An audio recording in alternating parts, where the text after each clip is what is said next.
Pizza delivery drivers of Reddit, what was the most faked up place you've ever stopped at?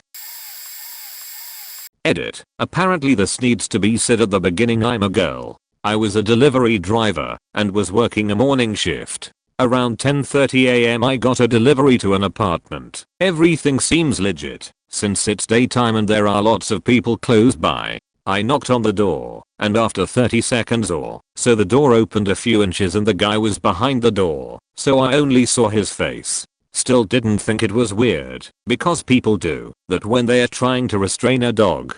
He asked me to put the pizza on the stove behind him and he moved back so I could see it was right behind him. I hesitated a second and decided not to do it. Told him I can't enter homes, but I don't mind waiting until he's ready to take the pizza. He asked again, said it's right there, so I gave the same answer, really apologetic, but something wasn't feeling right. I realized later it was how quiet it was, didn't sound like there was an excited dog back there. So he opened the door wide open and was completely naked. And this guy was at least 60 years old and like 6 feet tall. I tried to hand him the pizza and gave him the total, averting my eyes the whole time. He wouldn't give me the money. He kept asking me to repeat the total and moved into my line of vision. I just took a step back and looked straight up. Eventually he gave me $25 and I told everyone at the store, and for an $8 tip and a chance to deck the guy, all the boys that worked there hoped he would order again. The next day he did. When the driver got back he said he had to wait at least 2 minutes, and when the guy answered he was only wearing sweatpants, so he was sure he would do it again to a girl driver, so the guy got blacklisted. I'm copying from a post I made over on r/less from Thupizagai, so I apologize if my formatting is bad, but here's my pizza delivery story. One night I have a delivery to a pretty rural area. A lot of my deliveries are to rural areas, so no big deal. But tonight it's drizzling and especially dark, so I'm having trouble finding the address of the house I'm looking for. So I roll down the passenger window and use my really faking bright flashlight, pointing it at mailboxes/trees/posts/anything that somebody might have their address on at the end of their driveway. So I'm driving along at like 5 miles an hour pointing my flashlight when the beam catches a guy wearing a black hoodie at the end of an obviously long gravel road staring directly at me. More of a glare at me, really. But whatever, could just be on the phone or something. Then it gets weirder. I finally find the address I'm looking for and pull into the drive and hop out of the car. That's when I get the sinking feeling. No cars, no house light, boarded up windows. If you've ever been a delivery person, you know that this is a time to go there because you're about to get robbed. Right as I'm about to jump in, throw the car into reverse and note the fuck out of there, I see a man walking across the empty field adjacent to the property towards me. Fuck. Now I'm a pretty burly, bearded dude, so I don't worry a whole lot on deliveries, but this scared the shit out of me. When he gets closer, I see him very obviously tucking something into his waistband, what I can only assume was a gun. He then says in a thick, menacing southern accent, "I thought you was the law, I guess," because of how I was scanning the addresses. I meekly point to my car topper and the pizza in my hand and he says in the nicest voice you've ever heard, "Oh, great. Thank you so much. Have a great night." Pays me and proceeds to walk back through the open field in the direction of no buildings, in the rain, with his pizza. For the rest, if my shift I couldn't stop whispering what the fuck. Strangest thing that's ever happened to me. Edit. Thanks for the double silver, kind strangers. For those of you asking how much he tipped, this was a while ago, so I don't remember exactly how much, but I think it was around $5, so pretty decent. I delivered subs, but one of our regular clients was an old lady in a nursing home who thought it was 1940s or something. She was super nice, but nobody would deliver to her because she would only tip you like 25 cents because again, she was living way in the past. But I loved to sit and talk with her, so I always volunteered to do it. The nurses would pay the tip if they saw me, but usually I only got a quarter. Her delusional state was heartbreaking. She was for the most part lucid aside from not realizing what year it was. She'd give me hair/makeup tips, loved to talk about men, and always told me stories about her husband, but seemed unsure of where he was because she never mentioned him dying or if he visits. Editing for those who seem to be convinced that either me or her is lying. She didn't pay for the food. She obviously had dementia. The nurses called the order in, we had the card info, and we sent the order. If the delivery person didn't run into a nurse or find one to let them know the delivery was made, we didn't get a tip. She wasn't scamming us out of our tip. She was mentally unsound. The nurses even warned me upon meeting her that she will probably think she's way back in time and to find them for the tip. Usually I didn't run into them, and I felt bad hunting one down to ask for money when the old lady thought she had already tipped me. I don't know what kind of world you live in, but in the real one, not everyone is out to get you.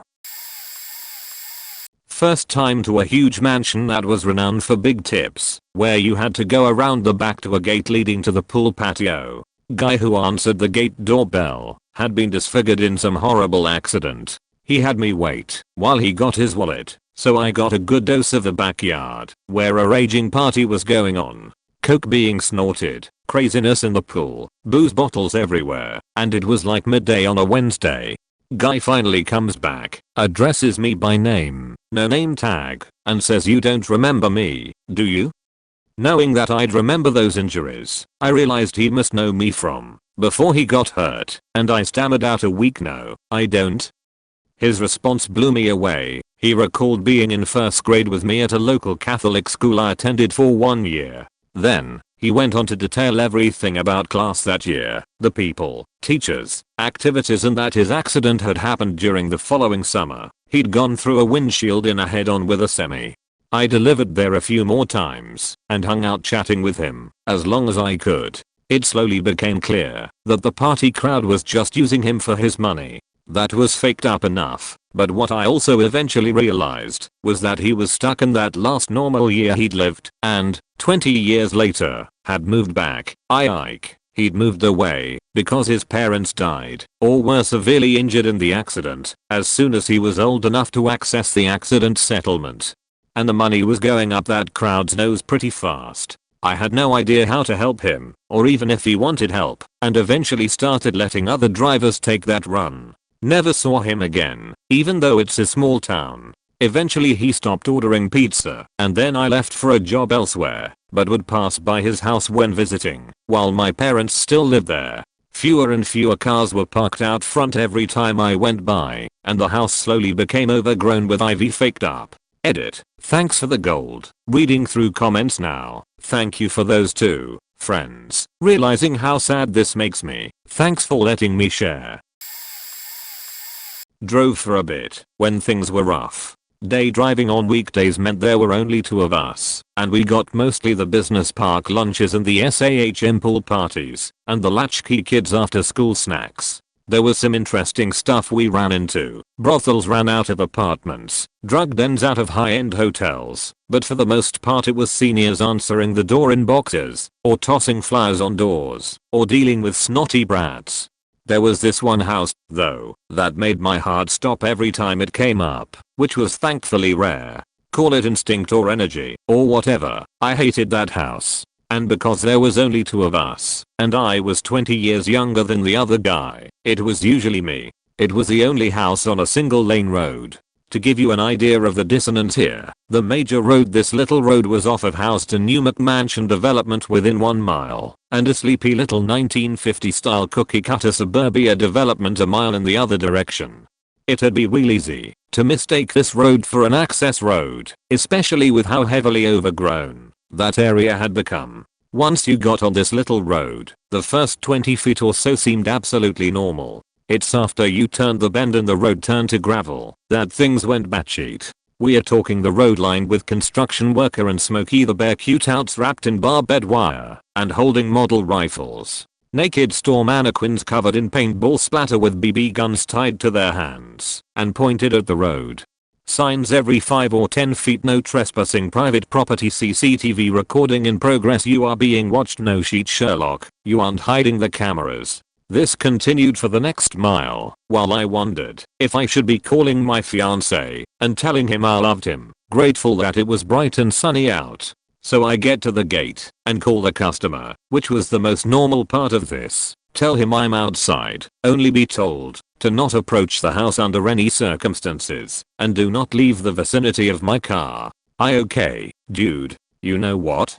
I'm intimidated. I'm a 24-year-old woman a mile into the woods at some psycho's house fought with crap reception on my phone just trying to deliver a pizza. So, I get out of my car, take out the pizza bag, and lean against the side of my car and hope that I'm not making the nightly news. Out walks a guy who, I shit you not, is dressed like he walked off a mob film set, takes his pizza and wings, tips me $5, and instructs me how to turn my car around. Would rather take the strippers 100 times over that house. A few years ago, I delivered to a house where the whole family was out front when I arrived. There was also a husky puppy who got into something in the grass. The wife's response was to shake and cuss at it. I put on a joking voice and said, "Hey, you can't shake it out of the pup." And the husband did some flex on me by saying, "Thanks, you deliver pizzas and stiff me." I didn't tell anyone at work, and that night, around 2 AM, I went back to the neighborhood, parked a little block away by a patch of woods, and to their backyard fence. Like I was thinking, it was left out back overnight, and this pup is just a couple months old. So I slipped through a gap, because I can literally slide through any space as wide as my head, unhooked the puppy now waiting at the end of his tether in the yard, and got the fuck out silently.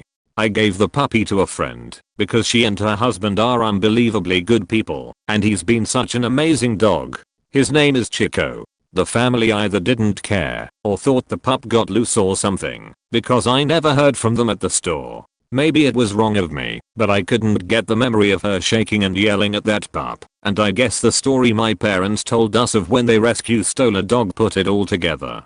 Edit. Wow, I've never been awarded anything in my years here. Thank you for your kindness. I'd also like to tell you all that you should think harder than I do before doing stuff like this, because just because something is right doesn't mean the law is on your side or can prevent you from getting shot. I've a bad habit of not letting injustices go, and sometimes all it leads to is a concussion and emergency clinic bill. Drove 4 Domino's in college and had to deliver to a house in a bad part of town. There were no lights on at all outside, and the grass looked like it hadn't been cut in months. I have to use my phone flashlight to find my way to the door. I knock and this elderly woman answers wearing nothing but an oversized t-shirt. She had one eye that was good and one that was completely glazed over. She never said a word and kept eye contact with me the entire time that she fumbled through her wallet to give me exact change. Ugh. Meanwhile inside there is a very large man and a little kid. They were both only wearing boxers and the kid kept trying to run up to help the woman with the sodas and pizza and the guy kept yelling to sit his ass down. All the while this woman is silent and staring into my soul. I wish I could say it was a one-time deal, but no. I delivered there a few more times after that, and it was the exact same drill every time. Just felt like something from the Twilight Zone. Edit. About the whole calling the CPS issue, it honestly didn't cross my mind, because all I saw is what I stated.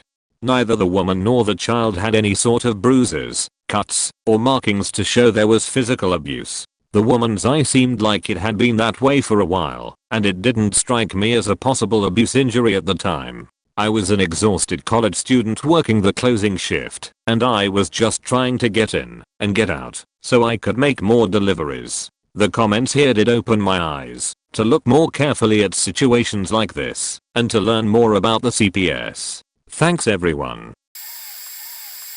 At the mouth of Provo Canyon on the way down from Sundance and Heber City, Utah, there was a compound that housed a school for teenagers who rebelled. We are talking kids that screwed up, and their Mormon parents sent them from all over the country to this hard-nosed place to fix them. I'd have to deliver there about once a month. Parents would feel guilty and send their kid a pizza, paid for with a credit card. The kids, hating their parents, would often put like a $50 tip onto a $15 pizza. This was from 1997 to 2002 when I worked there. After a while, the store manager made it a rule that any tip had to be okayed by the parents placing the order because he'd gotten too many irate parents about their kids' smart ass tip amounts. Anyhow, you had to get bussed into the main room through the set of double security doors. The guys that worked there were all like 6 feet 2 inches and 250 and ripped. One time, I go in with like 10 pizzas for the entire group, and one of the guys says, "All of you get back away from the door." He looks at me and tells me to move toward the door. The hair on the back of my neck stands up. All of a sudden, like 3 of the kids attack this dude, and they screwed up. This dude was some kind of Chuck Norris prodigy. They took swings at him with objects from the room, like chairs, and he just blocked them with his arms until he could punch back, and he dropped all 3 of them with shots to the chest, hitting them so hard that they couldn't breathe anymore. I stood there and blinked while he restored calm, telling them, "We didn't need this, guys, and I don't like doing this, but you attacked me. I'm here to help you, but if you use violence to get what you want, you'll have a very tough time here. I'm choosing to not call the police over this." I got out of there as fast as I could. Anyway, the place was faked up because of the violence and the whole concept of private jails for kids. Delivered pizza for about 2 months. I got an address I have never even heard of. It was beyond town and more up a hill. Never been here, and my GPS ain't making sense. House on the right, but all I see is a mailbox and big tree. I had to turn my car sideways of the road to high beam what was behind the tree. I see a small house, pretty sure it was a 1-bedroom. Thought to myself, carrying too large, why would a tree be in front of the house? Anyways, I knocked on the door and a nice blonde lady opened it. Told her I have her pizza. She told me to put the 2 pizza on a small counter while she gets change. It was like a small table counter where you can put your keys when you walk in the house. I thought to myself, it is only 3 feet away, maximum. Plus the door is wide open. So as I came in, I put the 2 large pizza on the counter. As I put the pizza on the counter, I saw the lady looking in her purse for change. Nothing to it as I watch her get money. Suddenly the door slams behind me. A child, maybe around 2 or 3 years old, was in front of the door. All I remember, the back of my hair stood up as this little boy was looking at me with an eye patch. I can remember my hair standing up, but my butt cheek was tightening, like pulsing. Then touched my shoulder and said he had pink eye. Okay. Pat the kid in the head and left. As I was leaving, my car scraped the sidewalk, but I got a $6 tip. I delivered pizza during 10 years of college, not a doctor. This might be too late to the party, but whatever. Here are a couple. I delivered 4 large pizzas to an apartment complex. The person that ordered gave us the door code so we could just enter the building. I had never delivered to this address before, so I just walked up to the door and knocked as per usual. I just heard a muffled voice from inside the apartment say, "Come in, the door's unlocked." Normally I would never go into someone's house, but it sounded like an old lady, so I entered. What I found inside was equal parts shocking and sad. The woman was lying back in a recliner in the living room. It looked as though her body had fused with the fabric due to not moving for days at a time. If it wasn't apparent to me by the piles of empty soda bottles, takeout containers, and pizza boxes that this woman was probably unable to get out of her recliner, the acrid smell that hit your face as you entered would have made it obvious. She had me place the boxes of pizza on the armrest of the recliner. She also said that she had never seen me before, and it was usually one of the other drivers that delivered her food. I was new to that store, so I had no idea what to expect there. She signed the card receipt, and before I left, I asked if there was anything else I could do to help, and she said that she dropped her phone after she made the call and asked if I could get it for her. I picked it up out of some nearby trash and gave it to her. As I left, I understood why she gave us her door code, because there was no way she was getting up to buzz me in. Here's another one that I still remember 10 plus years later. There was an elderly woman that ordered 4 medium pizzas and 5 or 6 2 liters of Pepsi every Friday. All the drivers fought over her order because she always tipped $5 to $10 and it was super close to the store. She wasn't overweight or anything, so best we figured is she was old and just didn't want to lug all that soda home from the store. It was fairly common for elderly folks to order a bunch of pizza at once and just eat it over a few days. One day I show up with all the food, and she had a distressed look on her face. She said, "I hate to trouble you, but can you come in for a second?" As I mentioned before, we really weren't supposed to go into people's homes, but she was familiar and super old. She continued. My husband, he is on the floor. Holy shit. I didn't even know her husband was alive. I had never seen him before, and I had delivered there like 10 to 15 times. My heart instantly started racing. Fuck me. I'm going to literally see a dead body right now. What the fuck? I say okay, sure, and I walk inside. Just to the left of the entryway, there is an elderly man slumped over in front of an automatic lifting recliner. She proceeds to say my husband slipped out of his chair trying to get up and fell onto the floor. Can you help him back up into the chair? At that moment I saw him sort of shift, so I knew he wasn't dead. A wave of relief washed over me, but at the same time I was thinking to myself how the hell I would get this guy back into his chair. I could tell he was a stout guy at one point, but was withered due to age. I sort of squatted down and pushed his back forward so I could get behind him. I put my arms under his armpits and joined my hands at his chest. The sounds, goddamn. As I began to lift he just started gasping and wheezing, and it sounded like I was literally squeezing the soul out of his body. I hesitated at first for fear of injuring him, but realized there was no way I was going to lift him any other way, so I just heaved and got him back up into his chair. I asked the man if he was okay and he just looked at me. The woman paid and tipped me $15 and I was headed for the door. As I was about to exit, the old man said, whoever said these are your golden years is full of shit. That was literally the only thing that guy said. I sat in my car for a minute, just sort of bewildered at what just happened. I felt so bad and was still concerned. I had their phone number from the receipt and I called them on the way back to the store to ask the woman if he would be okay and if I needed to call an ambulance. She said, oh no honey, he will be alright. And that was that. Those were probably the most memorable, but delivering pizza in a college town got kinda crazy with the hijinks. Once I auctioned off someone else's pizza to a crowd of drunks at bar close outside the apartment complex I was delivering to. I just told my manager the person came up and said they ordered it. I paid for the pizza and pocketed the other $30. We just redelivered another pizza to the correct guy. I only ever got nude women a couple times, one fully nude and one flasher. A cougar did invite me into her apartment once with some shitty R&B playing in the background. I declined. I'd get tipped with joints and blunts fairly regularly, all of which you would expect in a college town.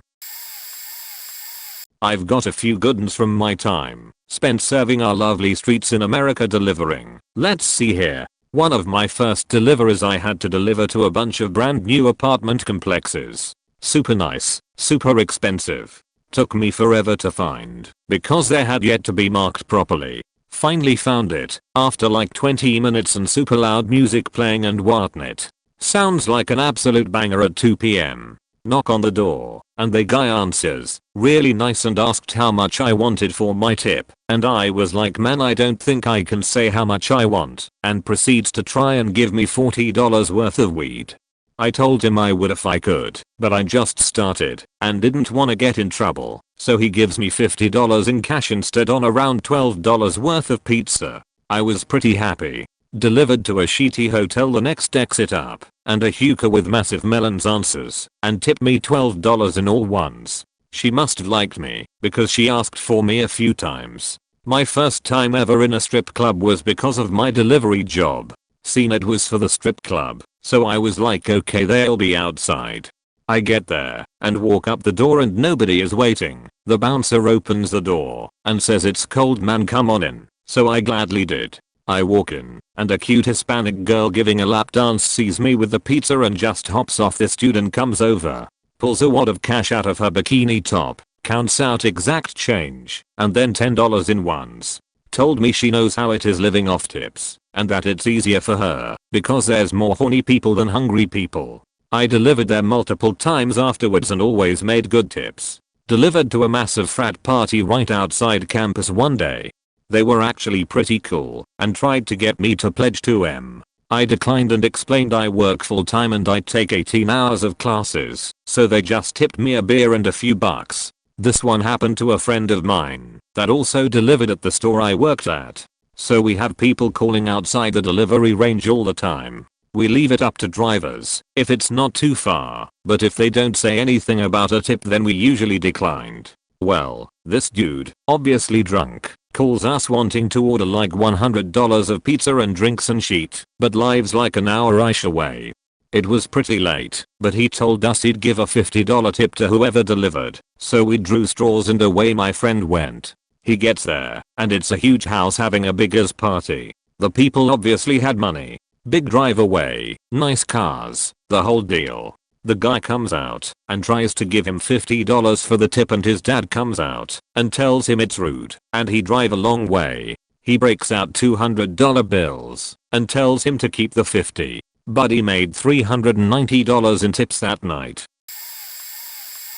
Not pizza, but I deliver for FedEx in a secluded part of Montana. Get ready, this is a novel. During peak, FedEx drivers work absolutely ridiculous hours, usually 11 to 14 hours a day. It gets dark around 4 in the winter months. There was a particular house it never delivered to. This house was 11 miles off of the main highway. I was driving a box truck, basically a 3/4 ton pickup with a 20 feet long box on the back and about 12 feet tall. It was around 8:30 p.m. so it had been dark for hours. I was used to being in secluded areas at such a late time and this was my second to last stop.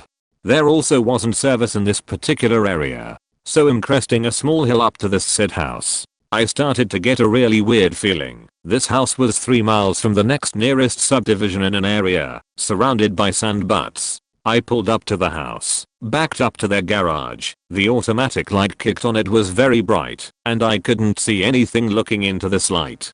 I continued on like any other stop, hopped in back of my box truck, found the package, and just as I was going to close the door and hop out, I should add that there is a door to access the box part of the truck right behind the driver's seat, but it's been welded shut, because usually I have too many packages to even open it, so I'm forced to exit the vehicle and walk around back to access packages. I see a figure standing just below the automatic garage light. The package I had was very light and small. This figure wasn't there when it backed up and got out. The wind was blowing, and the people had wind chimes on their porch.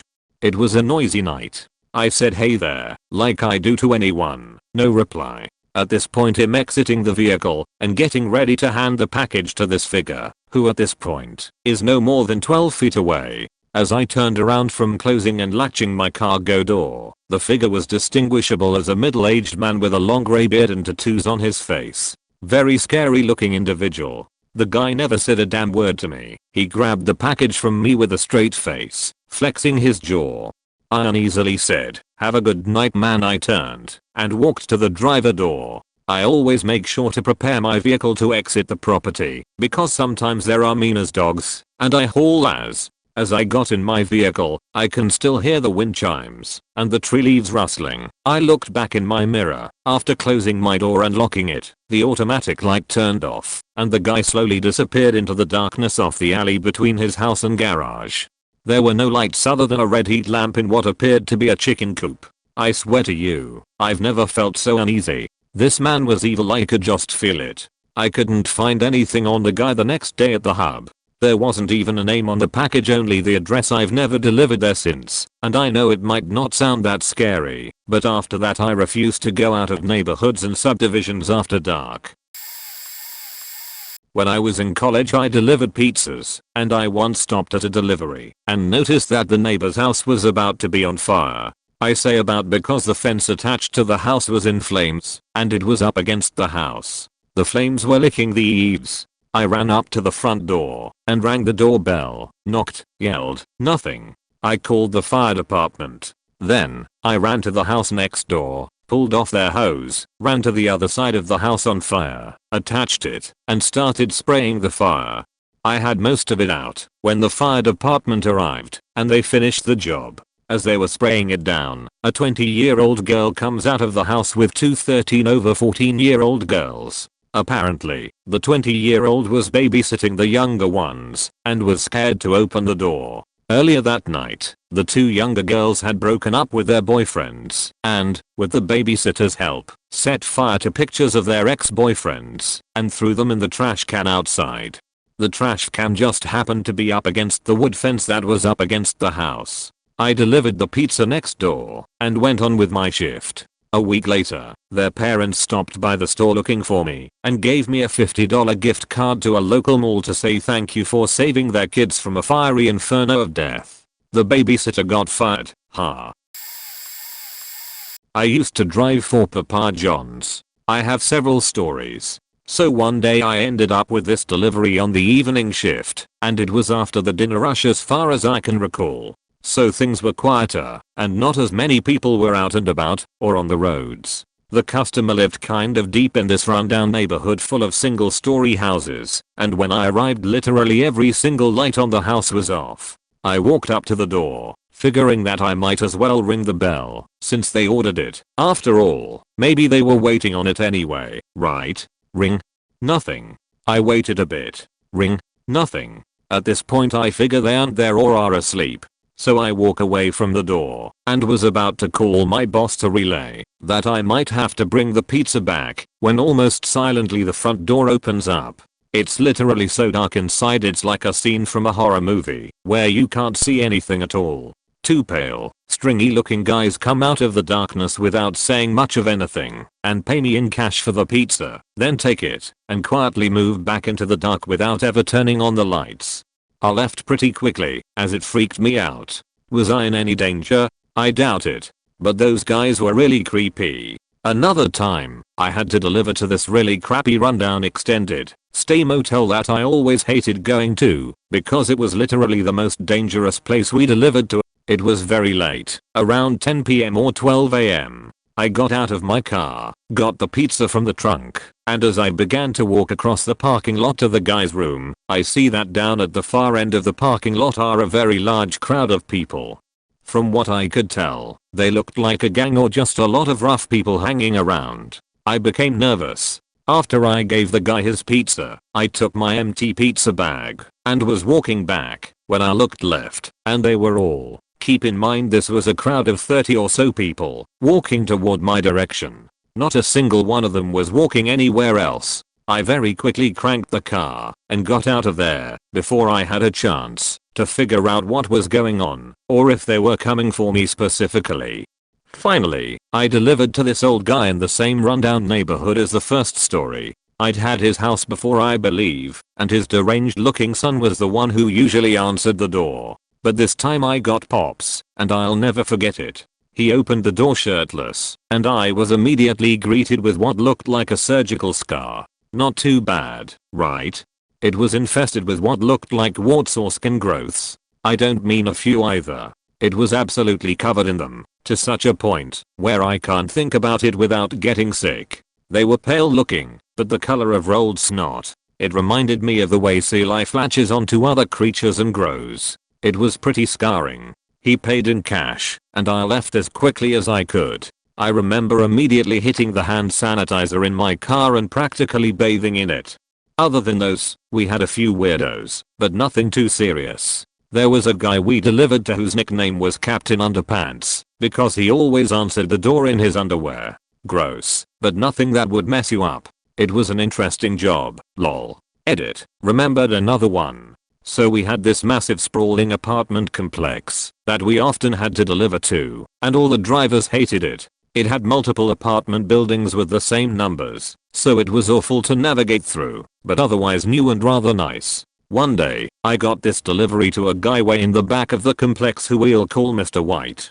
I make my way back there, and as I climb up the stairs I hear this muffled sound coming from his room. I knock, and Mr. White opens the door looking like Mr. Rogers. He had a sweater and everything. But as he's paying for the pizza, I keep hearing muffled, gagged sounding female screaming coming from inside his apartment. It did not sound like a TV. It sounded like a person. But this guy just kept on smiling as he paid, acting like nothing was wrong, and not even trying to explain it away as a TV or anything. The dude was chill as ice.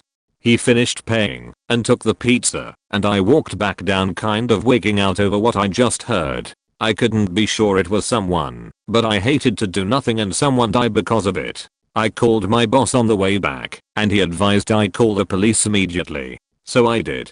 They took my name, but I never heard anything about what happened or if the guy was actually doing anything to someone in there. But regardless, it freaked me out. Either I called the cops on an innocent customer or I saved someone from a psychopath. I still think about that night to this day. I used to deliver pizzas, but I also delivered appliances. The worst delivery that I've ever had was a refrigerator to a rental. The delivery of the new fridge went well, and the rental was a decent place in the country. When we were done, the customer says, "Okay, time for the next part, moving this old fridge to my place." Me and my coworker were both puzzled by this, as this wasn't in our instructions or on the bill. A call to the salesman confirmed that it was agreed that we would do this. So, we followed her to her place, which is about 5 miles away. When we get there, we see a farmhouse and a trailer house surrounded by chain link fence. Inside the fence was about 10 dogs of various sizes and breeds roaming and barking. The customer then tells us that the old fridge will be going into her cat house, meaning the trailer. We head on over to the trailer while being followed by her barking and yipping dog pack and go into the cat house. I can still remember opening that door and being greeted by the sight and stench of well over 20 cats that inhabited that trailer house. There was piss and shit everywhere. On the floor, on the counters, on the fridge, everywhere. In order to get the fridge into the house, we had to remove the door from the house as well as from the fridge. While moving it inside, the customer was spraying wasp spray all around us to keep the yellow jackets at bay. We got everything swapped out and GTFO as fast as a delivery truck could go. Fuck that place. There's two that come to mind. I've worked at this one place on 2 separate occasions. Once over a year ago for a few months, and currently. The first one happened a year ago and is the reason I didn't finish out my 2 weeks, which, thankfully, they were cool about. It was a delivery to a trailer park super far out, at the edge of our delivery range. Middle of nowhere. A bit run down. The trailer in question is a mess. There are dirty toys strewn about all over the lawn, a bunch of cats. I knock on the door. They yell, "Who is it?" And I yell back, "It's their pizza." A guy opens the door, no shirt, huge beer belly and basketball shorts hanging halfway down his butt. There are 2 naked little girls crawling on the floor. I give him the receipt and he goes in to sign it on the table. His wife calls out if she needs to sign it, but the guy says no because she's naked. While I'm there, the little girls are smiling and waving at me. There's a wall next to the door and a light fixture is pulled halfway out of the wall, exposing the wires. All of a sudden, dozens of little cockroaches start pouring out of it. The guy comes back and hands me the receipt, but not my pen. I didn't ask for it back. The second one felt worse though. I delivered to a house that's actually right behind where I live, facing the next street over. I'd never looked at it before. I get there, middle of the night. There's a bunch of junk on his porch and the windows are boarded up. Looks abandoned, but there's a light on outside with a note on the ticket saying to knock loud. I always feel awkward opening up screen doors, so I tend to knock on the screen door. I tried that and figured there was no way he'd hear it, so after a minute I opened it and knocked on the door, which slowly swung open. There's this little lone bulb shining dimly through a doorway at the far end. All I can see of the living room is this tiny little walking path between a couple-inch high mound of pure trash on either side. House was absolutely quiet, no one walking around, watching TV, not even the sound of breathing. I legitimately felt like I was about to get murdered. I ended up leaving, and he never called to get the pizza delivered. I was talking to another driver who mentioned delivering there, and he said there was something not right about the guy, and that it was probably a good thing he didn't answer the door. I should mention I'm a young female. I also found out he's a registered sex offender. Edit. Oh, and third place goes to the house, where there was something domestic going down, with the guy screaming how he'd burn the house down with everyone in it. That was fun.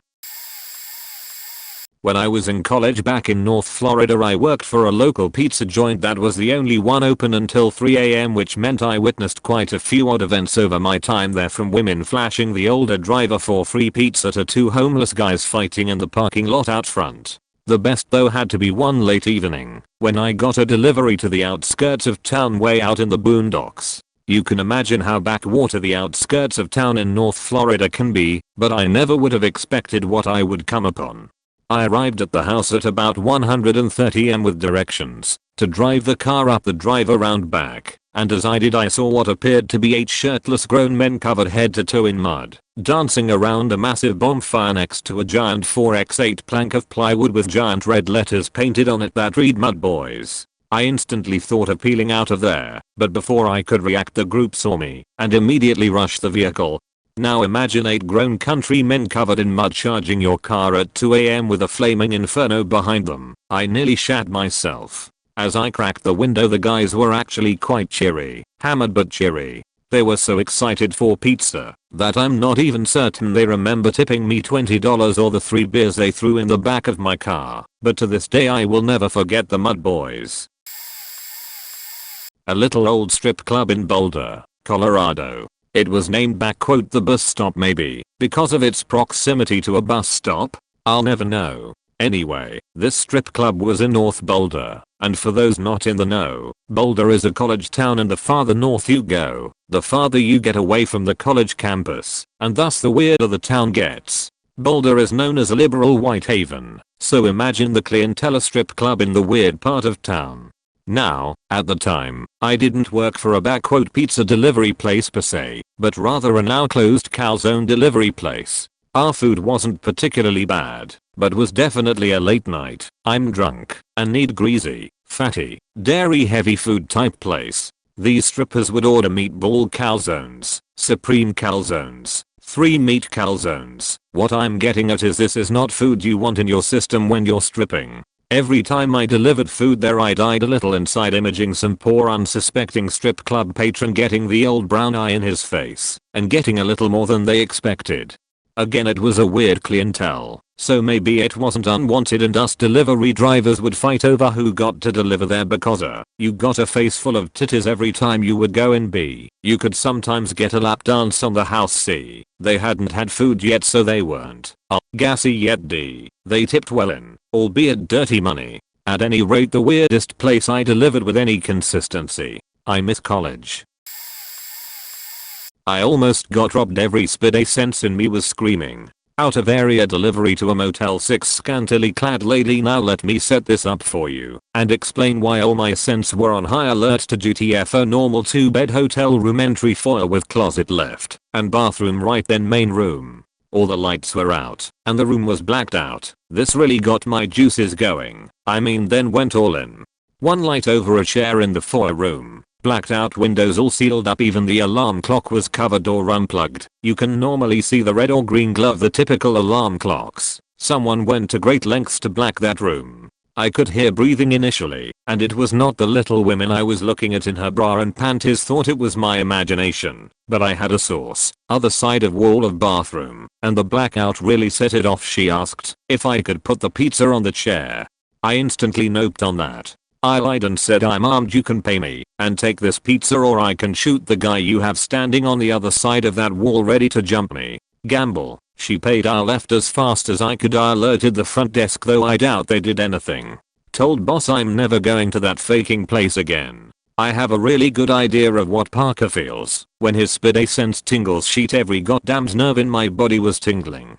That was the first and thankfully only time I have ever actually been in fear for my life or safety, and it is something I do not want a repeat of. I'm just glad my instincts caught it. Never had a situation like that before, so no way to know how I might react. I think I reacted appropriately. There is no question whatsoever in my mind there was someone standing behind that wall ready to pounce on my ass. I'm 6 feet 4 inches and built like a brick sheet house, and that don't mean sheet. If someone smacks you on the back of the head with a club or bat or gun, I will slump dead or unconscious to the ground like anyone else would.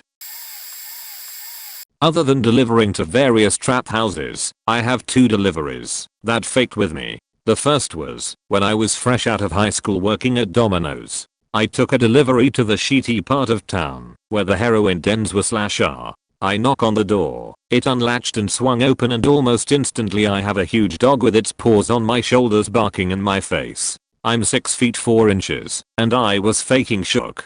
The guy rushes out, clearly on something, and says just be glad it's princess, not king. My dumbass asks why, and he says you'd probably get your throat ripped out, and I ain't calling 911 here. I got back to the store and blacklisted the number immediately. The second wasn't as scary, but was way more crazy. The city I was delivering in has a clinic hospital that specializes in kidneys. They mostly just run dialysis for people, but occasionally they do a transplant. I walk in and start heading to reception. I had delivered there pretty frequently, so I knew the receptionist decently well, and notice it's super faking busy. She tells me that I'm going to have to wait for a bit because the person who ordered was busy with part of the kidney intake process. I didn't think it was that big of a deal, so I just stood off to the side for a bit. People are rushing around getting everything prepped and such. I pull out my phone, and after a second I hear a clatter on the ground and then silence. I look up to see that the guy handling the kidney had tripped, the organ cooler had popped open, and there was a kidney just sitting on the floor. There was a very long couple of seconds of just stunned silence, and then they started clean up. I got the payment and gitfo. I really hope they were still able to use the kidney, but my gut says someone probably died because of it. I delivered for a place that was pretty far from the city, and we were required to make pretty long deliveries which we weren't proportionately compensated for, which was bullshit, but I was 19 and didn't know any better. So I take this order and it's a Sunday evening in spring and it's already dark as fuck out. I drive about 5 miles and take this long driveway in, which wasn't a big deal because a lot of places around the area had them. I pull up to this house and it seems like nobody is there. No lights on the outside or inside, no noise. Windows seem to be open with only a screen separating outside from inside. So I ring the bell, nothing. I knock for a while, nothing. I call the customer, nothing. I call my boss, who then calls the customer, nothing. I'm doing all of these things for what feels like 15 minutes. Then I hear it. What sounds like church bells. Dang, dang. And then what sounds like satanic chanting starts. Dang dang followed by satanic chanting. At this point I'm pretty sure I'm going to be sacrificed by a cult. For $8 an hour. As this dawns on me I turn and start booking it to my shitty 97-foot Oldsmobile. Then the door opens behind me. Dude goes, "Sorry, I couldn't hear ya." All those visits with my father when I was 7 or 8 flashed in my head. At this moment, I realize it's Sunday evening. I recognize the music and church bells. It was faking WrestleMania man. The faking Undertaker was making his entrance. Holy shit. I go back over and hand the guy the food, and he tips well and says sorry for the wait. He says he's watching WrestleMania and asks if I wanna come in and watch for a while. I smiled and was like, nah man, I'd love to, but I have to get back to work. What's really strange for me about this story is that this memory is way less scary than any of the meth labs I used to deliver to. I worked at Pizza Hut in Indiana for a whole 3 weeks. Only one really weird delivery call comes to mind, but holy shit I was sketched. We got an order around 2 in the morning. Fakers ordered about everything we had. Had to bust out the metal pizza holders for some of the order. Get the address and slap it in my GPS. Over 20 minutes away from the store. As I start driving I realize I'm headed out towards the bypass and turning into a very rural part of town. Cross train tracks, past a huge cornfield. Finally reach this house, 4 cars in the yard and a porch light on. It's dark as all fuck, so I'm pretty stressed as it is by this point and decide to call the customer before I walk up. Rings for a few then just cuts to voicemail. Try again. This time straight to voicemail. Finally decide to just go up and knock. I can tell there is a TV or some light on in whatever room was by the door. As soon as I knock the lights go off. Now I'm really sketched and decide to try one more time. Knock again, a little more aggressive. This time I hear someone coming to the door and I'm a bit relieved. Except nothing happens. Next thing I hear is what sounded like a screen door slam in the backyard. I dip back to my Jeep, turn it on, call back to work. Explain to my boss that these dudes are acting really shady and that I'm freaked out. He tells me to hold on and let him call them before I give up. A few minutes later boss calls back and tells me to get back to work ASAP. Don't worry about the order, just head back. Never got an explanation and didn't stay long enough to care for one. To this day I'm convinced of 2 things. Either I was about to be robbed or people love wasting delivery drivers' time. Lol extra memory. Got caught by a train headed back to work after that. Cornfield surrounding me. Awful experience. Okay, so there is this one super old lady, never met here, but assume because of phone interactions, who always has us get her milk, so she is always known as the milk lady. It's super weird, because she lives on a dead-end dirt road out in the middle of nowhere and always orders right before we close, 11 PM ish. This road is about a mile long, and is straight out of a horror movie with overgrown trees and bushes that extend into the road and such, leading to a little cabin. I've been working at this place for a couple months, and have only heard stories about her, but one night I finally have to deliver to her. The first thing that struck me as odd is that when I was taking her order she asked if I could knock 3 times and then put the pizza and milk in her minivan and she will get it the next day. Well, I live in Minnesota and this was during the winter time, so I explained that the milk will surely freeze by then. She says it's not a problem, so I get her milk, like we go to the store and get it, and pizza and make my way out there. I start heading up the sketch road and see her house. I do what she asks by knocking 3 times and leaving her food in the minivan. Me, an intellectual, thought why not wait a ways down her driveway to see if I can actually see her. So after about 5 to 10 minutes she finally comes out wearing an all black robe with a hood, and at this point I thought she was going to summon a demon on me, so I drive super fast all the way back to the store making sure no demons are hunting me in the mirrors. Without a doubt the creepiest thing that's ever happened to me. TLDR, don't deliver to people that ask for milk and live on a long dirt road in the middle of the night. Okay, I've been delivering for over 10 years now, so I have quite the pile of stories. The most memorable one would probably be a rainy late delivery to a trailer park. It was probably about 9 PM, we closed at 10, and a call came in for an order to the local trailer park about a mile down the road. As I pulled up to the trailer, I noticed 3 people standing outside drinking in the rain. Not a drizzle mind you, it was pouring next door. I think well that's odd, and I take the delivery, collect cash, go back to my car, whatever. As I pull around the car I parked behind, one of the drunken neighbors rushes out into the street from the front of said parked car, waving his hand. I always ignore anyone who tries to flag me down or talk to me in my car while delivering, so I slowly pulled around him. I literally had just started moving and drove back to the store. I walked in the door and my manager ran up to me wide-eyed and yelled, "You hit someone with your car." I stood in shock for a moment and said, "Of course not, what the hell are you talking about?"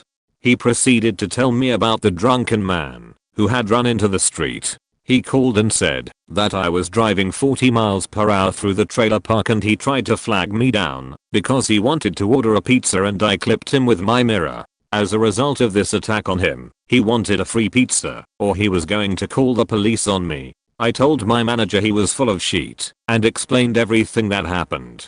My manager thankfully believed me, but still sent the guy a free pizza to placate him. So I then had to deliver a free pizza to this guy and apologize to him, even though I did nothing wrong.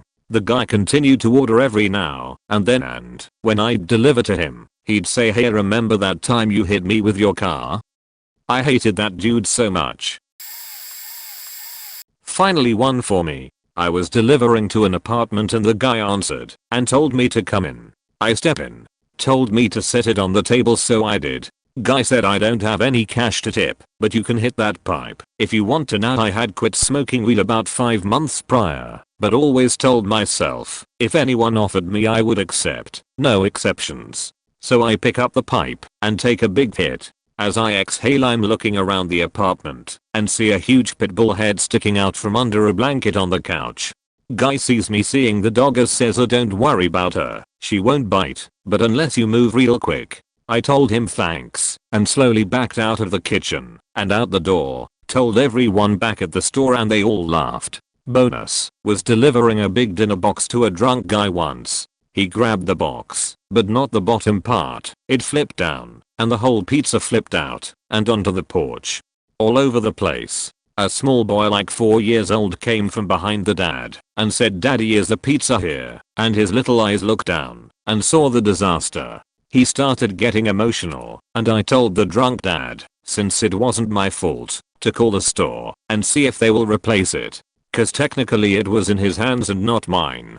Told my manager when I got back that the dude dropped it on accident, didn't tell them he was sheet-faced, so he could get it replaced for the kid at least. And they did. Not really faked up, but I was a delivery guy for a large pizza chain when I was fresh out of high school, and I have a few stories. My first week on the job, I delivered to some apartment building only a block or two away from my store. I knock on the door and some shirtless dirt bike bro opened it up, torso covered in metal militia tattoos and the like. I noticed behind him that there was an incredibly hot young Asian girl wearing a tank top, a thong and nothing else, just walking around his apartment. The dude paid me, didn't tip, what a faker, and I headed down the stairs back to my car. Something told me to turn around, and as I did I saw the girl at the top of the stairs bent over in her thong, legs straight, bending over at the waist with her back arched like a porn star. Nothing weird happened. I guess she just got a kick out of showing some random teenage delivery driver her ass. I had a delivery on the other side of town to some apartment building. I pulled up and parked on the street and immediately smelled some strong weed in the air. I basically follow my nose like a hobo following the scent of a fresh pie on a windowsill and get to the door of the customers. The screen door was closed, but the main wooden door was wide open and I heard music blasting. I peek in and see that it's a group of 4 guys playing Rock Back. This was in the late 2000s, so Rock Band was still wildly popular at the time. I knock on the door and they don't even look up. Meanwhile, smoke is drifting out of their screen door. They finish the song and I figured that was my opportunity to knock and announce myself again. One dude runs over to the door and grabs the pizzas. I had long hair and played guitar in a band, and I guess this dude could sense it. He looked at me and was like, "You like Rock Band?" His eyes were red as fuck, and I could tell he was stoned. I told him that I fucking love Rock Band, especially the drums. He invited me in saying, "Cool, come here. Our drummer sucks. Come play a song with us." I ended up smoking a joint with these guys and playing a couple songs on Rock Band with them. Not faked up, but kind of a strange situation nonetheless, but I'd trade a $3 tip for a joint and a good story any day. I used to deliver for Domino's. One time I had a delivery to an everyday neighborhood, but it was obvious that the most wealthy families didn't live there anyway. They ordered 3 different types of sauce, one of which we didn't have, and they didn't answer the phone. When I tried calling to tell them the other 2 types of sauce we had, but I genuinely forgot one of the sauces, so I only had 1/3 sauces. Again, one of them we didn't have, and the other sauce I forgot, so they were pretty upset that they only got 1/3 sauces, so they called the store so they could not charge for the sauce. And while on the phone her husband was also pretty upset, and he asked me a question, and I genuinely didn't hear his question, so I politely said, "I'm sorry," asking him to repeat his question. But he thought I was being smart, so he got in my face and started threatening to beat my ass.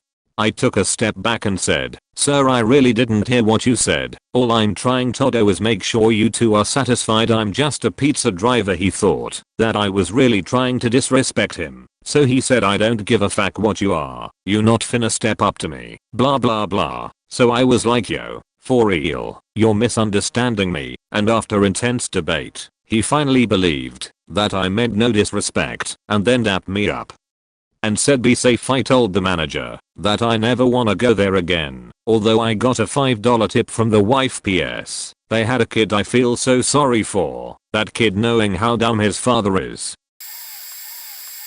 This is not a pizza story, but has to do with going to frigged up houses. I'm an Anglican, Episcopal, clergyman, and there is a story about a fellow that lived not far from here, someone we all knew, who after a year or 2 in his parish, made friends with a guy who was a bit strange but fairly poor. He would help him out with groceries when he could. The strange guy would visit him at the church office to chit chat and stuff, all fairly common stuff for this line of work. Anyway, one day the guy calls and asks if the priest could pick up some basic groceries for him, since he wasn't feeling well. Priest says sure and swings by store to pick up bread and milk and comes to the house. As he pulls in the driveway, he had this gut feeling that something was off, and as he approached the door it got stronger. He rings the bell and the man answers and invites him to bring the groceries inside. Any other day he absolutely would have, but he had that feeling in his gut that told him no, leave. So he said he was sorry that he couldn't, but had another appointment, and noped out. Anyway, a month or two later the guy ends up in jail and under psychiatric care as he was mentally ill. The priest goes to visit him, and the guy says, "You know, Reverend, I wasn't doing so well before I started getting help in here. Remember that day I asked you to come inside with the groceries?" The priest says yes. "Well, that was one of the worst days psychologically for me, and behind the door was my shotgun. I had it all planned out and had every intention to shoot you in the back of the head while you were taking the groceries to the kitchen for me. Thanks for not coming in. Super freaky. Pizza drivers, trust your gut." I know I'm way too late to this thread, but just tossing this out there anyway. We used to get orders to a strip club and they always sent me because the older drivers and ladies didn't find it appropriate. I didn't mind because I like money and dancers usually understand tipping. So I got to the club and it's known as the nasty one in our area. Plus it's like daytime midweek, so it's the B-team dancers and I just felt so bad for these women. Clearly in a sheet situation with obvious signs of drug use. I finally found the woman that ordered, and she was on stage, so I had to wait by the bar while she finished her time dancing for just one really skeevy looking dude. When she finished, she walked straight off the stage over to me without putting anything back on. She took some cash out of the side of her thong, all singles, all a bit sweaty, and paid for the food plus a $5 tip. As she did this, I was regaled with an abridged story of her life and hardships. Really sad stuff about her family and friends that just broke my heart. She was so grateful that I stayed to listen to her that she just fell onto me for a hug. I didn't know how to react other than return the hug, especially since I just heard about how her family was detached and never paid attention to her. We part ways and I go home after my shift just thinking about that poor woman. I get home and my wife had fallen asleep on the couch, so I ask her if she wants to go sleep in the bedroom instead. She finds her glasses and puts them on, leans in for a welcome home kiss. Before she lands the kiss she says, "Why are you covered in glitter and smelling like peaches?" I delivered to this dude, and on the phone, before I even get to his house he gives specific directions for this delivery. It's not weird to give directions to the driver, but this was a little different because he asked that the driver meet him in the bus outside his house. I saw the receipt and saw directions to meet him in a bus, and of course was quizzical. As a delivery driver though you really can't question much because you know some things you'll just have to see for yourself. So I get to this dude's house and I'm looking for a bus. I was thinking maybe it was one of those VW buses, but no, as I'm looking around the property I see an abandoned old school bus in his backyard. The bus was once painted an eggshell white, but no, it was covered in dirt and moss leaving a brownish sewage color. The windows were all blacked out, so I couldn't even see inside. Now I usually would be scared, or at least a little timid to check out something like that, but I kept going. It was about to be dusk, so it really wasn't that light out. I approach the bus, and the doors were open. I go up the stairs, pizza in hand, and am looking for some sign of life. I'm the front of the bus, and don't see anybody yet, so I start to get a little bit scared. I say hello in the most confident way I can, and thankfully I see some dude's head pop up in the way back of the bus. He apologizes for keeping me waiting, comes to front, hands me the money and a $5 tip. I'm appreciative, and he tells me to have a good night. I'll proceed to leave the bus. I was still a little bewildered by the event. However, busman was nice, and he tipped me well. It goes to show that you really can't judge a situation until you know the full context. I don't know why this dude was living in a bus in the backyard while there was fine house on his property 15 feet away. As a delivery driver you get a brief glimpse into a person's lives. You don't really try to ask questions. Your main goal is to get the customer their food and then hop back in your car to take the next delivery. Thank you if you've read this far. I hope you have a nice day. Worked as a delivery driver for Domino's for 3 years. Great college job, leave when you're able though. Luckily never had a faked up place around our area. I had many very awkward people though. One lady would only open the door as far as her sliding chain lock would let her. then would squeeze her hand through, grab pizza, turn it sideways so it all slid, and would cram it back into the door. She would then tip you with a $2 bill. Had a guy with no furniture in his house that ordered once every other month or so and only tip in those $10 quarter rolls. Very nice guy. Stoners were always the best customers, always tipped very well. Sometimes it wasn't money and would order like 2 to 3 times a night. Had a guy in an old folks home with autism, and if you didn't remember his secret handshake then he wouldn't let you in his room. Probably the greatest person I would deliver to. Another fairly large guy I would deliver to only wore a kilt, no shirt, had about 4 cats, and drove a '72 Dodge Challenger. The amount of power that man emitted was incredible. Delivered to 2 college girls at an apartment. They had a picture of Jesus on their door and wore those handmade clothes. Can't remember what denomination. Very sweet and kind. When they would open the door though, the overbearing smell of pot would make your eyes water. Can't think of other stories. ATM. There are many though. I deliver in a generally nice part of town, but there's 2 hotels that are ghetto as fuck. One time at this Studio 6 this guy called in and was being weird, so my manager told me to call when I got there, but the number he gave was to another Domino's, so I brought it to the front desk and he came down, was all mad, called me a bussy. He then said he would write down a $40 tippet. I gave him my bank, which is the $20 of change we keep on us. The dude was shady as hell, and I didn't want to he out $20. So I told him politely that I'm not allowed to do that since it's the store's money. He was mad and tried to get me a loan outside. This nice guy from the hotel came with me, pissed the customer off some. I'm pretty sure he didn't have $40 in his account, so the tip world bounced. Anyway, the hotel worker said they'd been having problems with him, and after he put in another order to a different room right after this he got evicted.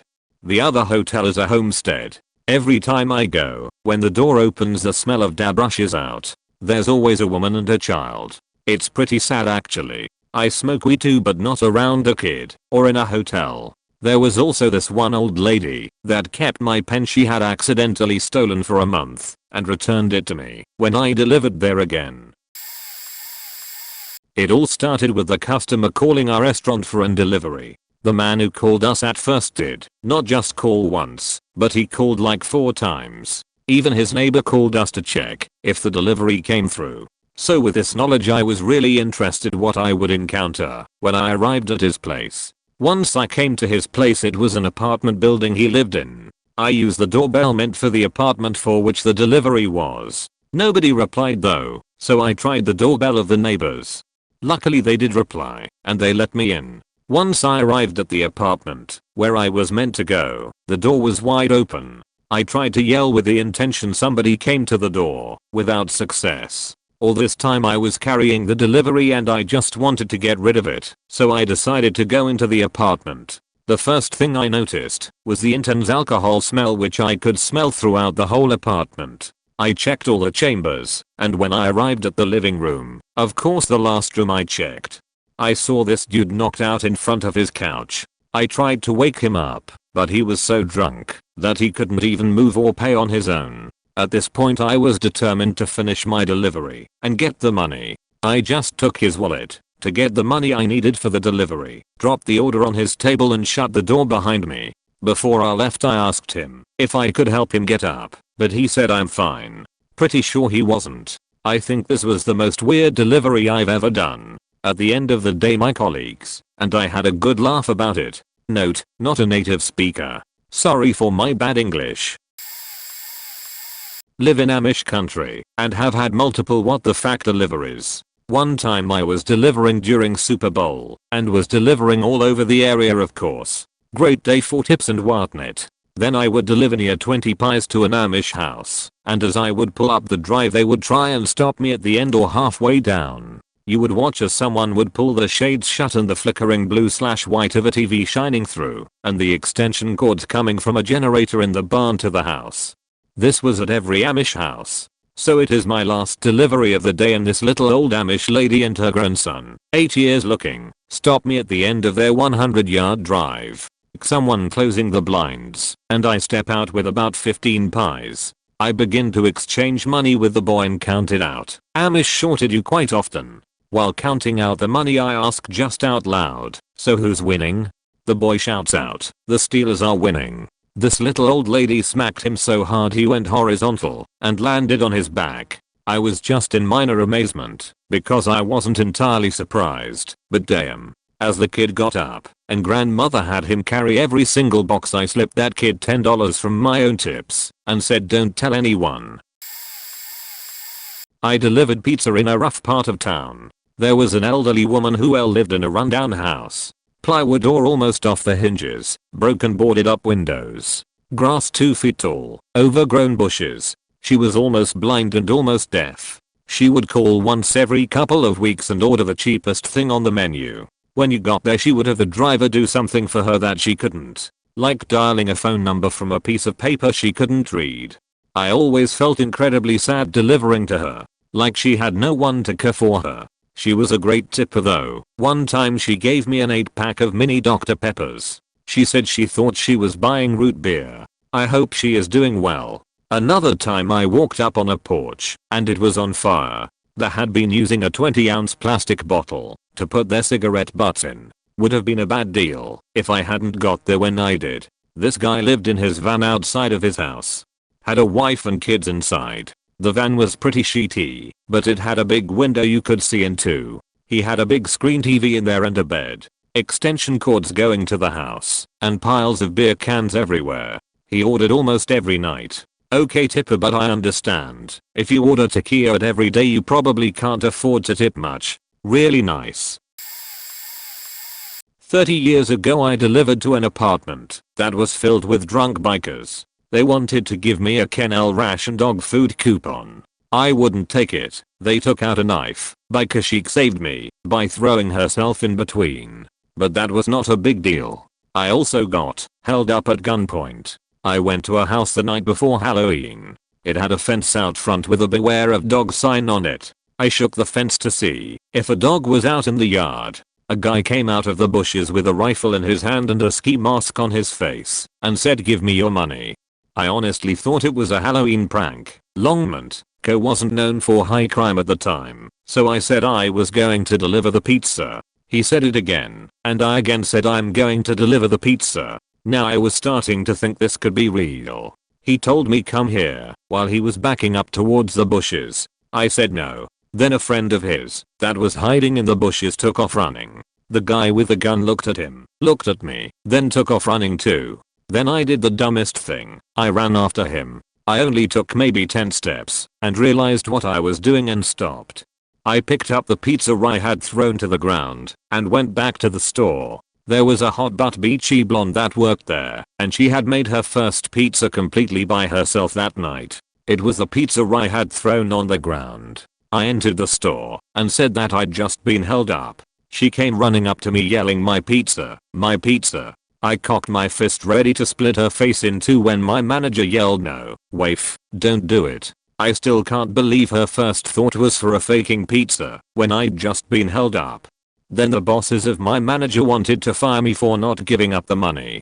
But we were never trained in any way on what to do if we are held up, so they didn't fire me. The good news was that this story got picked up in the local paper and I started getting huge tips when customers saw my name tag on delivery. I even rented my name tag out on my nights off so other drivers could get bigger tips. By the way, I wasn't trying to be a hero or tough or anything else. I really didn't believe it was a real hold up and I had never given any consideration on what I'd do if I ever was held up. I'm horribly late to the party, but this is one I can actually contribute to. On my very first delivery, I was doing just fine. Time-wise, everything was good, all bagged, ready to go. I get to the address which is something along the lines of 20th this road drive. Easy enough, get to the address fine, and it's in a pretty standard neighborhood. The house is pitch black though, but I knock on the door anyway, because I'm certain it's the right address. There was no answer, so I knocked again, and waited a bit more, before knocking a third time. The guy comes to the door, and without opening asks who's there. I reply with pizza delivery from blah blahs. He opens the door, and all I hear is a click, before he's pointing a gun at my head and goes off about how he didn't order a pizza and if I don't tell him where I'm really from. I'm doing my best to squeak out that I'm really from blah blahs and try to show him the ticket to show that it was really his address. He calms down and apologizes, but assures me he didn't order a pizza and shut the door. After a call back to the store from my car, it turns out I was supposed to go to 20th this roadway, but the cashier wrote the ticket wrong. At the end of the night I was asked if I still wanted to keep working after what happened, and I stayed there for 4 more years. Oh yes, finally I can share my stories. Okay, I have a few notable stories. One takes place at this nursing home just past the CVS. This story in particular has to be the most surreal experience I've had. So for reference, I have to deliver to the 2nd floor nursing home. This floor requires you to take an elevator down to 1 floor, navigate a bit and then take another elevator down to my floor. The 2nd elevator turns immediately right into this lobby area with all these old people in wheelchairs watching TV or playing cards or something. One old lady yells guy's name, "Food is here." Everything goes well at first. I gave the dude his pizza and soda. He hands me his money and we're all okay. Then I go to leave. As I open the elevator door I see this old lady in a wheelchair, facing the wall with her back turned to me, and I'm just bewildered. I honestly just freeze for a minute and kinda just walk up to her and look at her as I enter and say hi. I'm wondering if she needs help or something, and she does. She asks me to wheel her out of the elevator and of course I help her. This is when it really starts getting strange. Here I'm with my pizza bag and holding this old lady in a wheelchair wondering what to do. All of a sudden another old lady comes out of faking nowhere hobbling up to me in her wheelchair. I honestly don't know where she came from, but I piece together that these 2 ladies know each other, as the first lady tells me the 2nd lady is supposed to go with her. Go with her where? I don't know, I never figured that out. But this 2nd lady asks me to open a door for her. At first I was going to, but then I peer inside the door's little window and see what looks like bottles and sheet. The plaque next to it says medical supplies. It's obviously locked, and she's like, oh okay. I'm already ready to faking bail at this point, but I'm still trying to figure out what to do with this old lady. So I begin to push her forward, asking her where she needs to go. No answer. She's concerned that my pizza is gonna get cold, and I keep telling her I already delivered it, and after a few times she accepts it. And that's it. She never speaks to me again. Finally, I see this nurse. Someone who can help, I thought. Except not really. I make eye contact while getting a little closer, and I try to tell her I'm just trying to help this old lady and not sure where to put her. All I get is "you're doing great. Applications are upstairs." Eventually I left the lady with the other old people and left because my times were running pretty high. It didn't feel real to me, and I was so faking confused until my mom explained that it could have been the dementia portion of the nursing home, and the lady somehow managed to wander around trying to leave. Made it sad, but at the time I had no idea what was happening. I had a lot of questions. I have to get ready for classes, but if anyone's interested I'll post another story about a customer named Rusty. That has to be one of the strangest ones I have after this. One night I was delivering to this apartment complex that I haven't delivered to before. So I have the whole standard where the fuck is 15 walk as I try to figure out where it is. I start hearing muffled yelling as I'm walking up to one of the buildings. They're arranged so 4 apartments share each building. As I'm checking the numbers I'm also nearing the yelling and realize it's the one I'm looking for. So I knock. Didn't wait for it to die down, just knocked. No response, and the guy was pretty loud to be fair, so I knocked harder this time. I had hoped they would at least break it up, so I didn't have to wait forever, as it was a busy night, and at least get the pizza, so I could go on my merry way. Then I hear a crash, and I'm talking like a lamp breaking on the floor type of crash. Then a scream cry from a little girl and words I still think about to this day. "Daddy, why did you hit mommy?" And the response, "Because she's being a stupid bitch." Said fuck this, went back to my car and dialed 911. Told them what I overheard, and a cop was dispatched. I stayed around until the cop showed up, then went back to store. Told them why it took me 50 minutes almost for a single run, and just kept working. Later got a call from the officer on site wanting to get my info and side of the story. Apparently wasn't the first time cops were called on them.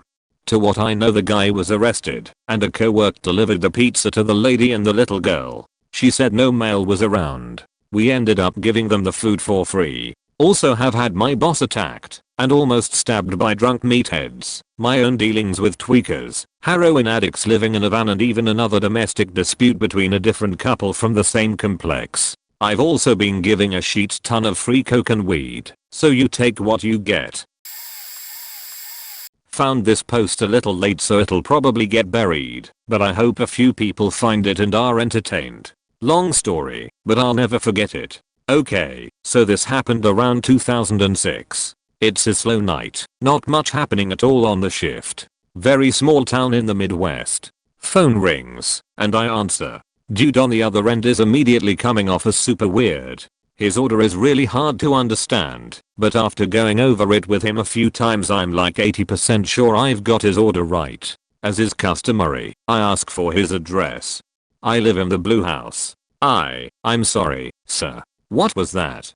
Could you give me your address, please? I live in the Blue House. The Blue House. This goes back and forth a few times, and all I get beyond that is that I'm supposed to come in through a side door on the house, go down the stairs, and knock on an apartment door. If memory serves me right, we get the address from the caller ID, so it's not a huge deal that he wouldn't tell me. Like I said, it's a slow night. I'm one of 2 drivers working, so I end up being the one delivering the pizza. I'm a little uncomfortable driving there, since the guy was so odd on the phone.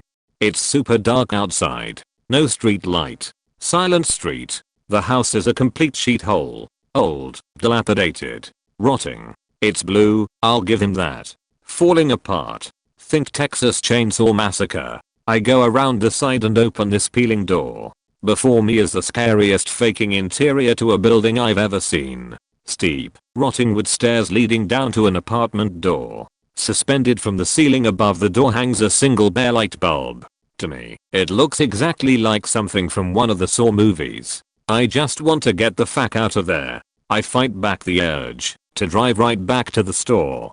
I go down the steps wondering if I'm about to get murdered in some horrific fashion. The smell is horrible. I knock on the door. After a minute it opens. Standing before me is a 300-pound Asian man wearing only a filthy pair of tighty white ties. The apartment behind him is pitch black except for the static of a television. Trying to keep my best composure, I talk to him, as if I'm not faking terrified. Dude never says a word, but does hand me a wad of bills, and accept the pizza. I drive back to the shop, thoroughly faking weirded out. TLDR late night call from a dude saying only that he lives in the Blue House. Delivery to the scariest house I've ever seen, and his apartment is deep in a dilapidated basement. Obese dude answers the door in stained undies, standing in a pitch black serial killer den of a nightmare apartment. I give him the pizza and get the hell out of there. Once I got a delivery to an address, which I've never seen before. I was 18 at the time, an apprentice in Germany. Anyways, I used Google Maps to get there, get out of the car, take the delivery, and walk up to the house. Looked like any other house in that neighborhood.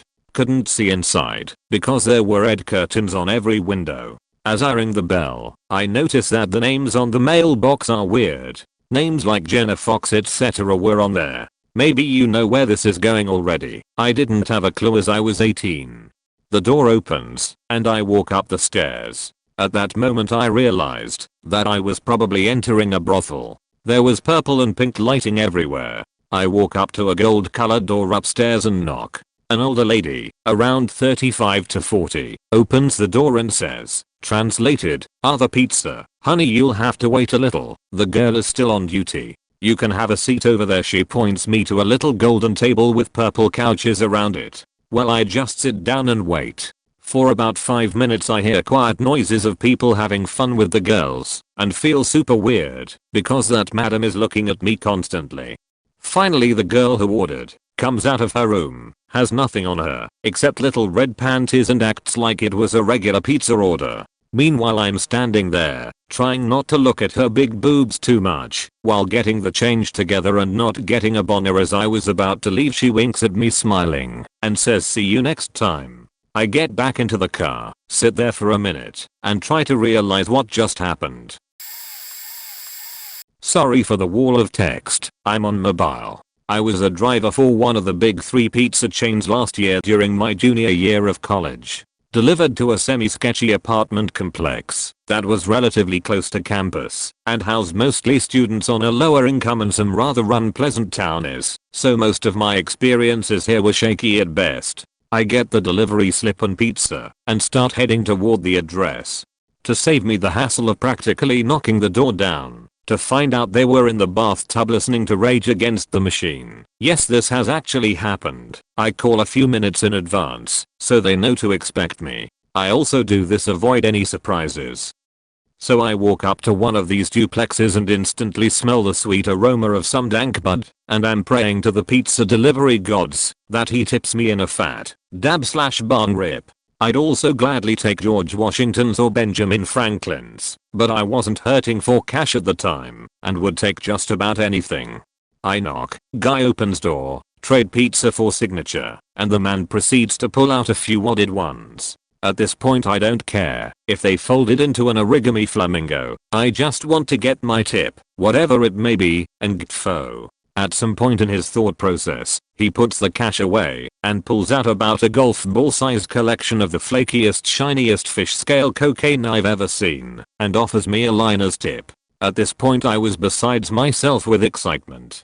What threw me off was the guy sitting on the couch, that cold being the defensive live for Alabama. Now don't get me wrong, I'm always down to meet new people, and man I love to party, but the situation just gave me a weird vibe. I'd also rather not get tied up in anything that goes on in these places or with these people. Ended up just telling him not to worry about the tip and went about my second delivery for the trip. Definitely the most faked up thing I've seen while out on a run, but it cold gone either way. Sometimes I still think about if I took that tip. Just to add, I still never saw any scantily clad MILFs. Late to the party, but here's my story. There's this one house that orders all the time, like at least 2 to 3 a week. I'd never been, but when I was assigned the order, my coworkers standing nearby all had smirks on their faces. Didn't know why. Maybe I missed a joke or something. So I go to the place. Well kept yard, 2 BMWs in the driveway, and some happy show tunes like music playing inside. I walk up to the door, which is basically a big ass window with a wooden frame, and realize that I can basically see most of the living room and all the way down the main corridor.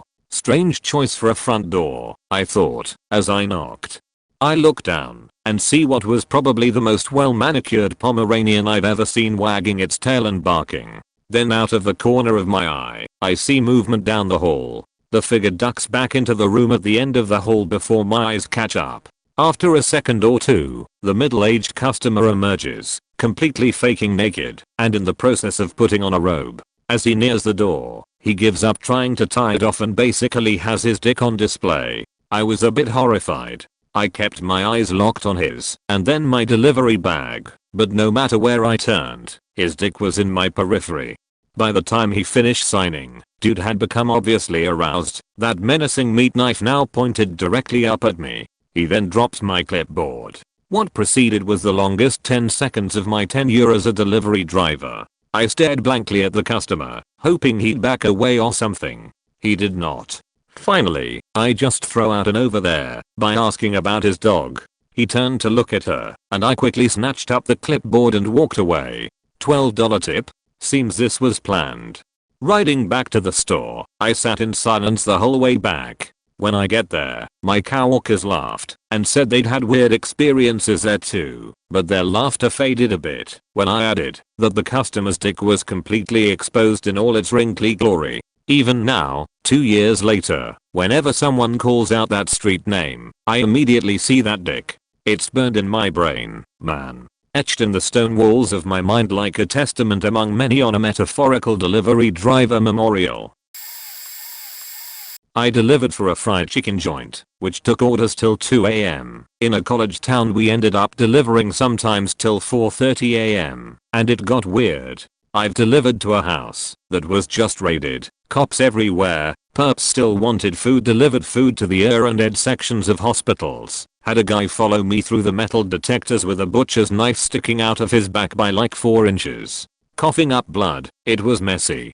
Old folks homes, shit was terrifying at like 3 a.m. Everyone with sundowner syndrome, and no one doing anything and just standing back and watching. Plus it smelled like pup and lotion, so extra bonus points. Delivered many times to people, passed out on their front stoop with their card and a pen on them with ID. I would always sign their receipt, give myself a decent tip, 20% minimum, and then roll them blackout drunk back inside their houses and lock the bottom lock.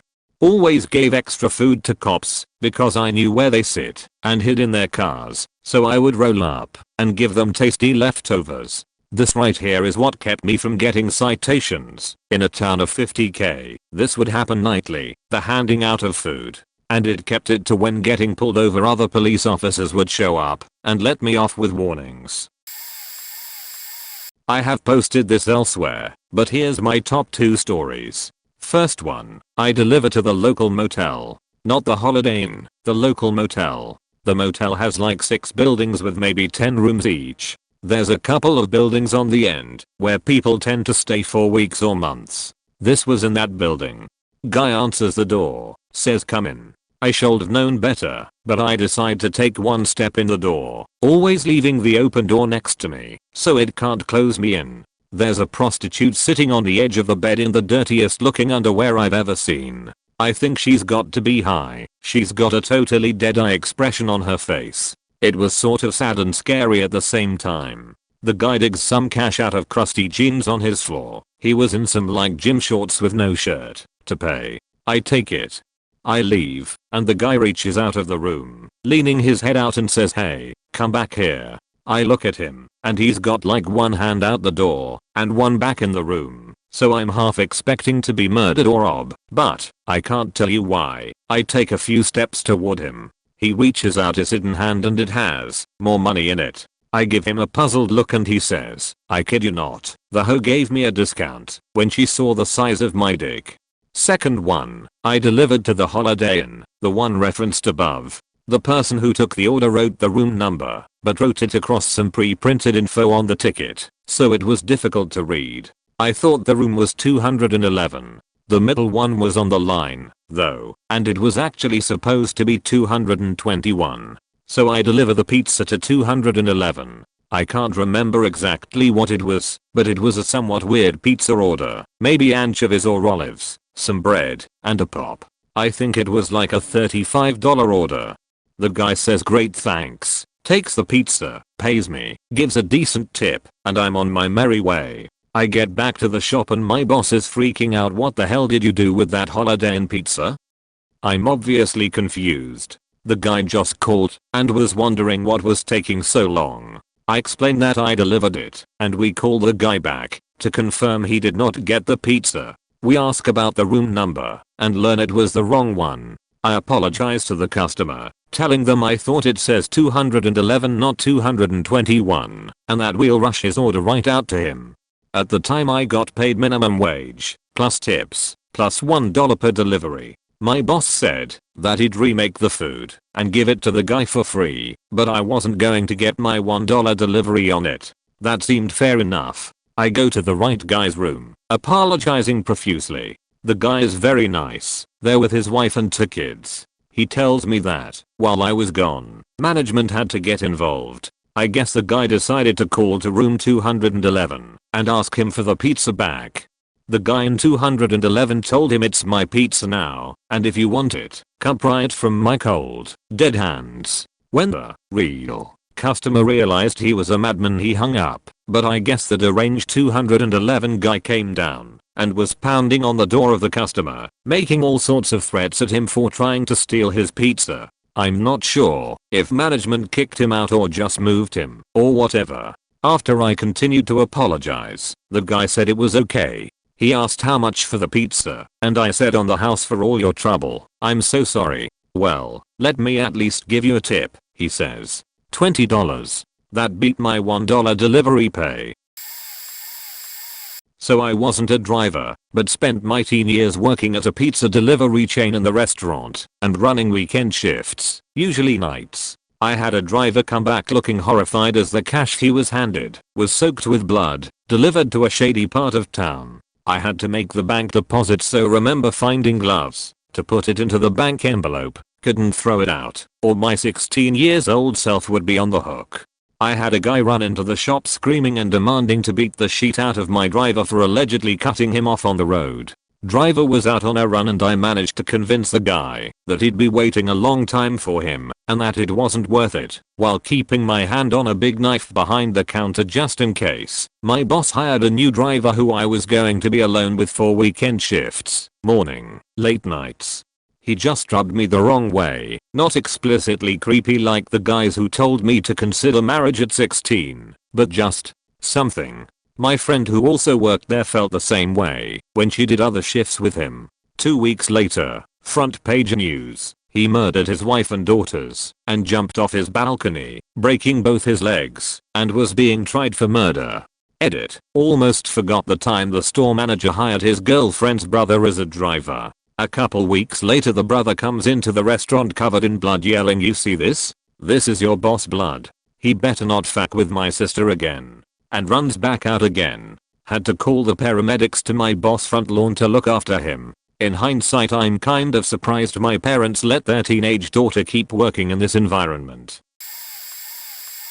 2008 Lubbock, Texas. RVM, if my memory serves me correctly. Crack/prostitute house. The order was for a woman named Cookie, and it was peak afternoon. I pulled up, and the house looks legit like a brown Lego block. Now as stated this was in the afternoon, but a wave of fear still crawled down my body. When I pulled up, a guy was sitting in a lawn chair, faked up teeth, and he smelled once I got closer to him. Told him the order was for Cookie and he said, "Down the hall, last room." Now, we are not supposed to walk into customers' houses for safety reasons and liability, but this didn't seem like a guy I could ask to tell Cookie to come out.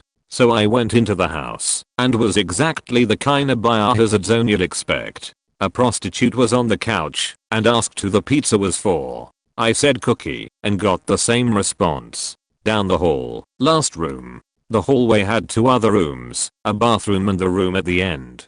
I could hear what sounded like sexual intercourse coming from each, including Cookie's, when I reached it.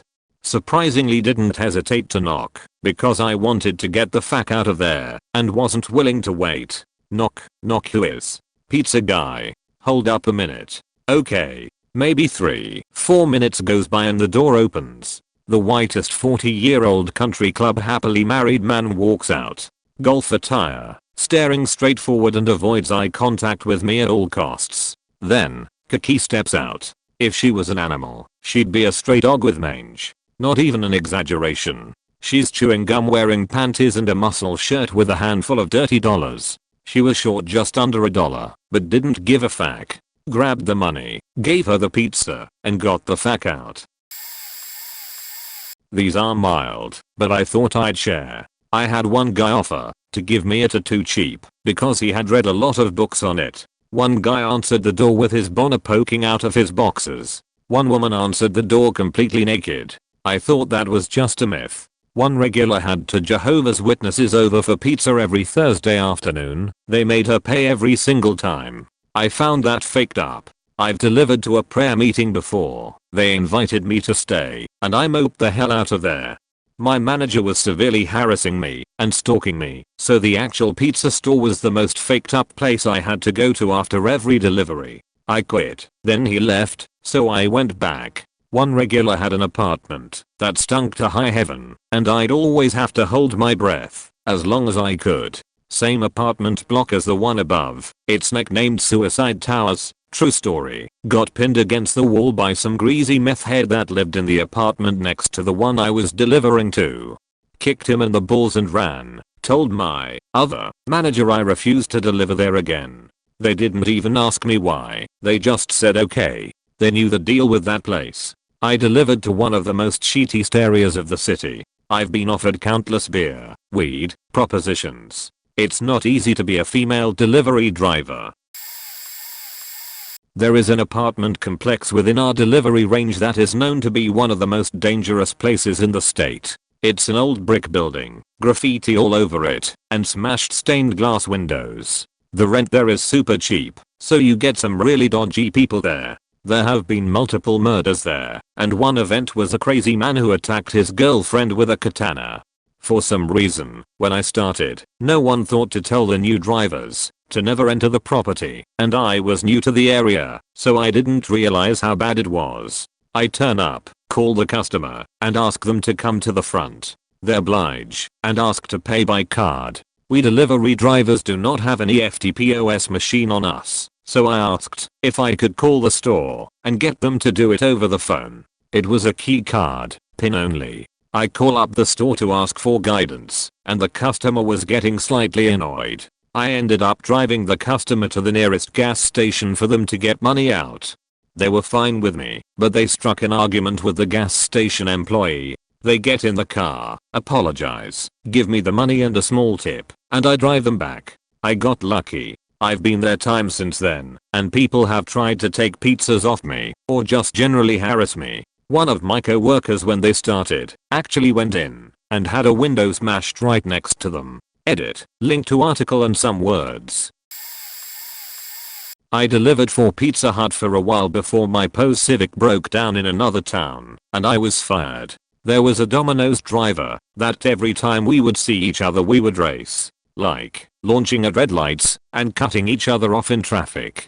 I was probably 19 at the time and super dumb. I ran into the guy a few times in public while not working, and we always argued about engines and I called him an idiot for delivering pizza in a brand new GTI. Not a delivery story, but pretty funny. The last time I saw him, we were at a party, and actually got along really well. My delivery area was pretty huge, and had a lot of different demographics because of this. I was delivering once in a really sketchy neighborhood and I hear all kinds of commotion and yelling behind the door. A little girl opened the door and I politely asked her if she had ordered a pizza. I can hear the mother in the background yelling. She sounded very drunk. The little girl hands me a small wad of cash which I immediately count out of habit, and it is $7 short. If there weren't kids present I would have confronted them, but as I was counting the money I heard the mother yell, "I ain't giving him no goddamn tip." I thanked the little girl and left. I delivered to a hotel for the first and only time that I would accept a hotel delivery. I went up to the room and a big burly man answered the door in only his boxers. I didn't actually think this was super weird for some reason, like who am I to judge? It's 11 PM on a weekday at a hotel, it's whatever. But then he asked me to come in. I had one foot on the door holding it open, and he asked me to come in again so he could sign my receipt. I declined again. As he walks over to the desk to sign, considerably weird as most people just use a wall or the pizza boxes, I lean in to look around the room. I see the lower half of the bed which I can tell a completely naked person is laying on. Though I only saw their lower half, I wasn't interested in any tip. I'm sure there's more that I just can't recall right now. Delivered for a while between jobs to make a bit of extra cash. We'd get some deliveries that were just coordinates or whatever, so if you were in a park or something like that you could order a pizza and have it delivered. Didn't pop up that often but it still was an option. One night I got a delivery to the park and something felt off about it straight away. It was just a personal pizza, nothing on it, and that was it. Who was paying for this to be delivered at like 11 PM in the park? I head over to the location and wind up parking on the other side of the park instead of the expected parking lot near where I was supposed to meet the person. I can see 3 people standing nearby, and they are the only ones around. I wait for a few minutes and see no one else, so I call the number, only to see someone from the group answer. Playing it off like I'm not 100% sure where he is, he tells me where to park and where he's standing. As soon as I get off the phone with him, the other 2 people go hide nearby out of sight. They don't realize I'm the pizza guy because my sign didn't light up and I turned my headlights off before pulling in. Sit there for another minute or so just to make sure the plan was to rob me, then left. Couple minutes later I got a call wondering where I was, and they kept calling back offering to buy more pizza, offering to get me drunk, all kinds of stuff, just to lure me out to the park to, what I hope, was simply rob me of the less than $20 I had on me. While in college I worked at a local pizza place, mostly in the kitchen making the pasta or pizza. In the summer there was a high demand for delivery since the area the restaurant was located was where a lot of people had vacation homes around the lake area. One day I got a delivery for a house that was literally half a mile from our place and was told that the woman who lived there was a hoarder and could be pretty difficult. I got to the house and rang the doorbell, only to be answered with a shout from inside of "What are you waiting for? Get the fuck in here." So I opened the door and was immediately met with the smell of trash, feces, mold, etc. The lady was sitting in the room in her wheelchair surrounded by boxes and other things that I tried not to draw my eyes to. She demanded that I bring the food to her and place it on the table, pile of junk, next to her. In doing so she kept screaming to me about how I would not be getting a tip because the last time she ordered from us we were late. I was polite in responding that I apologize for any inconvenience and will let management know of her complaint so we can improve as a company. As I turn to walk out she asks me to grab her cigarettes off the table in the kitchen, which I do as I figured I'd at least be polite. After giving her the carton I turn to leave again, to which she says, "And one more thing." I turn back to face her and she goes, "There's a couple of old pizza boxes that you can take with you to throw out in your dumpsters." Confused I see the direction she's pointing at, and around the corner of the living room she's in is easily 50 to 60 old moldy pizza boxes that she has collected over time. I tried to explain to her that this wasn't part of our services and that she would need to speak to someone else about cleaning up that space. I then get a barrage of insults of how I'm a piece of shit and that she's going to call the cops if I don't get out of her house. I got back to the restaurant and she had already phoned the place to talk about how terrible I was to her and that I should be fired. I wasn't fired, but I refused to take any future deliveries to that place whenever she called. I wasn't the usual delivery driver where I used to work. I was actually the one who would usually just fold boxes, clear tables, prep all the toppings, slicing them up and stuff, and occasionally if we were very busy answer phones and serve tables. One particular Friday night our delivery driver, we only had the one, since it was a very small place, called in sick, and we were extremely busy. So they sent the assistant manager on deliveries, since he was the only other one insured to drive the delivery car besides the driver. At one point there was an issue that the manager needed help with and all the other servers were busy. So they asked me to run a few pizzas in my own car due to me not being insured in the delivery car, and they'd reimburse me gas money. Being someone who kinda hated my job I was down get out of the restaurant for a while. Anyways I get to the last house and I'm feeling pretty happy and I ring the doorbell and wait a moment. Nothing. I ring it again and again, hear no movements on the other side. No one saying hold on. Nothing. So I finally gave it a third try. I rang the doorbell and knocked this time. Finally someone came to the door. The door opened only a tiny crack and the first thing the guy asked was, "Are you a cop?" I responded with "No, I have your pizza." At my response he simply muttered, "Sorry, hold on." He shut the door and then after a moment opened it just enough to fit his body in, and that's when I noticed this dude was covered in blood. And I'm not talking like I got a nosebleed and a little blood got on his shirt. I'm talking it looked like someone dumped blood on him, Kara's prom style. Needless to say I gave him the pizza and didn't stick around to collect the money. I just paid for it myself when I got back to the restaurant. I quit shortly after that. I delivered to an upscale motel that no one accepts is a motel, even though it totally is. I knock on the door and point 1 second the door opens and this guy sticks his face out. His eyes are wide and he gives me a great big smile and his general attitude makes me think the dude is currently on another planet due to cocaine. It's not my style, but you do you. As I'm handing the guy his 3 pizzas and wings he asks me if I have anything else in the bag. This is code for I want drugs.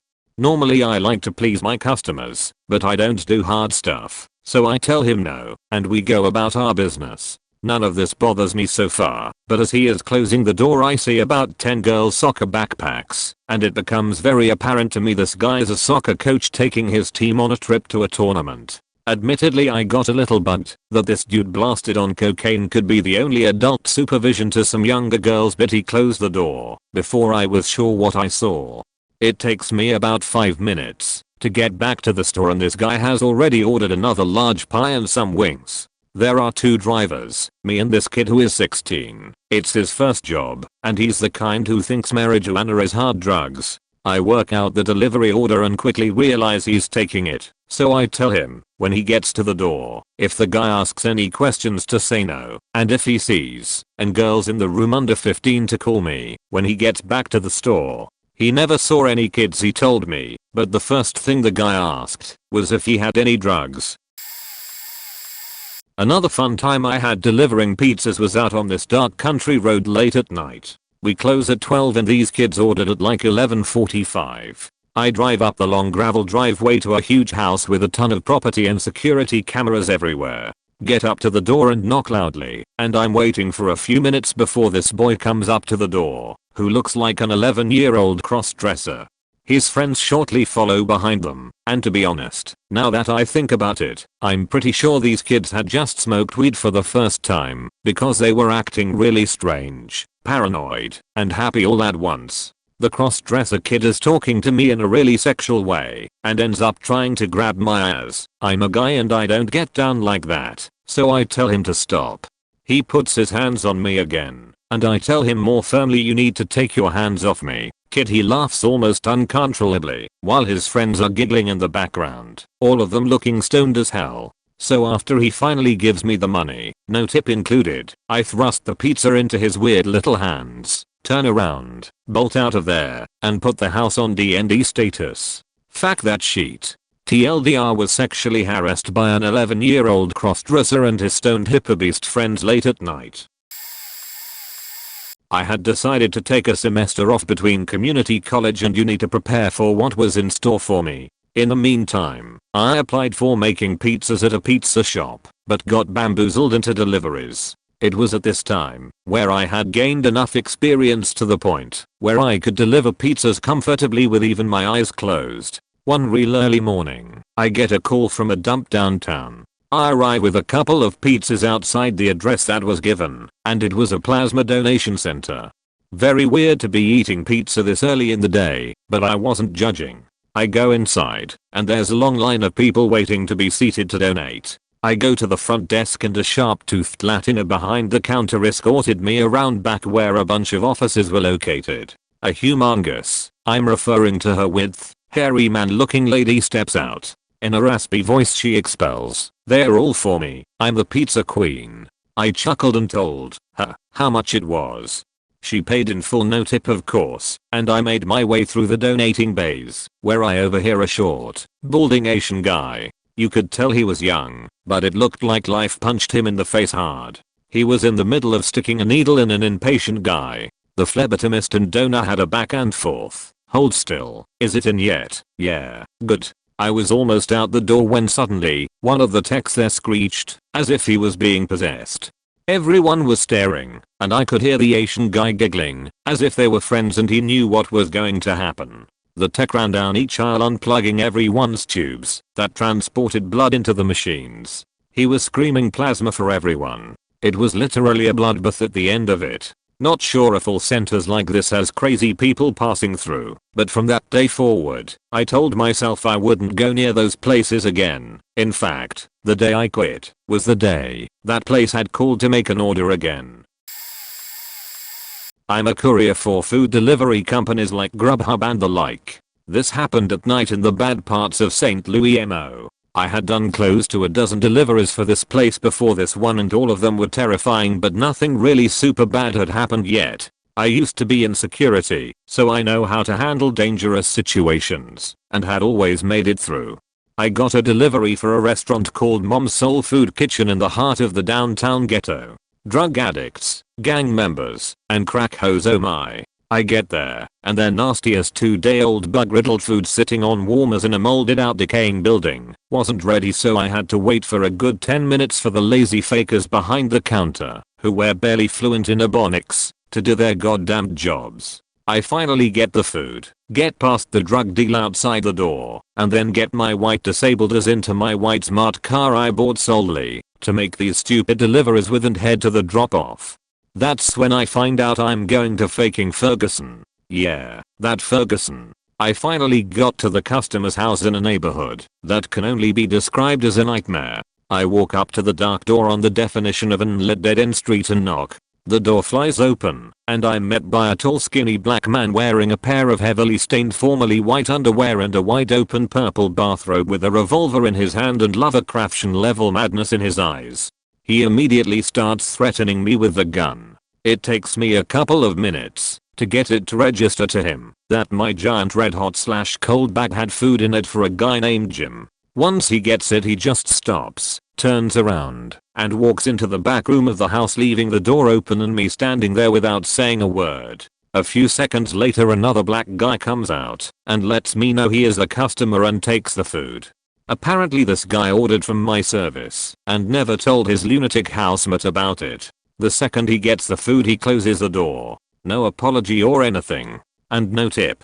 I had risked my life for less than $5. I would occasionally get other deliveries for this restaurant and I always refused to do them ever again. Fuck that place. Oh yeah, and I now carry a claw hammer within easy access in my car. I would occasionally deliver to a mental health facility that had a few different buildings with varying levels of security. Most of the time it was straightforward, wait to be buzzed in, and drop off the food. I took an order one day that didn't seem too out of the ordinary over the phone, maybe a little rushed. When I got to the building, which was only middle level security, but with doors that automatically lock after entry, I was let in like normal, but asked to come past the foyer into the office area, which I was pretty sure was not allowed, but one of the parts of delivering that I like is going into buildings that I wouldn't normally have access to, so I went with it. When I got inside, someone in an office told me to come in and asked who I was and what I was doing there. I told her that I had food and read her the name on the ticket, which she said was her, but she hadn't ordered anything, and she was the only employee in that building, and patients were not allowed to use phones. I asked if maybe someone was surprising her with lunch, and she said it was unlikely, so I called back to the restaurant to make sure I had the correct info and asked them to tell me the number that the order had called from to confirm that it was from this building, which it was. At this time she is visibly getting worried, but not calling for anybody else. I ask if it's possible a patient could have snuck a phone call, and she said it wouldn't be the first time. I tell her she can keep the food, since it was already paid by card over the phone and I wasn't going to do anything with it. Then she looks at the receipt and says it was her card number, but she is insisting that she didn't order food and doesn't know how anyone would be able to get her card info. By this time she was getting frustrated and making me uneasy, so I started towards the door. Realizing it is locked from the inside, I dialed the restaurant again and apologized to my manager for taking so long and acted like I was in trouble to have an excuse to leave the situation quickly. I asked to be buzzed out and took off. I never got any explanation and never heard from that building again, but looking back on it, it was a little creepy. Whenever I delivered, we had one place we weren't supposed to take orders for, and it was due to the high amount of crime in the apartment complex and how many people had been robbed there. One place in all of our area. I delivered for Papa John's, and our area covered about 3x Pizza Hut's worth of areas, so there was a lot of square mileage. Anyways, someone takes an order for this place and I get the pleasure of getting the delivery. I ask my boss about it, and he says, well, it's daytime, it should be fine, just be safe. Thanks. So I go to deliver there. Never been there before, so I don't know their numbering convention. Before I get out of my car, I leave my wallet and my phone in my car and only have my bank $15 on me, which I never did, even though we were supposed to. So I'm walking around looking for this apartment and can't find it. Have to walk by a lot of people before I unknowingly am getting close to this apartment. Someone asks, hey, where's my pizza? You got it for me there, right? And I just laugh, because a lot of people make those jokes. Not that it's funny, just playing the part, you know. Also, I'm nervous as hell.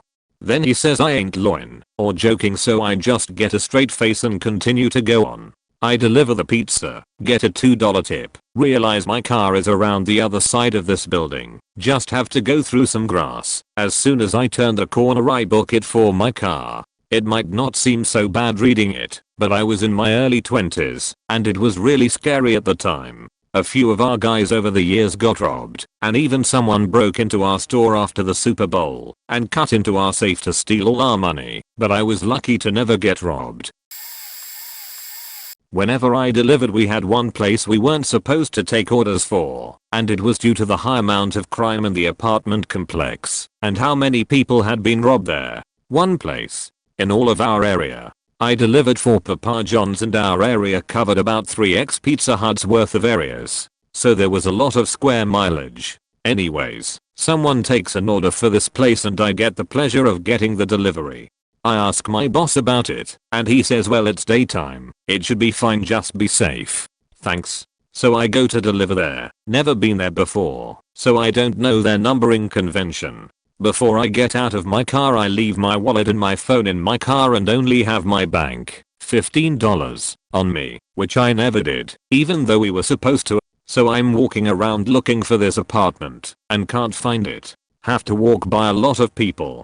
Before I unknowingly am getting close to this apartment, someone asks, hey, where's my pizza? You got it for me there, right? And I just laugh, because a lot of people make those jokes. Not that it's funny, just playing the part, you know. Also, I'm nervous as hell. Then he says I ain't lying or joking, so I just get a straight face and continue to go on. I deliver the pizza, get a $2 tip, realize my car is around the other side of this building, just have to go through some grass. As soon as I turn the corner, I book it for my car. It might not seem so bad reading it, but I was in my early 20s, and it was really scary at the time. A few of our guys over the years got robbed, and even someone broke into our store after the Super Bowl and cut into our safe to steal all our money, but I was lucky to never get robbed. I delivered for Pizza Hut for like 7 years, and my store was kinda in between a pretty decent and a really shitty part of town, so I often went to lots of faked up places. Deliveries to the hood were the worst. There were some places we wouldn't go to after dark, some places we wouldn't go to at all, and some places we would go to, but really shouldn't have. I got robbed a handful of times. Usually they'd just grab the pizza and run, or try to get into my car while I was at the door, but once I had a knife to my throat and another time a gun in my face.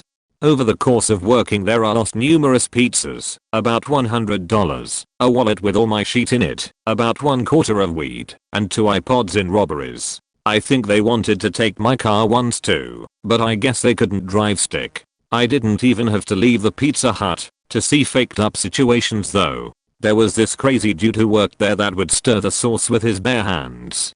Just imagine the most disgusting, fat, crusty, lazy-eyed, missing tooth, smelly as motherfucker, and that was him, putting his bare, crusty faking arm in the sauce. Once I saw him puke out back for apparently no reason other than it was hot outside. I still fear that I will accidentally eat somewhere that he currently works. Other faked up situations involve naked people, junkies, crackheads, drug dealers, hoarders, people that tell you entirely too much about their personal issues.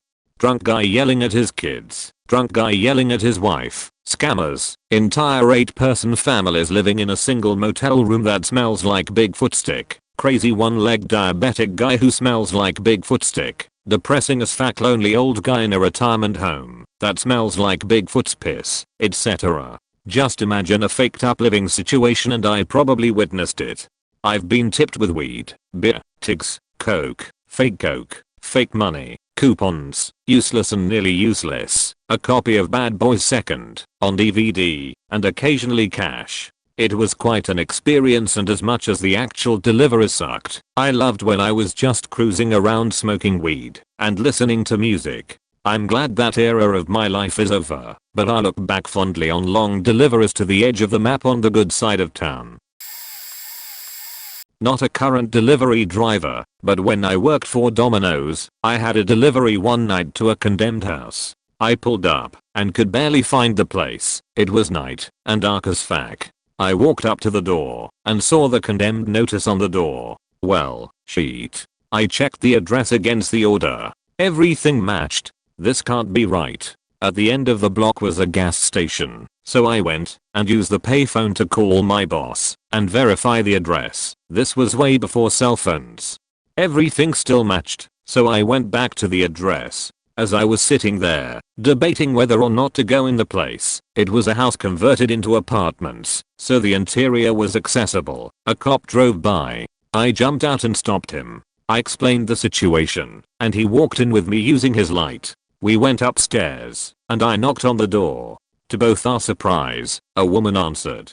She paid for the pizza, and as the cop started questioning her about living there, I bounced the fuck out. I literally ran to my car. The really faked up thing, she had kids in the place. I could hear them when she opened the door. Also, I saw a really young girl, 11, 12, naked once. Kind of. She came out of a bathroom off the main room of the house, but naked as her mom was paying for their pizza. She shrieked and ran back in the bathroom. I assume it was a bathroom anyway.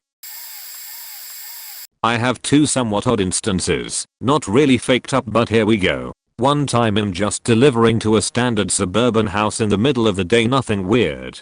I ring the doorbell. Guy tells me to come in. I immediately hear some weird moaning and walk into the living room. This faking guy is just watching Born in Broad Daylight rapes open, just sipping on some beer. After we make the transaction, the guy asks me if I wanna have a beer sometime and to come over after my shift. Mind you, I'm a fat 20-year-old man. Ultimately said no and bailed out. Extremely weird, but whatever. The manager and I laughed about it when I returned. The second instance is more sad. Off the main road leading into the hood, there's a side street that leads to a small apartment complex almost hidden amongst the other housing. I walk in. It's the middle of summer, and there's no ack in the whole building. People look miserable. I find the right room number and knock on the door. Boom, soon as it opens, I'm hit with a ghastly odor. There were two women inside. One was morbidly obese sitting, and the other was almost hiding from me. I made the transaction as soon as possible because it literally smelled like death and dipped. They seemed like hoarders. Hoarders in the stuffy subsistence level apartment in the middle of summer with no ack. Been years since I worked at Domino's, but I have 3 stories. When I was a kid doing it, I live in Australia, so you get a weirdly massive amount of people trying to fuck with you. A gay cowboy orgy. When I showed up, it was just a normal suburban cookie cutter house, but the second that door opened, there were guys having sex and playing with toys. The guy handing me the money just smiled and invited me to join. I smiled and declined. Another guy walked out with a non-Australian thong and said want a tip with $50 hanging out of it. Yes, I did take it. What, am I crazy? Went to this house on State of Origin. Big football thing. These 2 teenage guys were holding up a Setch blow-up doll and smiling with money in its mouth. I took the money out of it and smiled at them and said, looks like you 3 are having a fun night. They both went red when they realized that they looked like 2 people who were faking a blow-up doll together. I still laugh about that. I can't believe they didn't think about what they looked like before doing it. Bonfire or gateway to hell. These people had a decent sized backyard which they stacked a massive amount of branches, wood and all kinds of greenery and lit it on fire. Was a big fire. While you could see it, then the amount of smoke built up and made it blinding to see through. This covered half the suburb and the smell went on for who knows how long. I did hear the fire department showed up. I can answer this one, even though I'm a bit late. Get a delivery going to a trailer park a bit out of town. Delivered there a few times, but never this address. I get to the place. The guy's on the front porch with an entire 30 of empties around him. I say hello, and he stumbles and almost falls as he stands up, and I tell him it's $34.72. He goes inside to grab his wallet. The inside of his house is covered with garbage, beer cans, and hand-rolled cigarette butts. The table is covered with paper and loose tobacco. He counts out $32 from his wallet and says, you got change fair Hund? I tell him I don't, and that we only carry $20 or so. He proceeds to count his money again. Halfway through, he looks at me and says, are you one of the Mexicans? I tell him I'm not, that I'm Italian. It's the summer and I get ridiculously dark. He proceeds to say, was your grandpa a stonemason? Ironically enough he was. I know. I tell him this, and he just goes figures. He starts counting over again. He gets to $32 again, and again asks if I've got change for $100. I explain that I don't, and he begins to count again. As he's doing that, another dude walks into the trailer. The guy that ordered the food asks his buddy if he has any money. The dude pulls out, I swear to God, $2.72, quite literally had the exact change the guy was missing. He hands me the money and says I don't believe in leaving a man without a tip. He pulls out a huge cheese ball container full of pennies from under his sink, grabs a fistful of pennies, and drops it into my hands. All told, I was at his trailer for 40 minutes. TLDR, a drunk guy's trailer, where he took 40 minutes to count his money 3 times, and another dude came in with the exact change he was missing to pay for the food. In my town I have a really old motel called the Fountain Motel. Every single Thursday a man who seemed to have lived in there since the 90s orders a very unique order. I had heard tales of this man and how he smells like garbage and opens the door naked, but I underestimated this by a lot. So one of my first weeks working, I see the Fountain Motel order pop up on the counter and a piece of me got excited to finally see what this guy looks like. I take the order and 10 minutes later I arrive at this sketchy motel known as the Fountain. I knock on his door and I hear a really low grumble coming. I wait a few minutes and finally he opens the door. Let me tell you that the rumors of his smell were very generous. This guy smelled like he had been living in his own sheet for over 5 years. Things I saw when he opened the door: his same pizza order from the last 10 weeks just on the floor, unto shade, which contains 8 Dr. Peppers, 5 popsicles, 4 orders of mozzarella sticks, and 2 chicken parm dinners. Rotted floors and ceilings, cigarettes covered the ground like peanuts at a Texas roadhouse. Oh, and his balls. This guy was wearing nothing but a pair of boxers with his balls hanging out. After taking this all in, I finally tell him the total, and he says okay, just throw it on the ground. I was very confused by this, and after placing the food on the ground he proceeds to pick up the tray of food and drinks and throw them all over his bed. He then takes the ticket, signs it with a $15 tip, and tells me to have a good night. By far the grossest, most faked up delivery I will ever go on. A delivery story, not so much a pizza one though. Still really weird. I own a small coffee shop in front of a social services apartment complex. We share the same address, but I have a different suite number. I still get deliveries to my shop of stuff that goes to the complex, but I'm usually more on the ball with sending it back now. I get a package that has my address, and I open it to find several hardback books. As I'm thinking, these aren't mine, I notice the name on the box and realize my error. It was meant for a very crazy guy who lived behind in the apartments. He was known for showing up at my shop at 6 AM and ordering 15 grilled cheese sandwiches a couple times a week to go. So I'm dreading it, but I close the box and take it over to his apartment. The curtains are drawn, but there's a light on. I knock on the door and immediately hear a lot of rummaging around inside, but even after a few minutes, no one opens the door. So I knock again, and a few minutes later, the door opens up. There he is, naked as the day he was born, much older, dirtier, and saggier I suppose, and he asks me what I need. I tell him the story, and he graciously takes the box. I notice behind him the filth he's living in, and not a grilled cheese sandwich in sight. We always guessed he was building something with them, or eating only grilled cheese. I said take care, and hurried away. About an hour or so later, he comes into my store and starts yelling about how I went down there and tried to rap him, and that the government was trying to get him, and he started getting violent. So I called the cops on him. They escorted him out, and I never saw him again. Not long after, the apartment complex burned down from a meth fire. I used to drive during high school, kind of a fun easy gig, and made decent money at the time. The strangest for me was the nudist camp.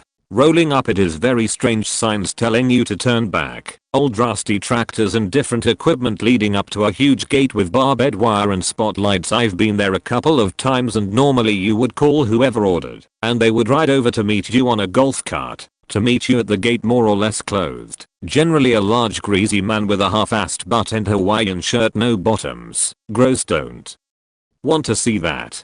The last time I ever went there I had some 15 or 20 pies with me and had to go to their clubhouse. It was all fine at first. The lady who met me was wearing clothes. As I started unbagging and setting the pies up, the rest of the camp must have heard I was there, and suddenly nudists came pouring and I had no clue where to keep my eyes. Everywhere I looked, boom wiener boom boobs, so I tried to keep my head down and not giggle. Keeping my head down, my eyes met a naked little person, not something I wanted to see. After all this, and nudists bumping their junk into me for 10 minutes or so, they paid and tipped me $40, so a good trip, and got a good laugh and story from it. Also, the owner's son-in-law was begging to come with me. When he heard where I was going, I had no room for him in my small car with all the pizzas.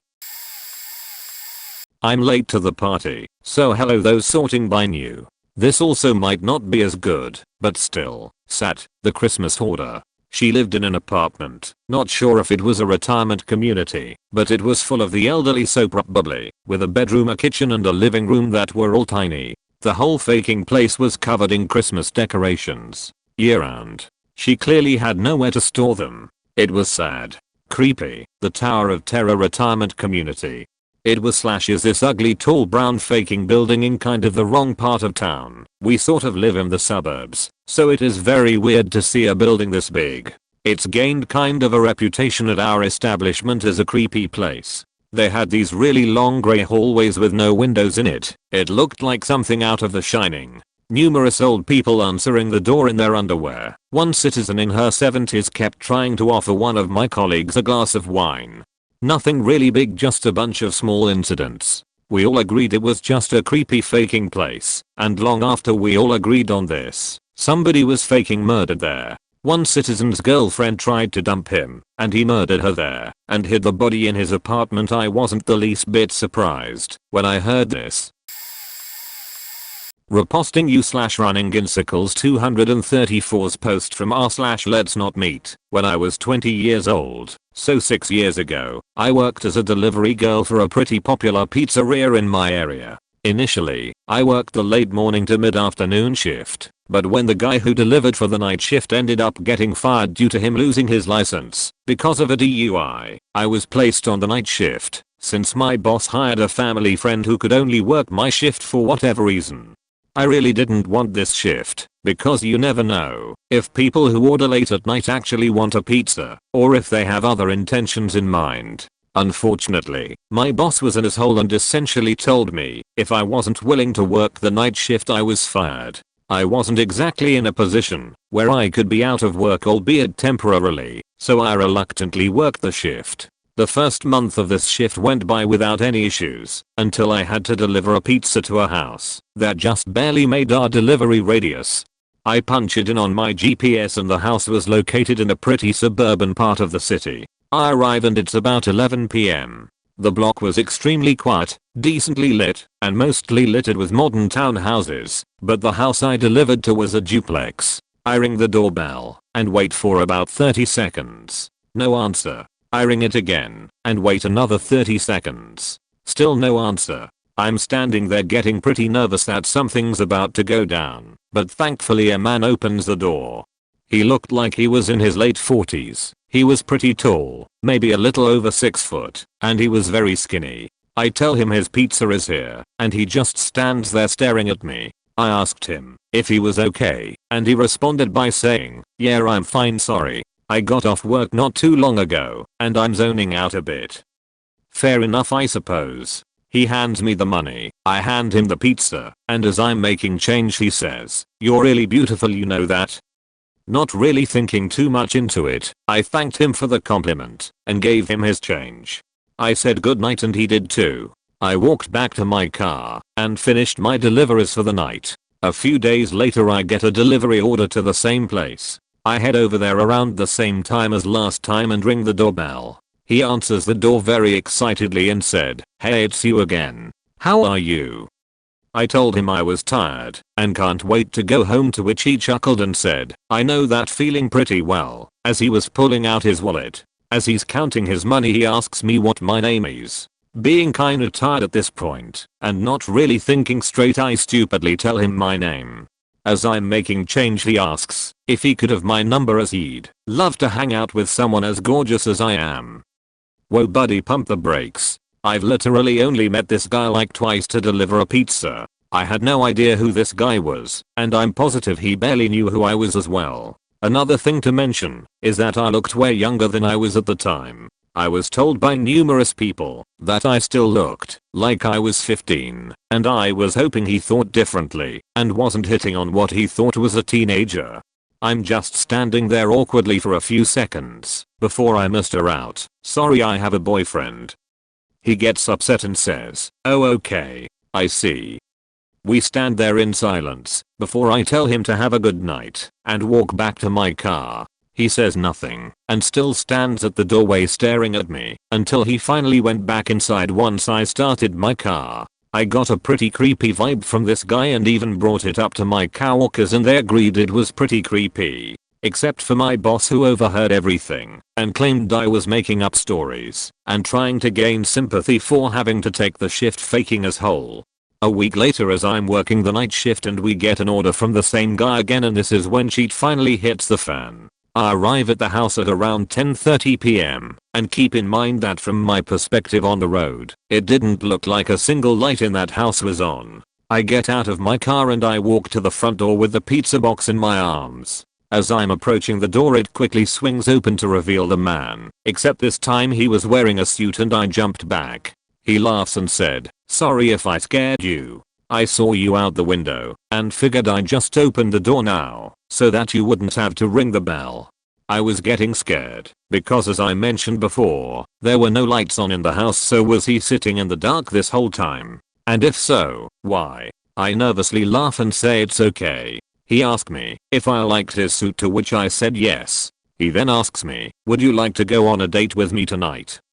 What the fuck? I once again tell him I have a boyfriend, to which he chuckles, gets close to me, and says, "Honey, there's no way a girl your age is in a serious relationship. If you go on a date with me, I'll show you how a real man treats a girl." He grabs the pizza box from me and throws it to the side and grabs me by my arms hard. I'm officially sheeting bricks at this point and trying not to cry from the fear that was overwhelming me. I start pleading with him, "Dude, please. I just want to go home. I don't want to go on a date tonight." He just stares at me with the most sinister look I've seen on someone's face and says, "I don't care. Get inside now. We are gonna have a good time." He starts trying to pull me into the house, and I'm trying to resist as hard as I can. After a bit of struggling, he lets go of one of my arms and starts grabbing something out of his pocket, which I presumed was a knife. I did something that to this day I'm still thankful worked as he was doing that.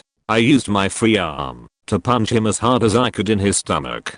This stuns him for a few seconds and he loosened his grip on me, allowing me to break free. I quickly run to my car, and as I get in he runs at me and tries pulling me out of the car, holding the knife in the other arm, and even yells, "Why are you making this so fucking difficult?" I grab a half-empty soda bottle I had in the cup holder and throw it, and luckily it hits his head, and he lets me go.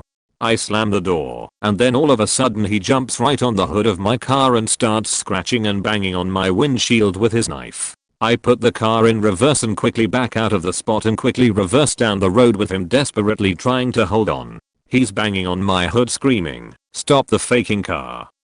I turn onto the next road as swiftly as possible and luckily he falls off the hood of my car. I slammed the gas as hard as I could to get as far away from that sick bastard as I could.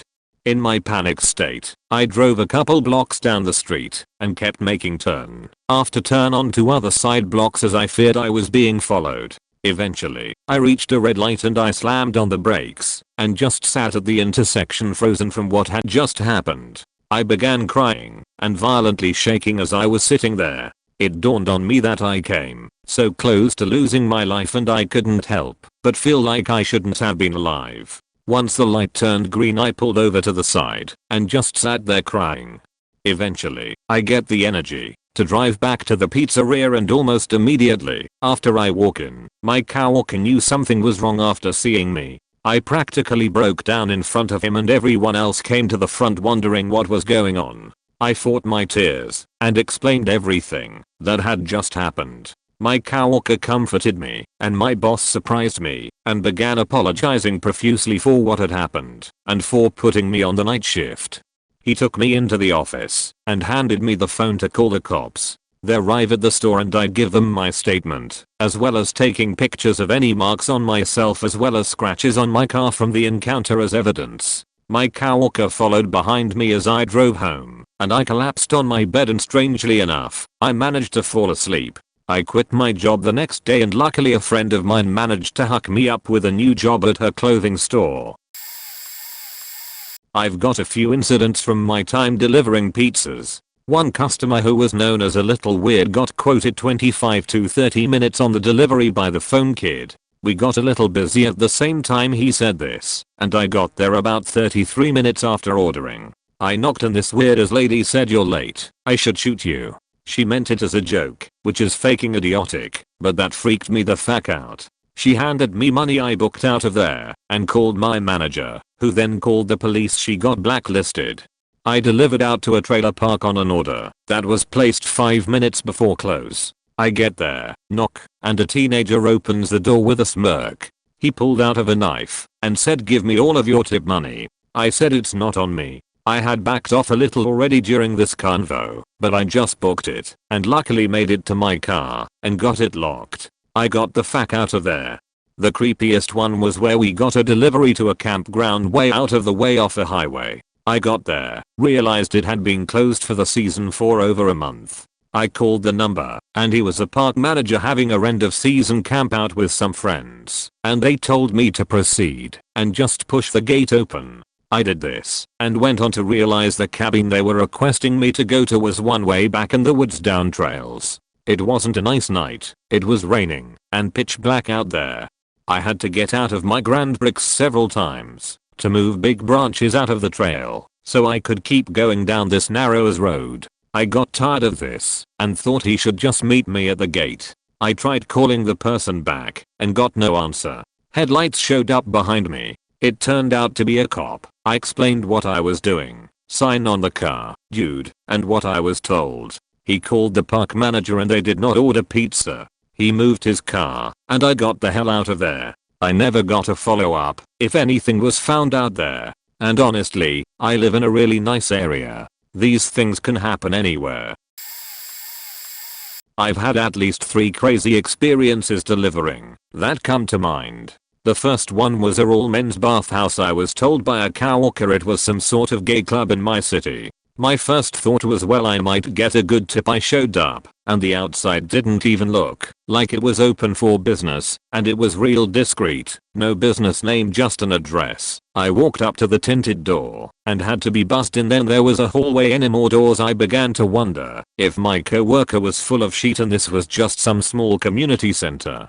I reached the end of the hallway and there was a doorman behind a desk with a sliding glass, like a receptionist at a doctor's. I looked at him and gave a name and he waved me on to go through the next door. I looked behind him, and facing me were 2 TV screens with no sound showing what looked like gay-born half-naked men all over each other, up and down, wearing whistles around their necks and dancing like the world was going to end. I immediately knew my coworker was legit, and not wanting to offend, I casually walked in. Also, it's worth mentioning I was 22 years old and am a heterosexual male. I'm in no way uncomfortable with anyone's sexuality, but this was like throwing a faking ham bone into the lion's cage. I was apparently expected to find a Dave in this maze of raving half-naked men. There was fog, bad lighting, and the music was pumping as loud as possible, I'm sure. I make my way in, calmly announcing that I have food for a Dave. Did anyone order food? Are you Dave? Meanwhile, I'm simultaneously being catcalled at from literally every guy in there, like they were loving this. Hey baby, I ordered extra sausage over here. One guy said, I'm not Dave, but I wish I was cutie. Then finally some gentleman comes up to me and offers to buy me a drink. So I set down my delivery bag and kicked back and got to know this man, and we both had a fantastic night. I never made it back to work that night after I met Eric. We've been living together for these last 6 years and frequent the bathhouse once a month to remember where we met and have a little fun. I don't know if this is common with other places, but in the town I deliver in, it is very common for people to invite you in to put their order on their counter while they get cash for the order. Anyways, I go to this house on a normal delivery and the house was really nice, so the invite in brought me no second guesses. I went in, and a bunch of ladies, ranging from one girl that was 22 maybe, and the rest 40, 70-ish, swarmed me. Out of the 20 to 30 that were there, I was surrounded by at least 15 of them.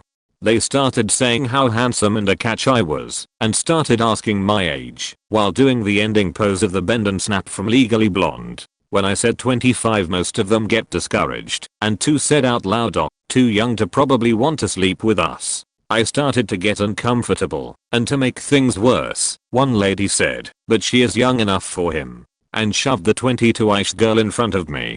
She was very uncomfortable as well, and when I said "I'm sorry, I'm engaged," the same 2 from earlier said, "Oh, he is just here for a payment, he isn't here for a fling." Like that was an option had I not been engaged. Did they really expect me to just stop working and have a sexy party with them? One lady, who was sitting down nearby, then added a great piece to the conversation. "You better be careful walking into people's houses, gonna get wrapped." Probably not here though.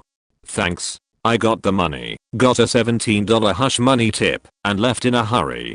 TLDR, got hit on by a bunch of old ladies, forced into an awkward "I'm taken" conversation, was told I was gonna get wrapped and ran away.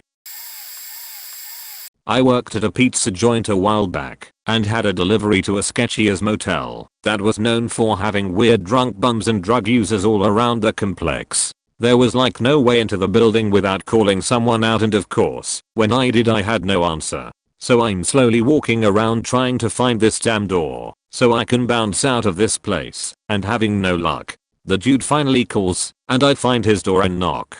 The door opens, and there is a woman and 3 kids inside with trash all over the apartment. The dude says he has to go get the money as he forgot where he put it.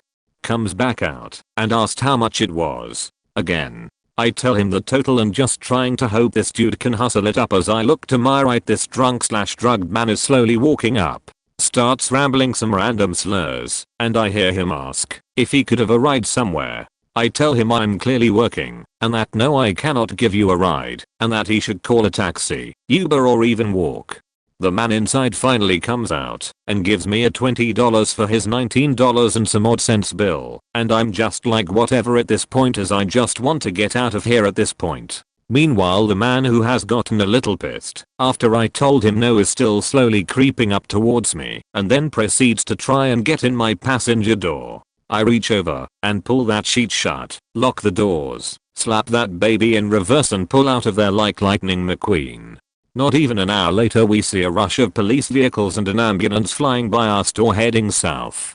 Don't think much of it until I got to researching what happened locally that night, and what do you know? A man was stabbed at the same motel that I delivered to that same night. Have no idea if it was that guy getting stabbed or him stabbing someone else, but I still get a little tripped out thinking about it, and the possibilities of that dude inside taking an extra minute or 2 longer to get his $20 from inside.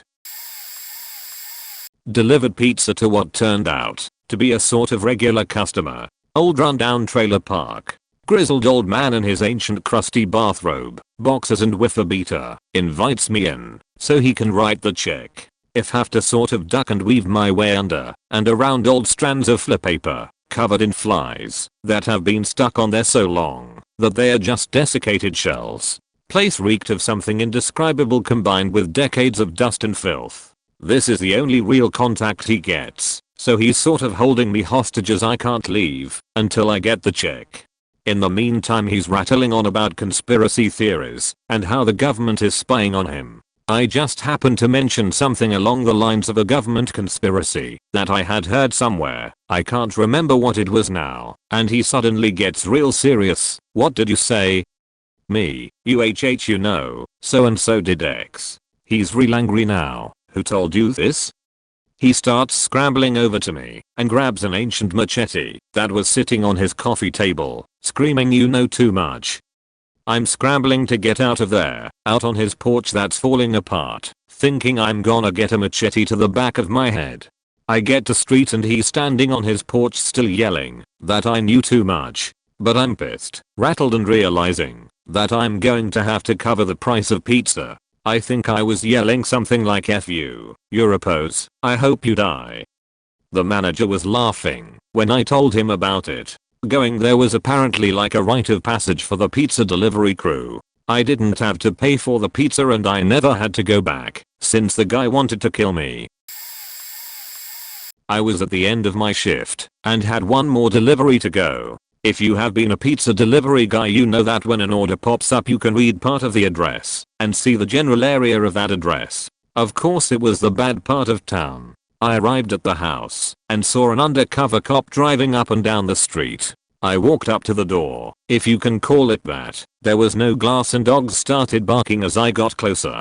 A lady greeted me through the open door and I handed her the food and took the money. Of what I could see inside of the house was really run down. While getting back into my car, the undercover cop pulled up next to my window. There was two men. One showed me their badge, then asked if I knew anyone in the house. I said no, I was just delivering a pizza. Then they read off a few different names and described a man and women. The women I had just seen matched their description.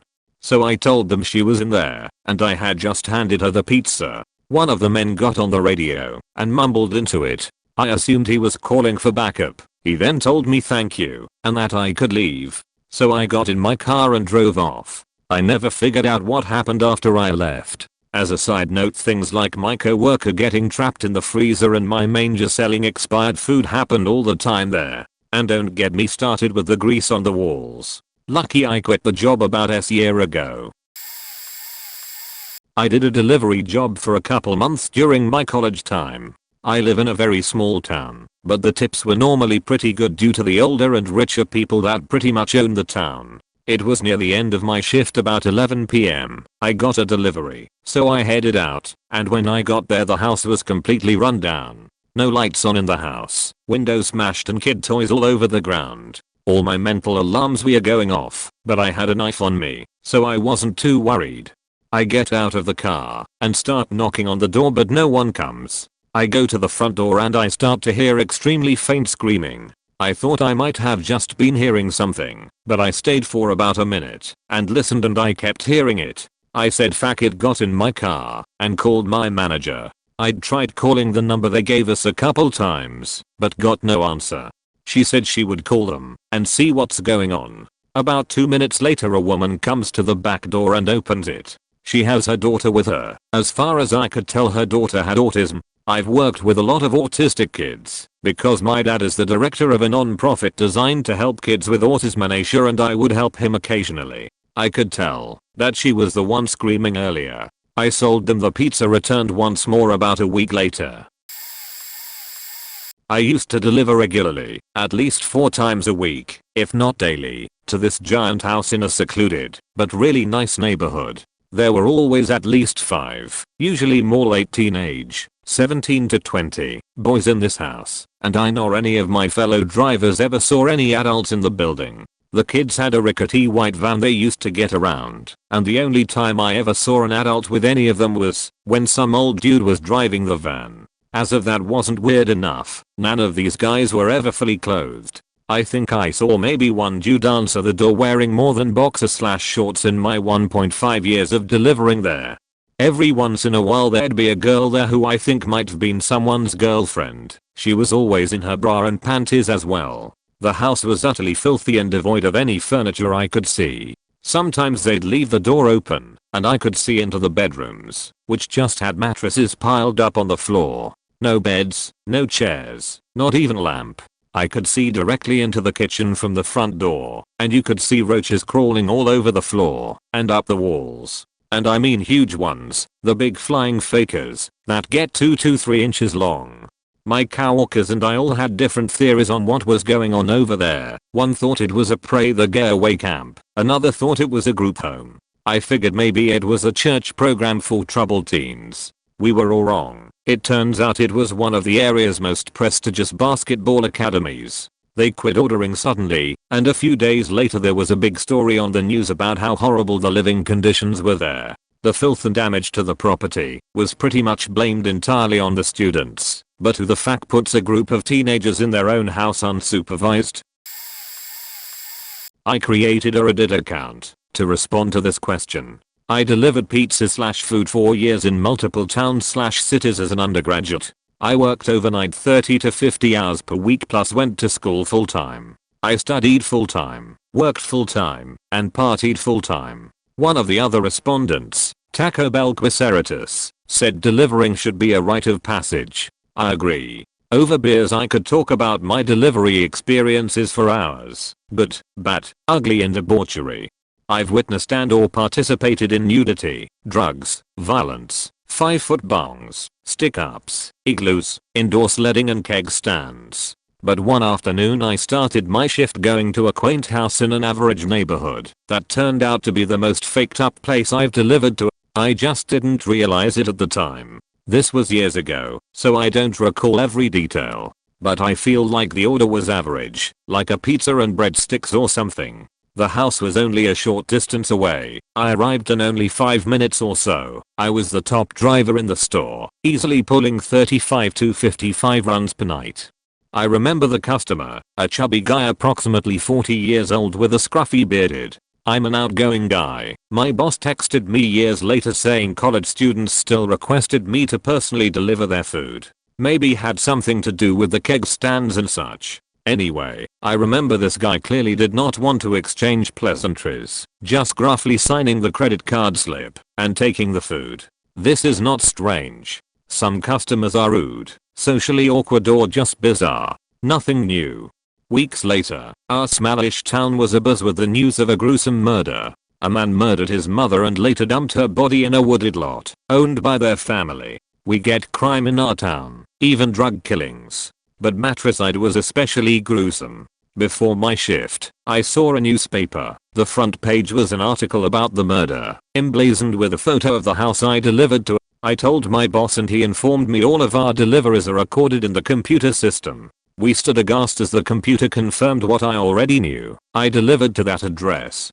But the most faked up part of this story is the timeline point. According to police reports, this guy killed his mother in the house and only later dumped her body in the wooded lot. But her body was in the house for days before he moved her. The police aren't sure of the precise dates, and also my memory is fading a bit, since this was almost a decade ago. They estimated, for example, the son dumped her body 2 to 6 days after the murder. This is approximate. I frankly forget the exact date range. I delivered to him on the 4th day. I delivered to a murderer and his mother's body may have been in the house at the time.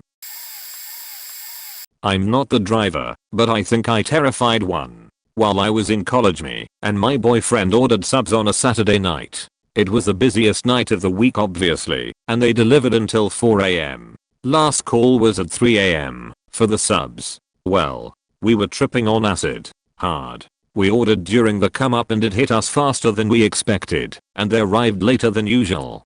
The guy gets there, and I go to get it, and pay and I grab my wallet from my purse. Here's the problem, all of my bills looked the same. So here I'm with this kid trying to hand me my subs, while I'm standing there, not making eye contact at this point, just staring down at these undistinguishable bills, dumbfounded. I stood there for probably 2 minutes counting the 9 bills I had, of what had been various amounts, over and over hoping I could tell them apart. Finally realizing my mistake, I look up at this kid and the minute we make eye contact he's visually taken aback, while I stare at him with pupils the size of a dinner plate. The whole my time this is happening my boyfriend wasn't paying attention. I finally let out this very long which gets my boyfriend's attention. I think he put 2 and 2 together before he made it to the door, because I hear "oh shit" before he takes the money from me. And here this poor kid is still standing there while I'm staring a hole into his soul hoping someone would bail me out of this situation or my eyesight would magically work properly. All I can manage to say at this point is they all look the same. In this super confused tone, which I'm sure confused that kid even more. My boyfriend handles the transaction and the driver doesn't say a word the whole time we sit down, and out of nowhere he says he knew we were completely faked up. And thinking about the situation caused me to laugh for like 20 minutes straight. Also, the next morning, we realized we tipped the kid $15 on a $15 bill, and I felt zero remorse for it. I delivered in high school for a Domino's which delivered to the suburbs. It's by no means densely populated, but it is also rare to see large secluded properties. I grew up in this city, and so I was familiar with almost every place I delivered. However, there was this one time when I delivered to a home which I had never even noticed was there before. This was strange, because I had driven up and down that specific road fairly often throughout my life. The house was set way back. I finally found the house number, parked on the street, and started walking up the long path, which was somewhat overgrown and eerily secluded. As I got closer to the house, I realized that there were no lights on at all inside. This was very unusual. I was so thrown off by the situation that I rechecked the ticket several times that I was at the right place. So I walked up to the door and knocked. As I waited, I listened for any signs of life, but didn't hear anything. I then knocked a second time and rang the doorbell as well, but I was still met with a strange silence. So I called the number on the ticket to make sure I was at the right place. A girl answered, but she had a raspy voice that didn't sound right somehow. It sounded breathy and unused, almost like a whisper. I asked if I was at the right place and she asked me to walk around back. Although I was pretty weirded out by the exchange and the situation, I walked around the side of the house, opened the chain linked fence, and made my way to the basement's back door she had explained during the call. I finally did see signs of life as I made my way towards the door. There was a faint glow through the closed curtains and I could hear some weird music as well. I knocked on the door and waited for the woman to answer. I don't know what I was expecting, but the lady who answered the door clearly had not been outside in ages. She was incredibly pale and had shaved her head. Her eyes were sunken in with bags under her eyes as well. Initially I thought she might be going through chemotherapy or something, but that didn't seem to fit. She was also listening to some type of tribal drum music. The only light inside was coming from a room in the hallway behind her. She went back into that room for some change for a tip, and that's when I got a view of the room behind her. She had decorated the entire room with mannequin heads. From my view I could see at least 20 of them. It looked like she had modified some in similar ways to House had modified his toys in Toy Story. Some had nails poked through, so it looked like hair. Some had weird drawings on them. Some had mohawks made out of bizarre objects. Others had eyes cut out and ears missing. It was all pretty unsettling. I couldn't get too close of a look though, because it was pretty dark inside, and she came around the corner with my change after a few seconds. The instant she handed it over, I noped out of there real quick. Hairs were up on my neck the entire way back to my car. It was also unsettling. So I have to preface this by saying I'm on mobile and I'm an assistant manager who works both inside and on the road, but the story I'm going to share isn't my experience, it was my coworker. So the driver pulls up to the delivery, a rehabilitation facility, think retirement home, but more hospital and medical looking, and as he is looking for a parking space he realizes that there are multiple first responder vehicles already there. So he goes in, starts observing the situation, and heading towards the customer's room number, when then police stop him. "Where are you going?" "I'm going to see customer in room hash." "No you're not." The cops explained to him that the customer whose food it is was the reason they were there. That was the day we found out that it wasn't just a rehabilitation facility that we had been going to, it was one for specifically mentally ill patients. Not an issue, but definitely new information. What happened was that the customer who ordered the food had an episode right after he got off of the phone. Again, not sure of the details of the situation, but it was enough to have police, fire, and ambulance. So the police took the order down to him and had the customer sign the delivery slip and bring it back from the driver. He went back to the store kind of still wondering what the hell had just happened. Nothing like that has happened since, and we still deliver there with no issues. Once I delivered to a customer who would notoriously order pizza while he was completely wasted and then forget he did it before we got there. This time, I get to his front door and realize it's happened again because he's not answering the door. I knock, I ring the doorbell, and finally call his cell phone. I can hear it ringing from the front porch. I knew he was passed out inside. I called the store and they wanted me to wait for him to wake up. Apparently it was slow enough, and he ordered pretty frequently. So I walk out to the sidewalk to wait a while. Next thing I know, I hear barking and look up the street to see a massive angry pit bull coming right for me. I've grown up with big dogs my whole life, and I knew this dog wasn't trying to play. It literally was lunging at my legs and feet while I used my pizza bag as a shield to fend it off. I kept looking up the street for an owner and couldn't see a single person outside. I carried a knife for protection and was thinking how horrible it will be if the only time I've ever used it was to stab a dog during a pizza delivery. Thankfully the owner showed up a couple houses down before it came to that. He called his dog off and the customer woke up shortly after that to take his pizza.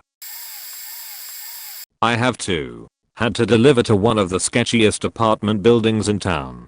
This was my first time delivering there, but I had heard about it from my coworkers, so I basically knew what I was walking into. As soon as I stepped foot into the building it reeked like weed and everything was deteriorating. Finally got up to the apartment I was delivering to and some old half-naked greasy dude with stringy hair answered the door. I could see into the living room and some half-naked obese lady was laying on a pull-out couch that had no sheets or anything.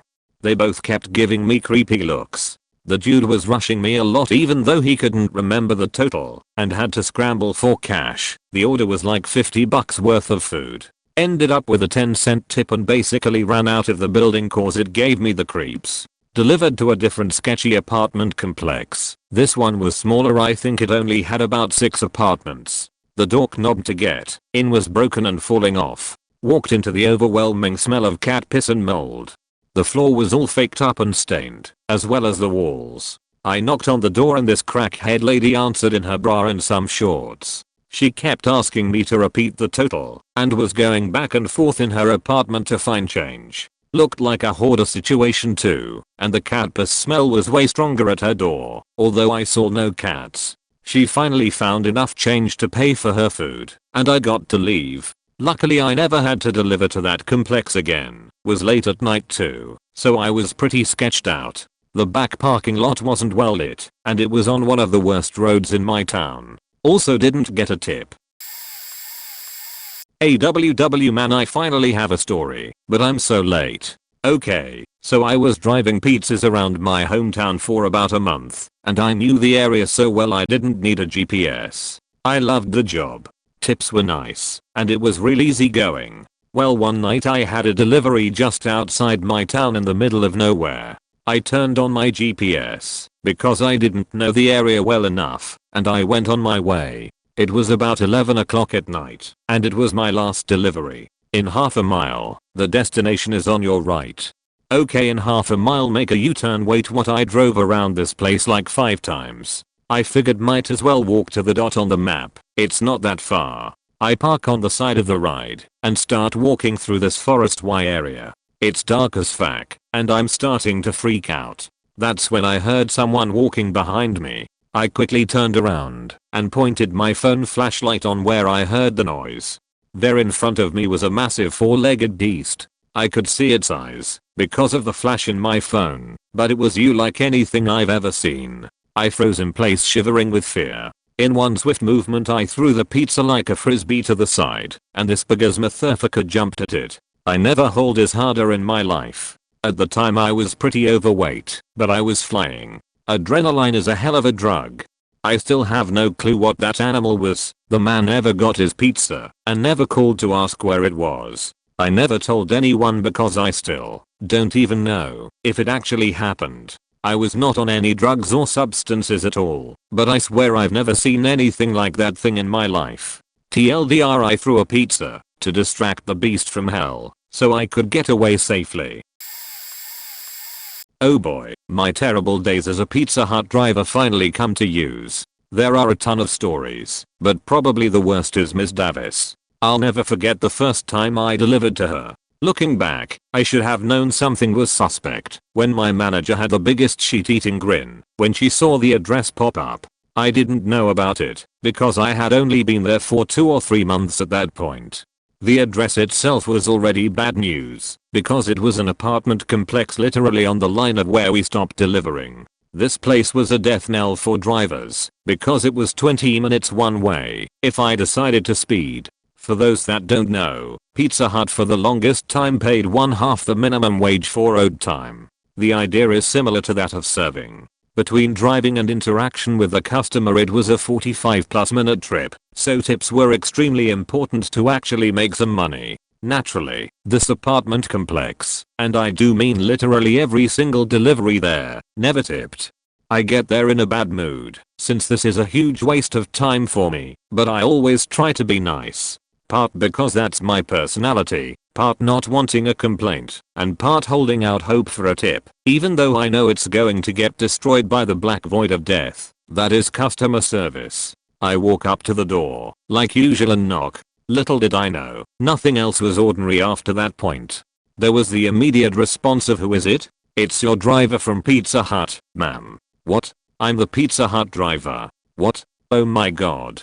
Pizza Hut." It was a weird mix of exasperating, but kind of funny, even in real time. She lets me know she's coming, but it'll take a second, because she has a bad knee. I start to feel a little bad for her, because I can tell she's a little bit older, probably around 50. Then I hear from inside, 1, 2, 3, up, 1, 2, 3, up. Now I start to feel really bad for her, because this lady is legitimately having to count to herself to summon the strength to get up. After about 2 more chances she made it to her feet, and wobbled to the door with her cane. Then I heard the door knob turn as the door opened. That's when it hit me. The smelliest, most disgusting smell that has ever invaded my nostrils. I'm talking worse than a spew of baby diarrhea. Worse than if you were gone for a week in the summer and your dog crapped in the house and it hotboxed the whole time. Worse than if you were Mike Rowe in a sewer episode and decided to submerge your head and suck some down through your nose. My mouth immediately started to water, like I was going to projectile vomit at any second. Luckily, I managed to keep my cool. Besides maybe my eyeballs, which she probably cold views to eat the pizza on because they shot open to the size of saucers. She immediately began to apologize about taking a while to get to the door. A long, complicated tale of how she fell through her old landlord's stairs, had injured her knee, and he had still yet to reimburse her for medical bills began to unfold. I heard the basics, but I couldn't focus because I began scanning her apartment for the smell, and it was very apparent. There were old pizza boxes, dinner boxes, and, for some reason, a plain old cardboard box. There were dirty dishes scattered everywhere alongside all of her dirty laundry, including her socks. Scraps of food littered the floor, and beneath all of the filth I even saw a cat. Upon closer inspection I could see pee spots and even mounds of scat. The cat scurried off, likely after a mouse from the Pied Piper. The last straw was when I looked on the floor and saw her old diaper. I finally cut off her speech and said I had to go. She slowly counted the coins to give me the exact total and apologized for not giving a tip, but said if I'd get one if she saw me again. I was grateful just to leave the smell behind, as I had began holding my breath until I took my leave. Lo and behold, not 2 weeks later I have to deliver to her again. Everything above happened again, including a promise to tip me next I came. Edit. I just remembered that when I got back my manager told me she said the pizza was cold, so she got store credit. Happened I think 2 more times until my manager said she wouldn't give her any more credit and she stopped ordering. Not pizza, but I used to work for a delivery company that delivers a whole bunch of items, a courier basically, but it's a same day service. Who cares? Doesn't matter. Few instances come to mind. One night I was driving on a country road, pitch black, no lights or such. I drove a van, Mercedes Sprinter. I continued down to where the sat-nav said the house was. Pulled up to this old blacked out house, huge driveway and gate, with a smaller building to the left. I left the running lights, tiny yellow lights on side, on, and got out the van, grabbed my torch, and walked round the side of the van. I was reaching into the van and heard this rustling next to the building, and in a shot I fired my torch at this long white figure and my chest nearly caved. A pure white horse stuck its head out from a half door from the building and nearly killed me off in the process. Had to deliver to a few farms with power cuts and such. Not mine but a colleague's. He was driving down a farm road and jumped out to pee on the side of the road. Took the keys out and went to do his business. Finished up, turned around and walked back to the van. Looked up at the window and seen a face staring back at him. It was his reflection due to the way the light caught it or something, but did he get a heck of a fright. I once got a call to a casino hotel room. I visited this hotel 3 or 4 times a week and the call seemed normal. I get to the room and a 7-year-old girl answers the door by herself and says her dad won't wake up. I politely asked her if she could try harder to wake her dad up. Her and what I assume to be her 4-year-old sister come back and hold open the hotel door. The small one starts to cry quietly and the older one tells me that her mom left earlier and won't be back. I try calling the dad, but I hear his phone loudly ring inside and then fall silent twice. At this point I'm horrified and confused. Did the mom kill the father? Is the father overdosed or something? I call the pizza place and tell them what was happening. The 7 and 4-year-old still holding the door. My manager proceeds to tell me they are very busy at the store and I should get the 7-year-old to sign in place of her dad. I then had to complete a transaction with this little girl signing in her best cursive writing on the line. They brought the pizza inside and I just stood there debating calling the authorities for a good minute. At very least bad parenting caused those girls to have to fend for themselves. I will never know what happened that night and it haunts me. Late to the party, but I was helping my friend deliver Chinese. We went to this project-esque type apartment complex. My friend handed me the bag of food and told me to run it in the building and the apartment was on the 2nd floor. When I got in and started knocking on the door, guys came from stairs below and stairs above and ambushed me. They pinned me against the wall and held what was obviously a cell phone in their pocket against me and pointed it at me trying to act like it was a gun. I started laughing because I thought it was ridiculous to use a fake gun to rob a woman for $20 worth of Chinese. They didn't appreciate my laughter and began searching my pockets for other valuables as well. Thank God I left all my stuff, cell phone / money etc. in the car outside my friend. After they got the food and had gone through my pockets, they let me go and took off out the back of the building. I took off running as fast as I could out the front. I was completely in tears as I got to my friend's car. I thought it was crazy to do all that over $20 worth of food. Like, at least order something expensive if you know you're gonna rob the delivery person. My friend thought I was making it up and demanded I pay him for the food. I demanded that he take me the hell home and we are not friends anymore. Pretty late, but oh well. One time I was delivering to the smell looking house in the middle of a wooded area a few miles down a single lane road. It was about 5:45ish, so the sun was going down, early winter / late fall. As I park, a big old doggo comes prancing up to my door. Typically, delivery people scare easy with big dogs, with good reason, but I was raised with big dogs, so I got out of my car with a pizza. The dog was really friendly and sweet, thankfully, and joined me on my walk to the front door. Knock on the door and 2 dudes answer it, one in doorway, one standing behind other guy petting the dog. Give off my usual greetings and hand the closest dude the receipt to sign. As he reaches for it, he asks me if the dog gave me any trouble. I chuckled and said no. The dog came back to me and I started petting her. The dude starts signing it and keeps asking me if she gave me trouble. I sternly say nope and start to get the pizzas out. This guy then starts trying to get the dog to get me and sick me. She doesn't react and I don't either. He keeps doing it, all while his friend, who I'm handing the pizzas to, is laughing.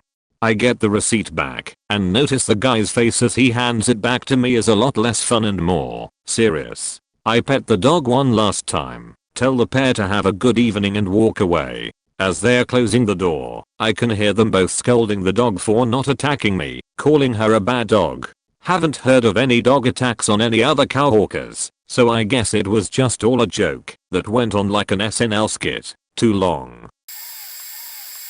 I delivered a pizza to a house just outside of the city. On the way back, I stopped to help a car that pulled over in front of me with their hazard lights on. I pulled up beside them and thought it was weird that nobody rolled down a window or made any kind of contact with me for around 15 seconds. The passenger then jumped out of his side of the car yelling that they needed help as he made his way toward my car. I thought something was weird about this. As I started to pull away, before he could get to my passenger door, he began shooting at me. I ducked my head after the first shot entered through the back window and embedded in my passenger seat headrest. Another shot entered through the rear window, while the other 3 only hit the outside metal parts of my car. He missed altogether with another shot. Turns out it was a plot to rob me. The pizza was ordered, and the guys were stationed down the road to intercept me. They knew who I was, and they knew that I would be able to recognize them, as I had delivered a few orders to them before. The guy wasn't wearing anything to cover his identity, which leads me to believe that he would have shot and killed me if he would have made it inside my car.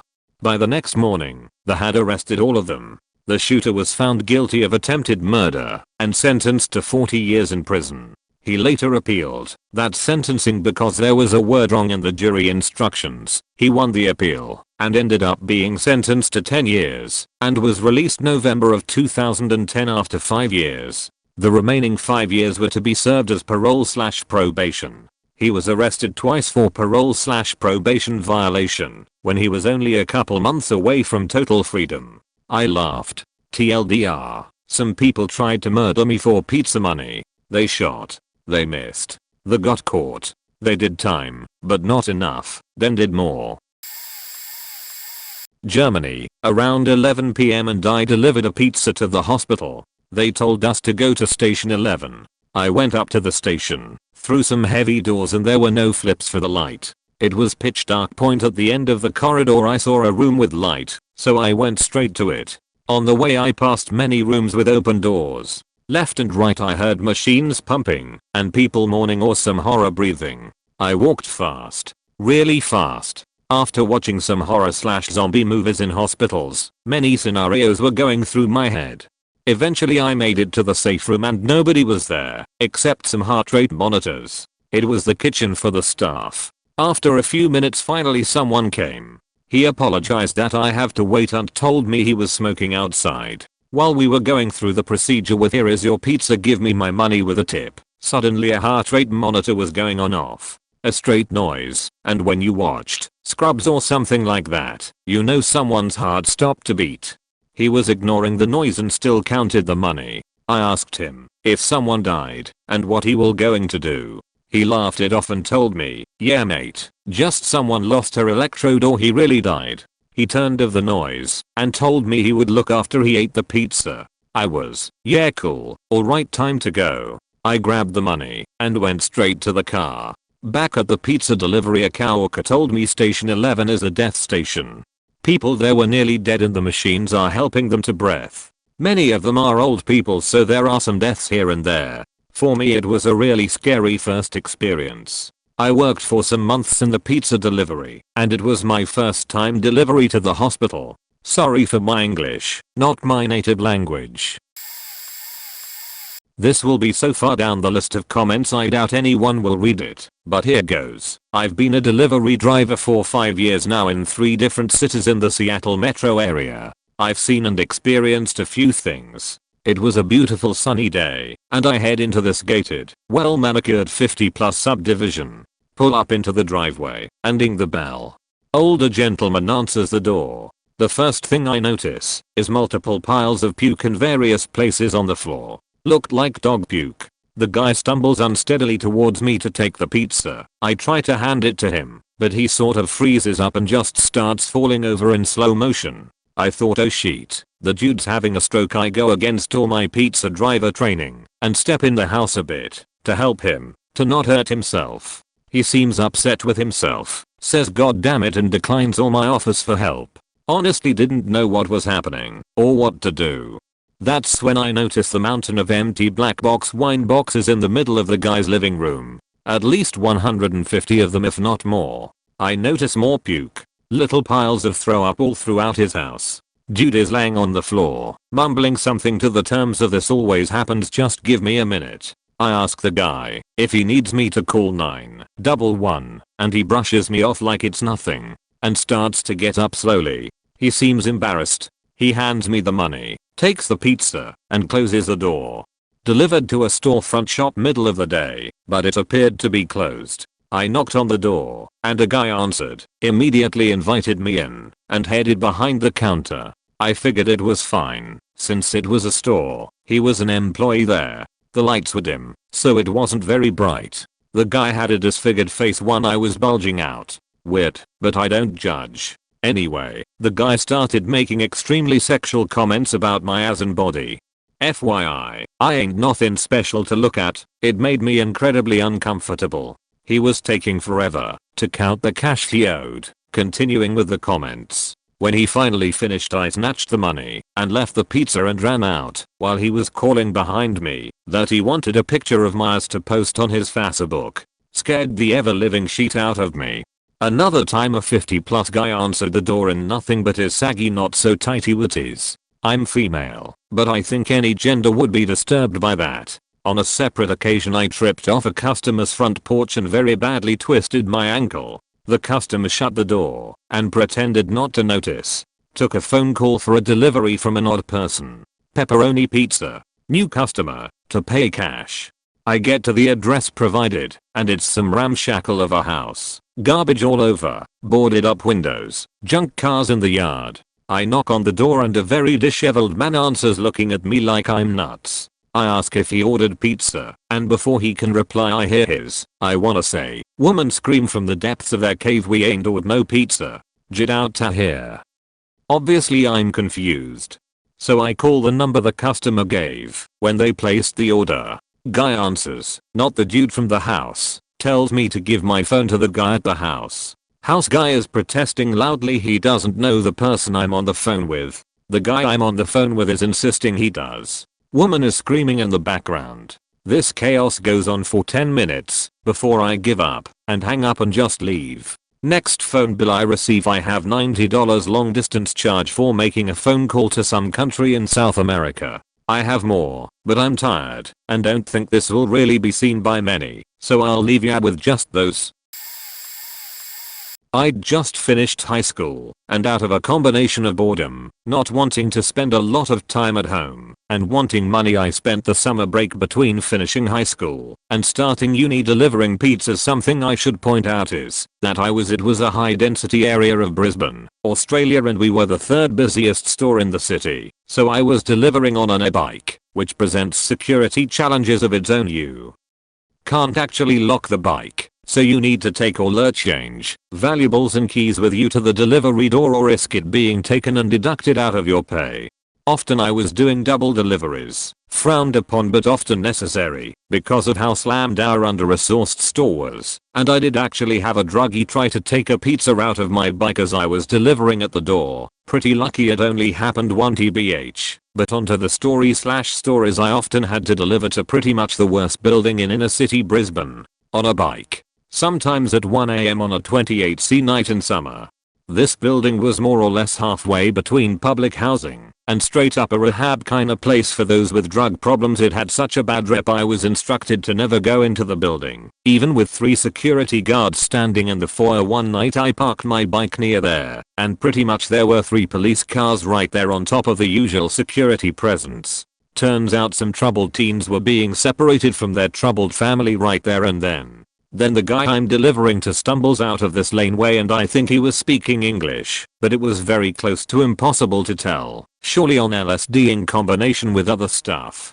He, I think, asks for the pizza. I give it to him, but for whatever reason he pointed to another order in my box insisting that he wanted that instead. Now this guy hadn't even paid via credit card yet, so I needed to collect cash of this guy. Less than 5% of my deliveries, but first get him to stop trying to grab this other delivery. I don't know how long it took to try to reason, but I'll let him take his pizza and let him pay online later, which he did.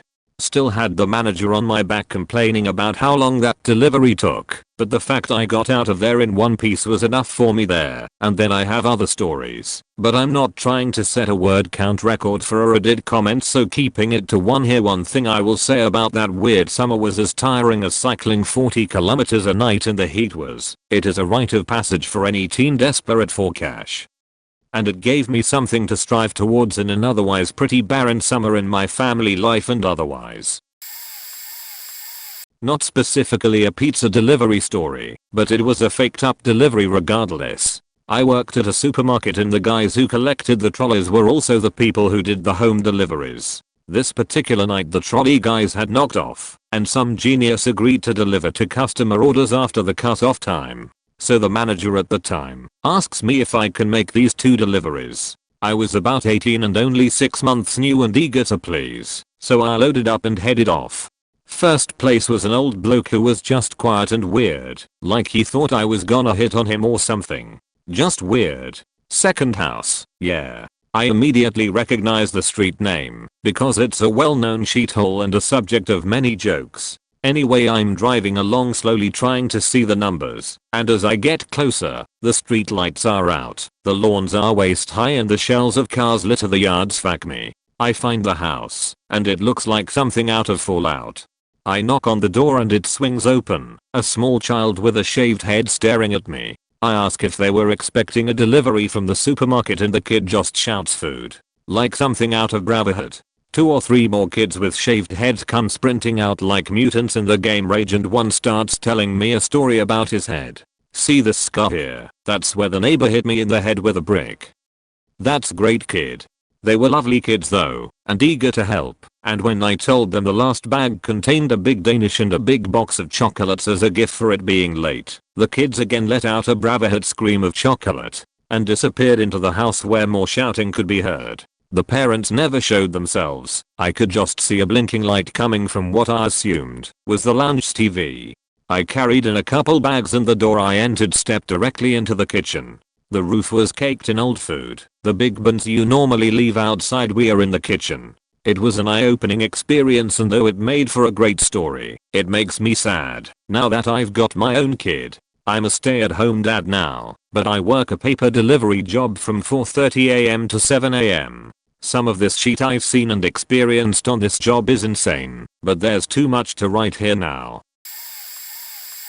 Mental hospitals in Denver. I worked in an area that had a number of these hidden within neighborhoods in unmarked buildings. When I would deliver, they would actually make me go into the lockdown portions of the facilities and deliver straight to the patient. Most of these patients were so bad that they had to wear protective gear like helmets so they wouldn't wind up crushing their own skulls against the wall. These were my patrons. It became too heavy for me emotionally to continue, and then my store got held up with a semi-automatic weapon and the guy only made off with $35. He's in jail now. Man, between Uber and all the different driving jobs I've had, I'm mostly surprised I'm still alive. Last delivery gig I ever worked was last summer and my car got totaled and my liver lacerated by a drugged old man peeking out of a Carl's Jr. parking lot, straight into traffic, T-boning me. Took me 3 months before I got any insurance money and was left without a car for that time. I lost my job and car because of it, and almost a year since I still haven't received all of the insurance money. Delivery driving can be so wonderful in terms of having more freedom at work, but the liabilities and risks are absolutely enormous. I cannot do delivery anymore as I'm too shaken up by those experiences and many others. Peace. The most faked up delivery ever. Unfortunately I'm late to the party so not many people will see this. Last delivery of the night, 1 AM Saturday, 4 pizzas going to a nice neighborhood. I round the corner to the road I'm delivering to and see figures darting around the yards. Those figures are comprised of about 6 or 7 17-year-old boys, all naked, doing some James Bond type shit, ducking and darting, rolling, and diving. But yes, they are all completely buckers naked. I get to the house I'm supposed to go to, knock on the door and wait, all the while these kids are all around me playing some kind of naked war game. Lo and behold, no one is answering the door. Of course they aren't, because I'm delivering to these naked dudes. They aren't in the house. They are in the road, behind neighbors' houses, behind bushes. Anyway, I walk around the house to the garage area and knock at the door in the open garage. Look through the window as I'm passing, and there is yet another naked boy teen on the computer. He didn't get up to answer, of course.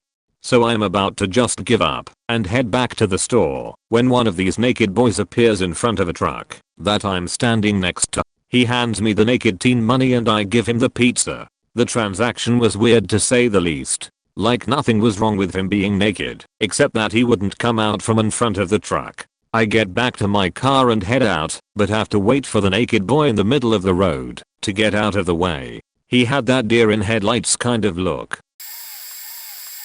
I never thought I'd be able to answer one of these. We have one fairly regular customer that answers the door in tight white ties. He's fairly large, built like Shrek with a bigger paunch. We have another lady that is always drunk, always asks us to do something for her. Last time I was there she offered me an extra large tip to take some garbage down out of her apartment with me. She gave me $5 total to deliver her food and then also carry a 60-pound box of kitty litter down 3 flights of stairs. She also had a habit of insisting we take some kind of garbage from her to keep. That time I walked away with a reusable toothbrush. Other drivers have received used hairbrushes and once a hairless Barbie. What the fuck? Once I delivered to this house that won't show up on maps. It's off our main road in town, but about a mile back off a gravel road. Very weird experience, but they were nice people. We just never knew the place was real, and it felt like a prank, and that did end up in a bathtub full of ice the whole time. Last, we have a regular whose apartment is disgusting. She works at the local Walmart. Not a very small town, but we've all seen her working. You can smell the cat piss from the ground floor. I have no clue how her neighbors and or children in the same apartment haven't complained. I haven't seen much inside, but the smell is thick enough to gag at the front door, and I own cats. I know none of these are too bad, but it keeps me grounded seeing the shittier parts of an otherwise decent town, I guess. One time when I was 16 and delivering for a local pizza place, I scored with 2 MILFs who wanted to use me to get back at their husbands. I ring the doorbell and to straight up dime pieces open the door completely nude with a full-on production setup. No one else working, just lights, cameras, etc. in the living room. Obviously I was taken aback at first, but this is when I really started to come into my final form in terms of fitness and handsomeness. So I felt confident enough that I could get lucky and confident enough that this wasn't just some prank they wanted pull. I winked at them as I handed them the pizza and said, "Oh, by the way, the extra sausage you ordered isn't on the pizza. It's right here," I said, while simultaneously ripping off my track pants exposing my already rock hard wang. Thank fuck I left my shirt on so they had something to grab, because they ripped me inside the house, threw the pizza onto the floor, and started going to town on my dick and asshole, even switching places. I ripped my shirt off with one hand and picked one of them up, flipped her upside down, and was standing eating her puss while she dangled and choked on my dick while the other was licking my asshole trying to suck a fatched out of it. Then I put her down and picked the other one off and threw her down on the couch as she giggled at how strong I was and was easily able to do that. Slid my dick into her bussy then as nasty. Proceeded to take her to Pound Town, just jackhammering her hardcore. The other one got jealous, so I had to switch and share my dick with her too. They were feeling up my both muscles and looking at me with lust in their eyes that I luckily see a lot, but it felt so good to blast my load all over their eager faces and watch them lick up my cum hungrily. No tip needed, since I already gave you mine. They giggled, and I strolled out of there feeling like $1,000,000. Edit. Oh look, some basement dwelling neckbird downvoted me out of jealousy. LMAO, so typical. I was a Domino's delivery driver in New York City back in the 90s. They had me on one of those shitty scooters, basically a dirt bike, but it wasn't bad for side streets. Anyway, I guess I didn't look at the delivery address too closely before I left, because when I got to the street in question, the number was 122 and 1/8. So I'm wandering around between 122 and 124 muttering to myself 122 and 1/8. Where the hell is 122 and 1/8? Then a faking voice from below yells, "You're standing on it, dude, just slip it down here," and a 10 bill just rises up from beneath the sewer grate. So after the initial shock, I'm just thinking, am I actually gonna do this? But the clock is ticking, and I have to get back to pick up some more deliveries. I decided, fuck it, a 10 is a 10, and gingerly slide the pizza box through the grate and let go, just as I snatch the bill. Phew, survived an transaction with some nightmare sewer goblin slash hobo hermit slash mutant creature. So as I'm turning away, I realize that 10 isn't enough. I yell down that the tab is supposed to be 13, and the dude yells back, "You're 2 minutes late, dude." Okay, so it was kind of difficult finding an address that's a faking fraction, not to mention underground, and not a legal dwelling. This motherfucker has the audacity to throw some Confucianist hobo shade back at me with, "Wise man say, forgiveness is divine, but never pay full price for late pizza." New York was bananas. I used to deliver for a local calzone place in college that delivered until well after bars closed. There was a much rowdier, mostly low-income college right down the road from us. I got a delivery to their dorms, which I would make several trips there per night, which isn't weird. Anyway, I'm sitting outside of the dorm, and it was homecoming week for them, so there was a crowd of about 40 people outside the dorms hanging out. I was on the phone with the person I was delivering to and waiting for them to come meet me. Two cop cars pulled in at the end of the street and started heading my way with their lights on. I looked in my rear view and another cop car with lights on was coming from the other end of the street. Suddenly I was surrounded by cop cars and the police were getting out with their guns drawn, running to my car. My heart sank. I threw my hands up. As the officer approached my driver's side door, he leveled his pistol across the top of my car. That's when I had the sick, horrible, twisted realization that they weren't there for me, but instead were using my car that I was in for cover. I turned around, and the crowd was all running except for the one kid. I saw him lift up his shirt and I saw the pistol. After that I just got as low down in my car as possible and started praying. Luckily the kid pulled the gun out and dropped it immediately. No shots were fired, but it still freaks me out to this day. I never even delivered the food. I went straight back to the store and quit on the spot. I don't have any super messed ones myself, so I'll just share two of my favorites, since this isn't a topic I get to talk about often. Probably one of the funniest / sketchiest deliveries I ever had was to a kinda rundown old house on a slightly overgrown lot. If it wasn't for a car in the driveway and a light on, I might have noped right the fuck out. There's signs in the yard implying witchcrafty stuff, but there's one thing making me think this is actually just some nerdy people who are into Ouija boards and skulls and witchcraft, and not something way more faked up. They included a special delivery request to please knock the Imperial March. I chuckle, say fuck it, and go for it. As soon as I get about 4 knocks in I can hear laughing inside, and when they actually answer it's some nerdy 20-somethings playing D&D and they just have a gothwa aesthetic and don't take care of their yard for shit. They were happy about the knocking, but didn't tip particularly well. Nothing else special that I can recall. My other favorite was a specific address that would order from us often enough that I would recognize it when it came up on one of my delivery runs. I would always try to get this place if possible. Was a chill young black guy who was either a young professional $extra $sign or drug dealer who loved pizza and weed. Point being, he could afford to have pizza delivered to his pretty nice apartment probably 2+ times a week, and I never delivered there a single time that I couldn't smell weed as soon I opened the door to my car 50 feet from his closed front door. Once I made a vague comment hinting at it and he laughed. Dude was chill, tipped pretty well, and had his money ready every time. 10/10ths would deliver again.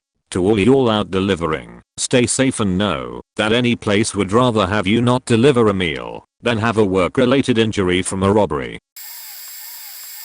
Back in high school, when I used to deliver pizza, I once delivered to what I'm 99% sure was a gay orgy. Not that there's anything wrong with that, but it was definitely unexpected. So how do I know this was a gay orgy, you might ask? Well, my first giveaway was when I pulled up to the house and noticed 2 guys in the car in the driveway, both sitting in the driver's seat. One was on the other's lap and they were making out. I simply did my best to ignore it and walk past to get to the door. So there I'm at the door, a little taken back from what was going on in the car 20 feet away, and I knock.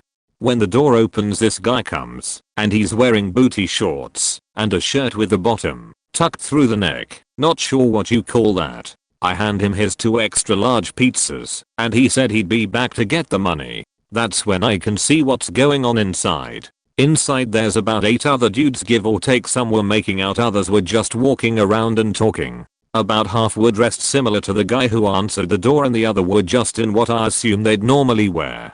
Finally the guy comes back and gives me the money. $4 tip for more than $40 worth of pizza. Like, come on man, I'm giving you guys fuel for your orgy. And I start to leave, and that's when the 2 in the car get out and head into the house as I walk back to my car. Overall it was just a very odd experience, and I felt like I deserved a better tip for what I had to witness. TLDR, delivered to a gay orgy back when I delivered pizza in high school. Giveaways included 2 dudes making out in the car and a bunch of dudes dressed in skimpy attire inside the house. Bad part of town. People ordered pizza, had no money. Made the youngest girl, probably 15, in the group proposition me for a blue job to get the pizza. Nope. Dodged out before it was death threats for pizza. A schizophrenic dude jumped into my car with major rage. He was convinced I had forgotten his desserts. Had to calm him down and show him the delivery slip had no desserts, but not to worry, I'd have them sent back out for free. The desserts went out, and the family called the store with a lot of concern over why they had been sent free food, and why a random guy was trying to get it. Very awkward, especially since the schizo dude followed me out of the customer's garden. Also once went into a customer's back garden by mistake, and saw them through double glass patio doors jacking to born. I felt so stupid. He didn't look ready for pizza, so I gave him 5 meters. Turned out to not be my customer, but his windows were facing my customer's house. They didn't seem shocked or concerned about their naked neighbor jacking it in plain sight on the other side of their shared garden, faking weird architecture with weird people. Cool. TBH, my most scary deliveries were always to busy central places. Groups of people treat you like shit, joke to steal food or money, etc. I enjoyed high security deliveries, was always entertained by how easy it was to get into a dangerous or sensitive environment with a Domino's bag and hat.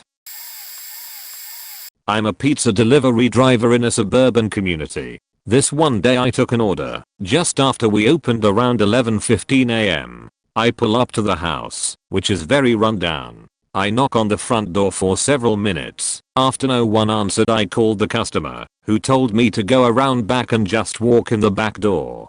I walk around back, and as I open the back door and come in, the woman sitting in the room starts screaming, as if she had been stabbed. I just stand there not knowing what to do.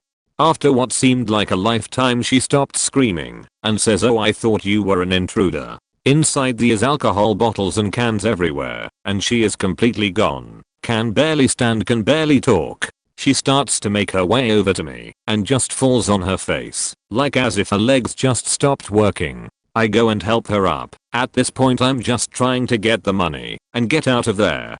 She wanted to pay for her order with credit card. We have card readers that we bring with us to take the card. I hand her the card reader and she couldn't figure out how to use it. After about 5 or 6 minutes of struggling, I finally got the payment, and it was all set. As I say thank you and proceed to leave, she says, "What about a tip, sweetie?" and proceeds to take off her shirt, tigs out and starts taking off her pants. At that point I bolted.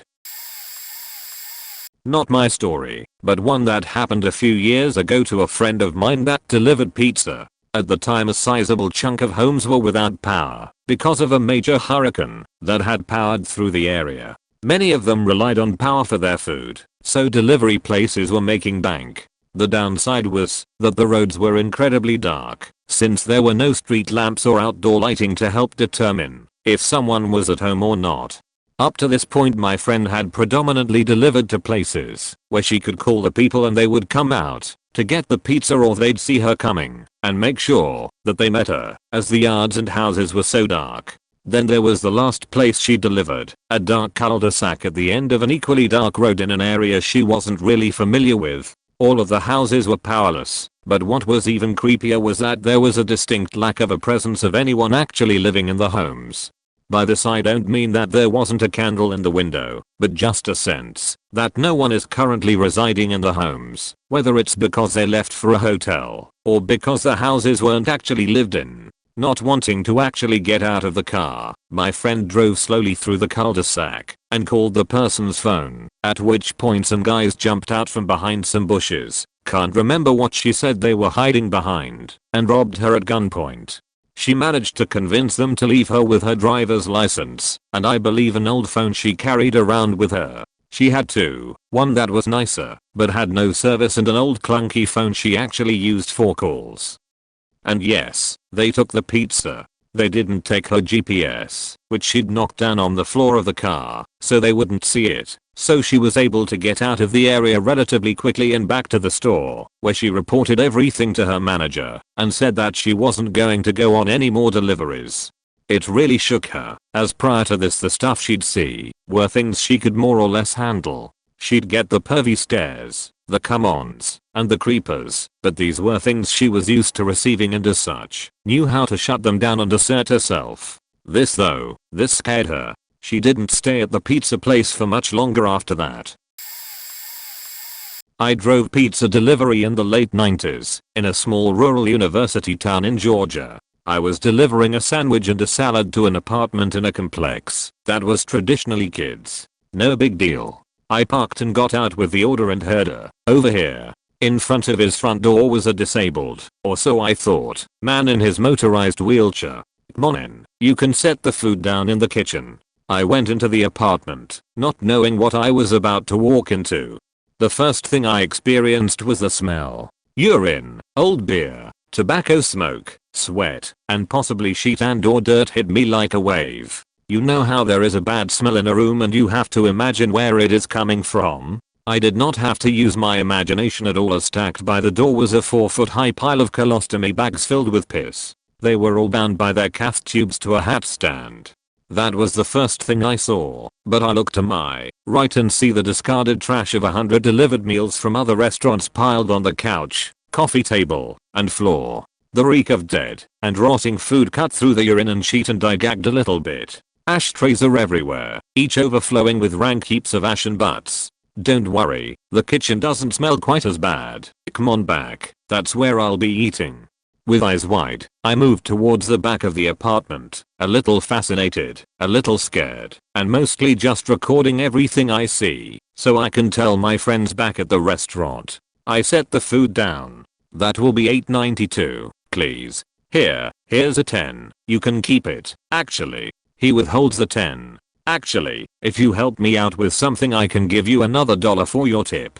I swallow. What do you need?" "Well, this chair keeps picking up a lot of the rug, and the bits slow the wheels down, so I can't go so fast anymore. Do you think you could take a look?" You mean the chair you're sitting on?" I gesture to the motorized wheelchair. "Yeah, you see another one around here?" Snickering, he heaves himself off of his wheelchair and into a dining room chair. I seriously considered just leaving and paying for the meal out of my tips. "Yeah, I guess. Yeah, sure." Taking a look meant tipping this large 80-pound motorized wheelchair on its side and inspecting the wheels in this gentleman's dark reeking apartment, and by golly, that's what I did. There was so much dust and grime on the bottom of this thing that I choked on it, but after some struggling, I pulled a long patch of thread off of the axle and righted the chair again. "Hey, man, thanks so much. That is going to help me out a lot. Here's your $10. You can keep the whole thing." I considered my choices. Argue with this man over the $1 he promised or cut out. I cut out, thanking him as I went. On the way back to my pickup truck, I thought about how this man lives and how perhaps I did a kind thing for someone who normally has no one to help him.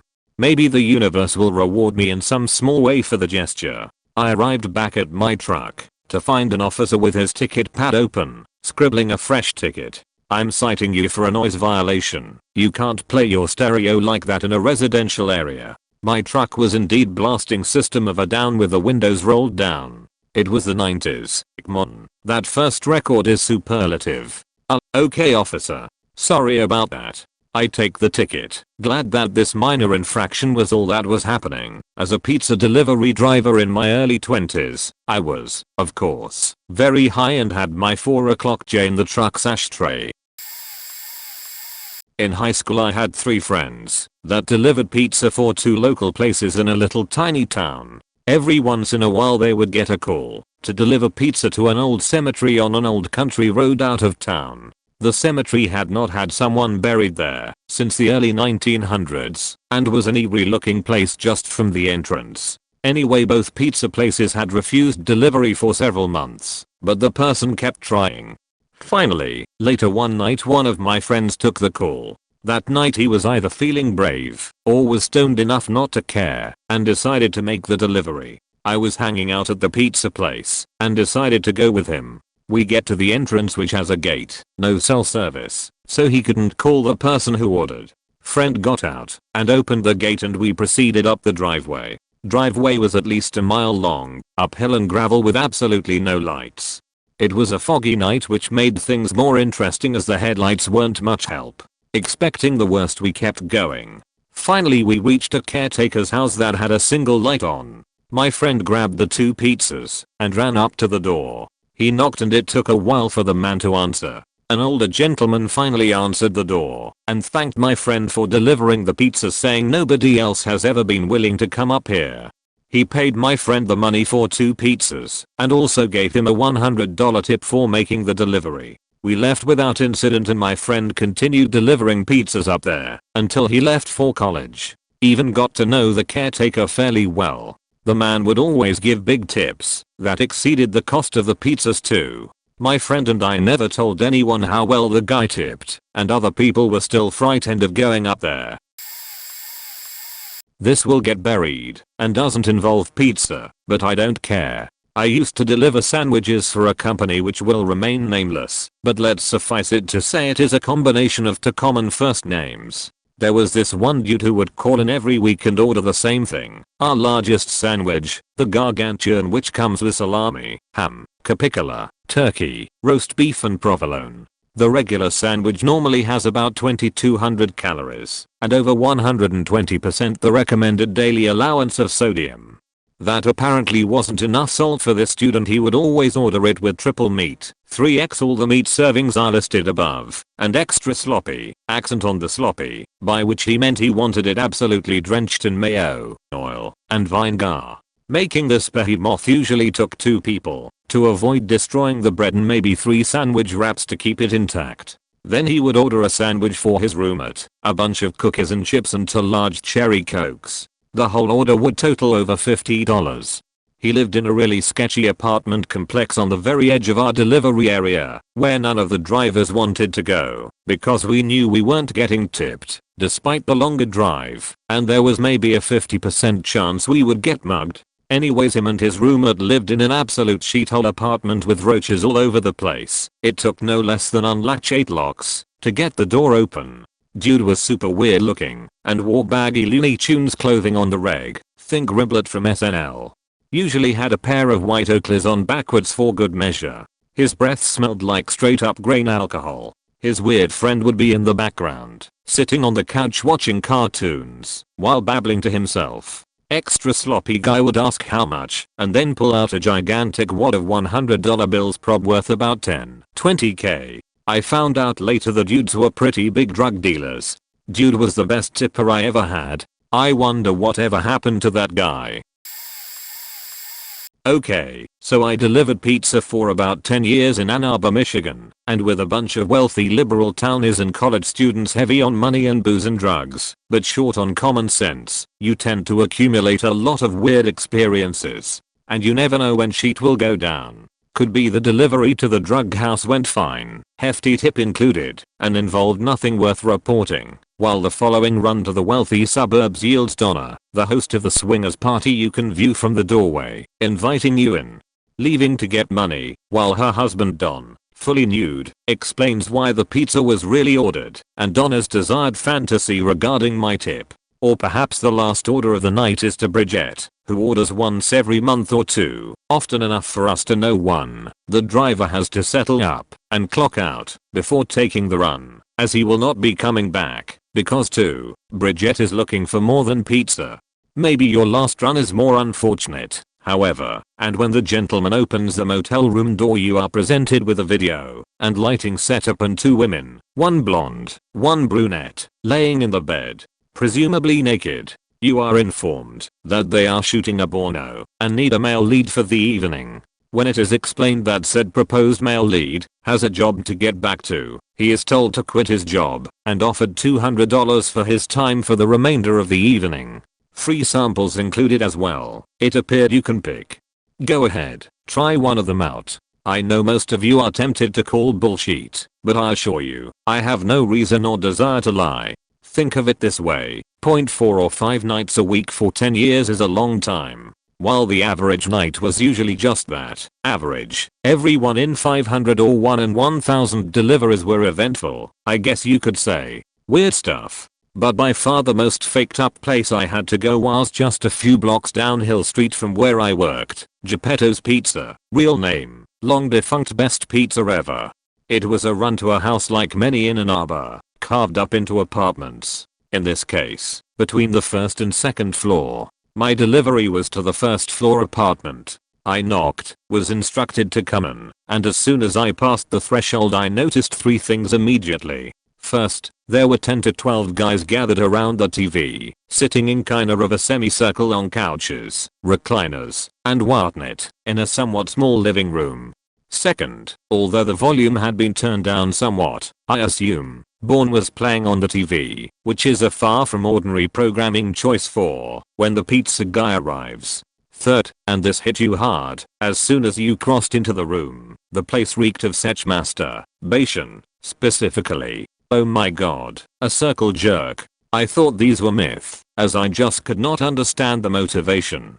For those who are not familiar, a circle jerk is, I'm told, where a group of guys will all masturbate while watching each other. Generally speaking I suppose, as there are, I'm sure slight variations. There was no mistaking it. The smell was unmistakable and too pronounced and everyone appeared a bit flushed. Not one head hung in shame, however. Just another day at the office for these guys. Thank God I didn't get here any earlier.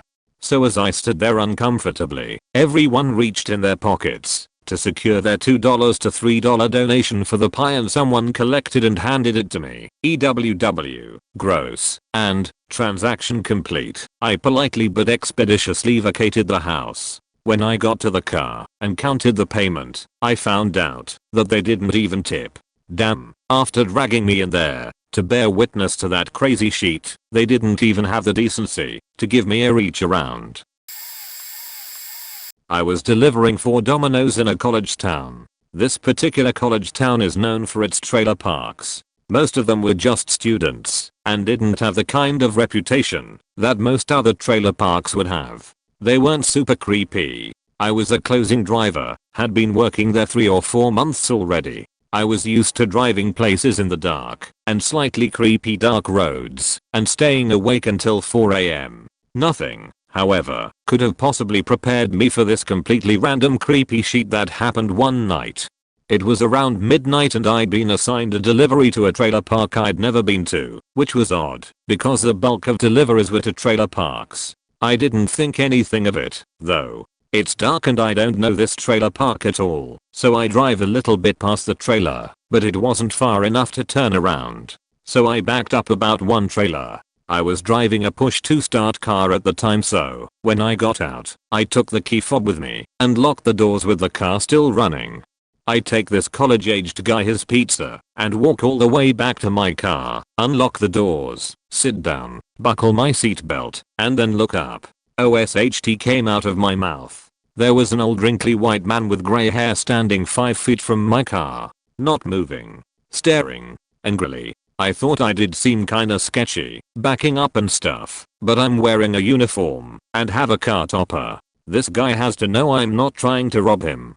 So I just put the car in drive and go to do a U-turn. The park wasn't a circle, it was just one long drive without so much as a cul-de-sac at the end, and he moves his body to stare at me the entire time I'm turning around. As I'm driving back down the street, he begins to slowly walk to the middle of the road, as if he wanted to stop me. Panic mode sets in, and I speed up a little bit and swerve around him, but as I passed him he screamed, and then started chasing after my car.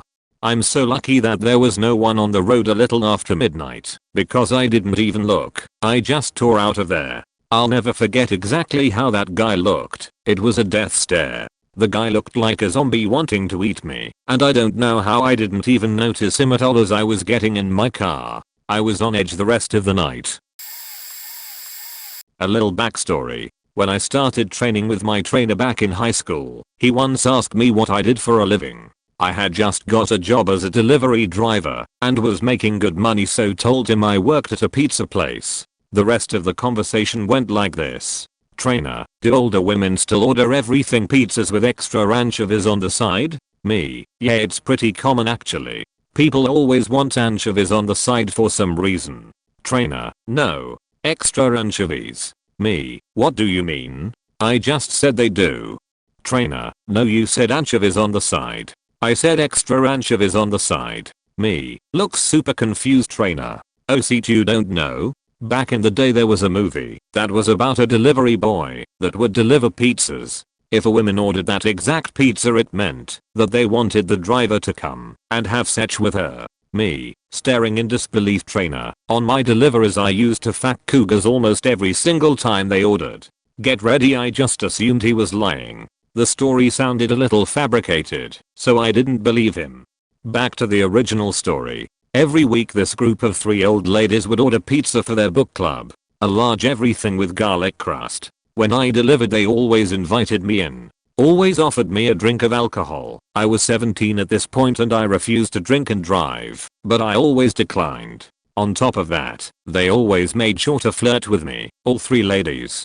Fast forward to the end of summer. It's about to be one of my last weekday shifts as senior year is about to start, and I won't be able to deliver to the book club anymore as they normally ordered earlier in the week. This day, the order is a little bit different. You guessed it. Large everything pizza with garlic crust with extra anchovies on the side. At this point, I had forgotten everything my trainer had told me. This is about a month and a half later. I pack up the pizza and start my commute to the house to see these funny old ladies.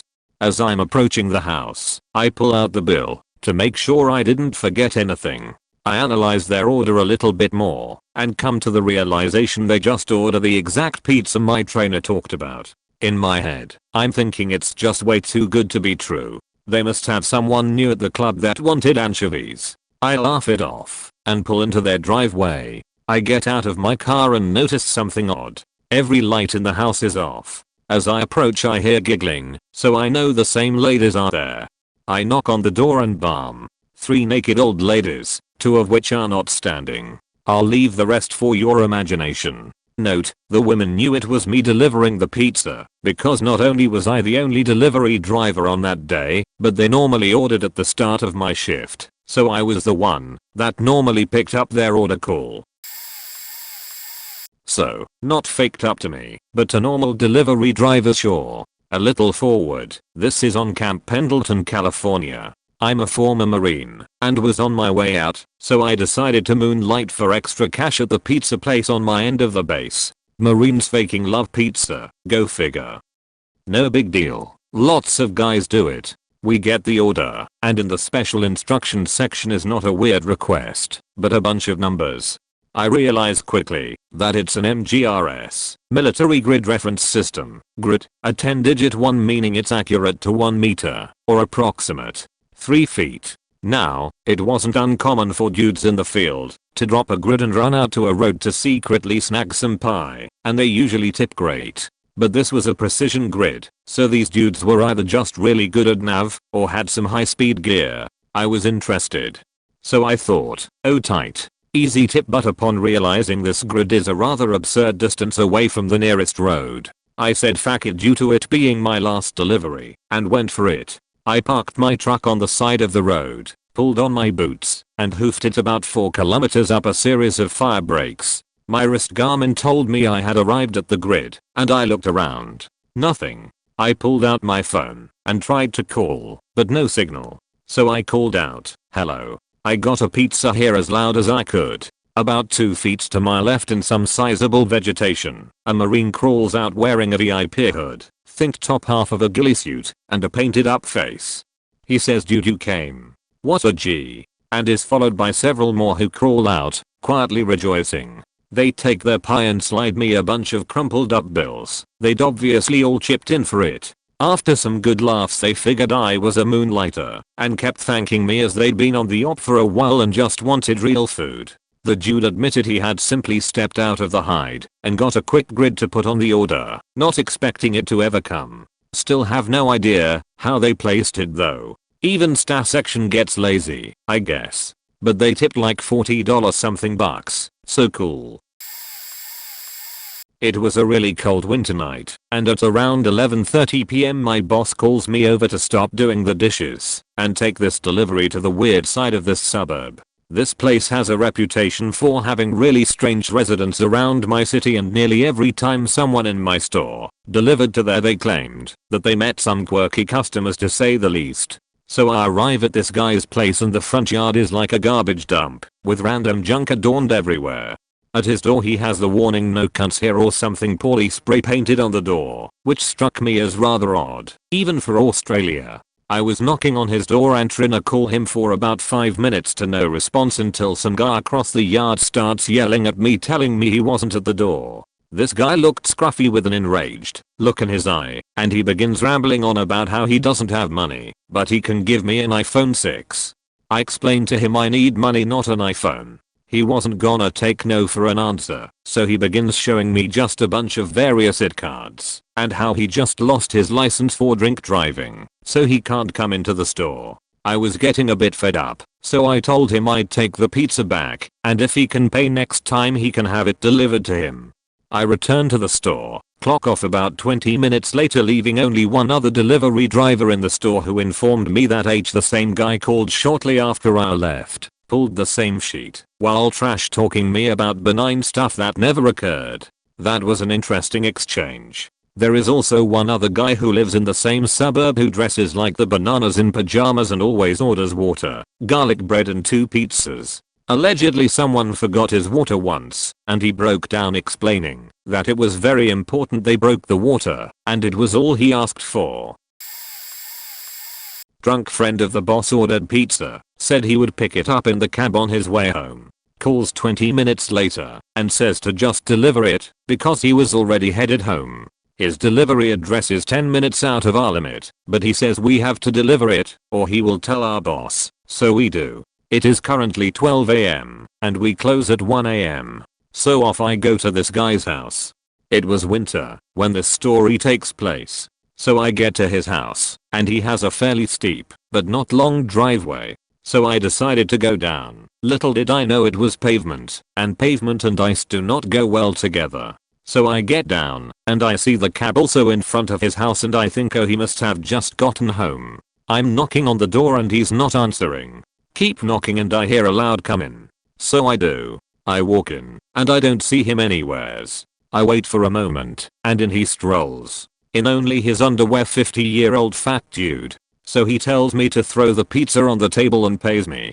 Then he says to me, "You didn't come down here, did you?" And I reply with, "Well, yeah, I came down the driveway to deliver your pizza." He starts yelling at me drunkenly, "You faking idiot, it's all ice. I told you and that stupid cab driver not to come down." He did not mention that to me or anyone at the pizza joint. So I go out and have an annoyed chat with the cab driver, who can't make it out of the driveway. So we attempt to drive up for the next hour or so. It's now 1:30 AM. We closed at 1. We call a tow truck to get us out. While we wait we keep backing up and going full speed up the hill. Finally, the tow comes at 3 AM and gets us out by 3:30. I drive back to the pizza place and my buddy, who lived with me at the time, is patiently waiting because they couldn't close the store without my cash and closing all my orders off. I don't deliver anymore, but when I did we had an order to house out on the edge of our delivery radius out in the farms. The order had instructions on it: go through gate around back. I ended up getting the delivery and check the address and I know where it is, so I just go. I get to the house and notice a gate on the driveway, fenced in yard, so I proceed to walk through said gate and go around to the back door, per the instructions. I knock but no one answers. I knock some more, no one answers.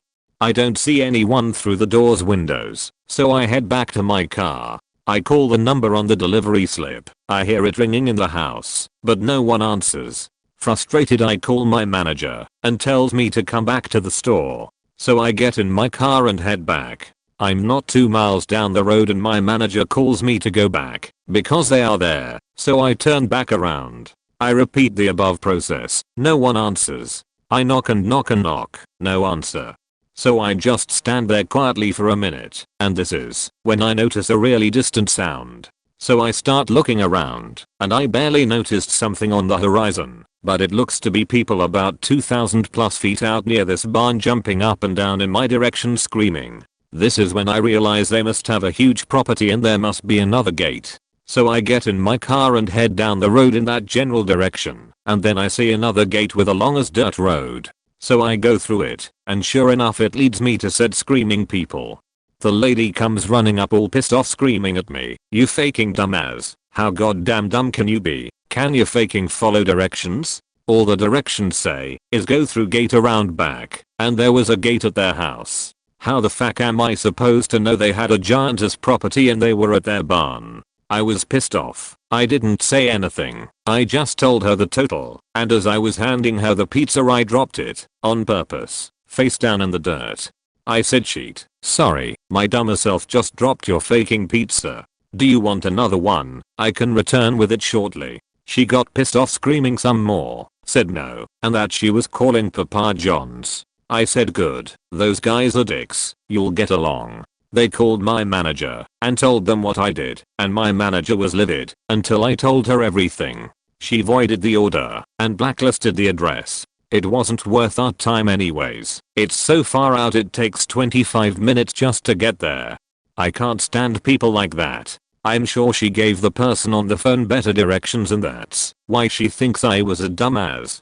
But the person who took the order didn't better explain it to me and no one knew, hence being told to go back the second time with no further explained instructions. Had she been nice about it, "Sorry, we have a big property."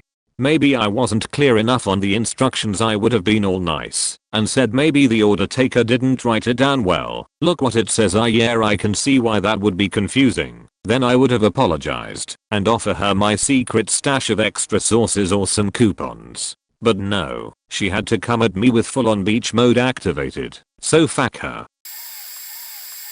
Not me, but my husband is a delivery driver. There's this really creepy house back this really long rocky road, and the guy is deaf, so you have to just walk in and find him. He is really nice though, and tips well, because he says his driveway might pop the driver's tire on the way out. It never does though. His co-worker had a delivery by our post office one night right before close. Two men walked towards her on both sides of the car. She went to hand the pizza out, and the men started getting nervous and exchanging looks with each other nodding. The guy towards her driver's side took the pizza and rummaged through his pockets pretending to have trouble finding his wallet. She was really scared by then and quietly hit lock on her vehicle, revving the engine as she did to cover the sound the best she could. After a minute a police car pulls onto the next block with lights and sirens going. The police station is the next block up. Just then the second guy walked away, and the first guy miraculously found the $15 in his pocket for the pizza order. Their manager reported it but nothing could be done, of course because it was suspicious at the most. But my husband now won't approve or take orders at random places in town now, unless it's a designated hotspot. Clyde Street Motel. For the life of me, couldn't tell you the actual name of the place. Flat out refused to go there after dark, because the motel was known for prostitutes, and I got solicited every time. I guess the full uniform and pizza bag looked like roleplay. I don't even know. I'm by no means a babe. None of my male coworkers ever had the problem either. Delivered a pizza there one time, and dude takes forever to answer the door. Finally answers, clearly strung out on something, whips out a wad of cash, and asks for exact change back. Behind him are piles of clothes and two very malnourished kids with dead eyes. Throughout the entire interaction, dude never says one word. Told him to have a good day in my chipper customer service voice, and he just slammed the door in my face. Another time, these people accused us of taking their drugs there. They called to complain, wanted a remake, and when we arrived, it was like investigation 101. Did you see anything on the ground? Did you take it? We can tip they didn't tip. Asking the same questions over and over again. Then one dude in the back goes, "Wait bro, we are good." They weren't even interested in the pizza. Different apartment complex. Lady and boyfriend were walking around. I was lost. They had just redone the numbering, so asked for directions. They told me. Then the woman says, "Honey, we will walk with you. This is no place for a girl to walk alone at night." My female coworker had gotten robbed here 3 to 4 months prior, so this one put me really on edge. I could go on for hours. I kind of miss it. I once walked up to a house with the front door open and a screen door closed. There's a small dog at the screen door barking, and a fairly large living room behind the dog. I waited a bit, because I figured the dog would alert whoever lived there, but no one came to the door. So I ring the doorbell, still nothing. I decide to knock really hard, and in the back of the living room is a tanning bed. Suddenly it flings open and the top, less drugged out 50-something-year-old lady comes to the door. She had gigantic fake boobs, and wasn't even using words. I told her the total, while awkwardly looking to the side as much as possible, and she takes forever to hand me the money, while doing this creepy laughing and mumbling. Anyways, I get the money and leave, and tell everyone at my store what happened, and they all think I'm lying. The next week she calls again and specifically asks for me, and everyone starts to somewhat believe me. This time, she comes out, topless again, but this time with some old dude with his arm around her. She's still doing the weird laughing, and has all like, "You like what you see? She told me you got to see everything last time. Why don't you come over once you're off?" I was like, "No thanks, I'm dating someone and have plans." And she was all pouty and has like, "Your loss." It was so creepy, and while her jugs were definition poppin', everything else was way too creepy and weird to even make me consider going there. Well, I'm a tad bit late to this party, but I figured I'd throw my 2 cents in here. I have 2 stories, and I'm on mobile so forgive me. Story 1. We had this lady who would order every 3 days or so. I'm talking religiously, which isn't all that weird. But it was always the same order, always roughly an hour to 30 minutes before close. She would get 2 mediums, a cheesy bread, and a 2-liter of diet, every time, without fail. Which again, regulars aren't that bad, but this lady was on another level. But the juicy part is, that when you arrived at her door for delivery, you saw just how bad it was. Next to the door on one of those little tables, was stacks and stacks of empty boxes, just sitting there. And underneath it on the ground were a ton of empty 2 liters. Every time you came to the door, and she was always wearing the same clothes. Food stains and all. And beyond her front door, you could only see a chair and maybe a side table. But the carpet there was always dirty, definitely including animal waste.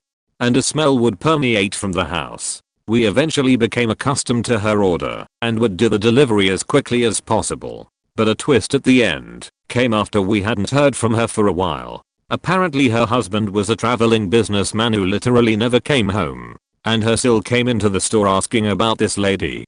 Apparently no one had heard from her for a long while, so they checked her credit card statements, and my pizza place was the only thing on there, ever. All this lady ate was pizza and cheesy bread. I always wonder what become of her, and often daydreamed about what a disaster the rest of her house must have been like. Story 2. Now this is by far the wildest thing to ever happen to me during my 9 years of delivering pizza. I deliver in a nicer part of town, and this gated community is across the street from us. Nothing too special, your run-of-the-mill gated suburban development, stuffed with houses. But anyways, I get a delivery there, to a house I've never been to. No big deal, I'm a pro. I walk to the door, and see the screen door shut, but can see into the house, because the front door is open, albeit very shadowed. I ring the bell, and see a dog start to bark, but no sign of human activity. I start to look around, because I'm just curious. The window to I'd assume a bedroom or office to my left is partially open. I can see trash, and one of those old school cube-shaped computer monitors, and also some candles. I think it's weird, because we are well into the 2010s at this point. I couldn't tell you the last time I've seen one of those. Again, whatever, shake it off. Now I'm back to the rooms I can see through the screen door. Now I'm realizing I'm looking into a hoarder's house. Not the worst I've ever seen, but there is clutter and stuff everywhere, with a definite path for walking. Around this time I notice the dogs start to bark again, looking down what I would assume is a hallway at a human coming towards me. I wasn't at all prepared for what I saw turn the corner. It's a lumbering, neckbeard type male. I can't tell what he's wearing exactly, but the closer he gets, it's setting in. He's in a black thong, what looks to be the remnants of a short nightgown, torn around his midsection, and one of those turtleneck things. I can't think of the name of them, but the thing swallow it wears in BBT. And to top it all off, some definite torn tights. nude colored fishnets. He grates me oddly, and I'm still trying to process this whole situation. He's friendly but acting oddly. I think he can sense how off I am, because he then tells me why he's dressed as such. He claims his mom won the lottery, and she was hazing him for part of her winnings. He went on a whole spiel about how she was in a sorority in college and this is how she has her fun. I'm not buying it, and I'm hella freaked out. This dude is towering over me, and I'm 6 feet 2 on a good day. He's easily pushing 7 feet and outweighs me by quite a bit. So this coupled with his dress, I'm flabbergasted. He keeps trying to hold a conversation with me, but I'm just trying to get out of there. I end it as quickly as possible and return to the store. As far as I know, he's never ordered from us again. Those are my 2 favorite stories, but I do have a couple other favorite customers, especially the 20-ounce lady. I have a couple from delivering pizzas for over 5 years, but this is one of the most memorable. I usually opened and would work 10 AM to 7 PM. It was one of my first orders of the day, so it wasn't very busy, and I was the only driver on. I pull up into the dead-end street, and there's about 5 cop cars. It wasn't really odd, it's a pretty bad part of town. I gather my hot bag and start up the driveway. Then I notice yelling and banging coming from the house. I stop halfway up the driveway and finally notice the cops are on the porch of my delivery trying to force their way inside. I then notice that they were not adorning the normal sheriff uniforms, but they were in all black tactical gear. I started walking backwards down the driveway because I wasn't about to walk into whatever sheet storm that was and was trying to not be noticed. The neighbors were outside at the top of their driveway and told me to come over to them. They were a really sweet old couple and told me the cops had been there for about 15 minutes trying to get into the house. I guess dude was in there making and selling meth, and I stumbled into a friggin' drug bust. The other side of the street had already been blocked off, but I just made it into the cul-de-sac before they blocked off the second entry into the subdivision. I sat there with this couple watching the cops trying to break dude's door down for a good minute before calling my boss and telling her what was happening. Usually when you open there is only one driver for the first couple hours, so I wanted to let her know I wasn't going to be back for a while and she might need to call someone in early. The couple ended up buying the pizzas from me, and I was stuck there for about another 20 minutes until they pulled dude out screaming and fighting like a feral cat. Don't do meth, kids. I have another one. We had a lady order a pizza, a large pepperoni, a good ways away from our store. So I delivered it to her. I know for a fact I had the pizza. I saw it in the box. Everything seems fine. She's really nice and tips decently, and she seems pleased with everything. And I head back to the store. A short time later my manager comes over mad at me telling me I delivered that lady an empty pizza box. I refute it and say no way, I saw it. But they insist the lady says I did and is pretty livid about it. So they send me back out there with another pizza. She seems pretty upset. I apologize and head back. But I added it to my delivery journal, where I kept a list of suspicious happenings, so I could track them. The next week, someone delivers to her again, and the same thing happens. The lady says we delivered her an empty pizza box. Thing is, both times, the lady had a perfectly clean brand spanking new pizza box with no sign of a pizza ever having been in it, and it had a delivery sticker on it, but she kept the box both times. So we take her a new pizza again. Now I've got 2 checks in my journal. Next week it happens again. Same lady, same story. So I tell my boss, look, I don't know how she's doing it, but I guarantee you this lady is stealing from you. We are sure we delivered her pizza both times. So I tell her to take it herself and insist on getting the empty pizza box. And she does, and brings the pizza box back to the store. I look at it, and sure enough, the delivery sticker has been peeled off the old box and put on a new clean box. You can see the paper tears from the previous box and them not matching up with the new box. We have the lady's name, so on a hunch, I start calling other pizza stores in our chain asking them if she ever worked there.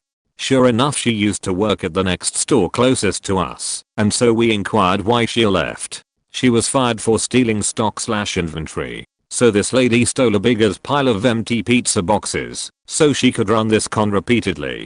We called the cops and explained to the sheriff what was happening and gave them all our evidence/information and blacklisted her. No idea if they did anything about it or not.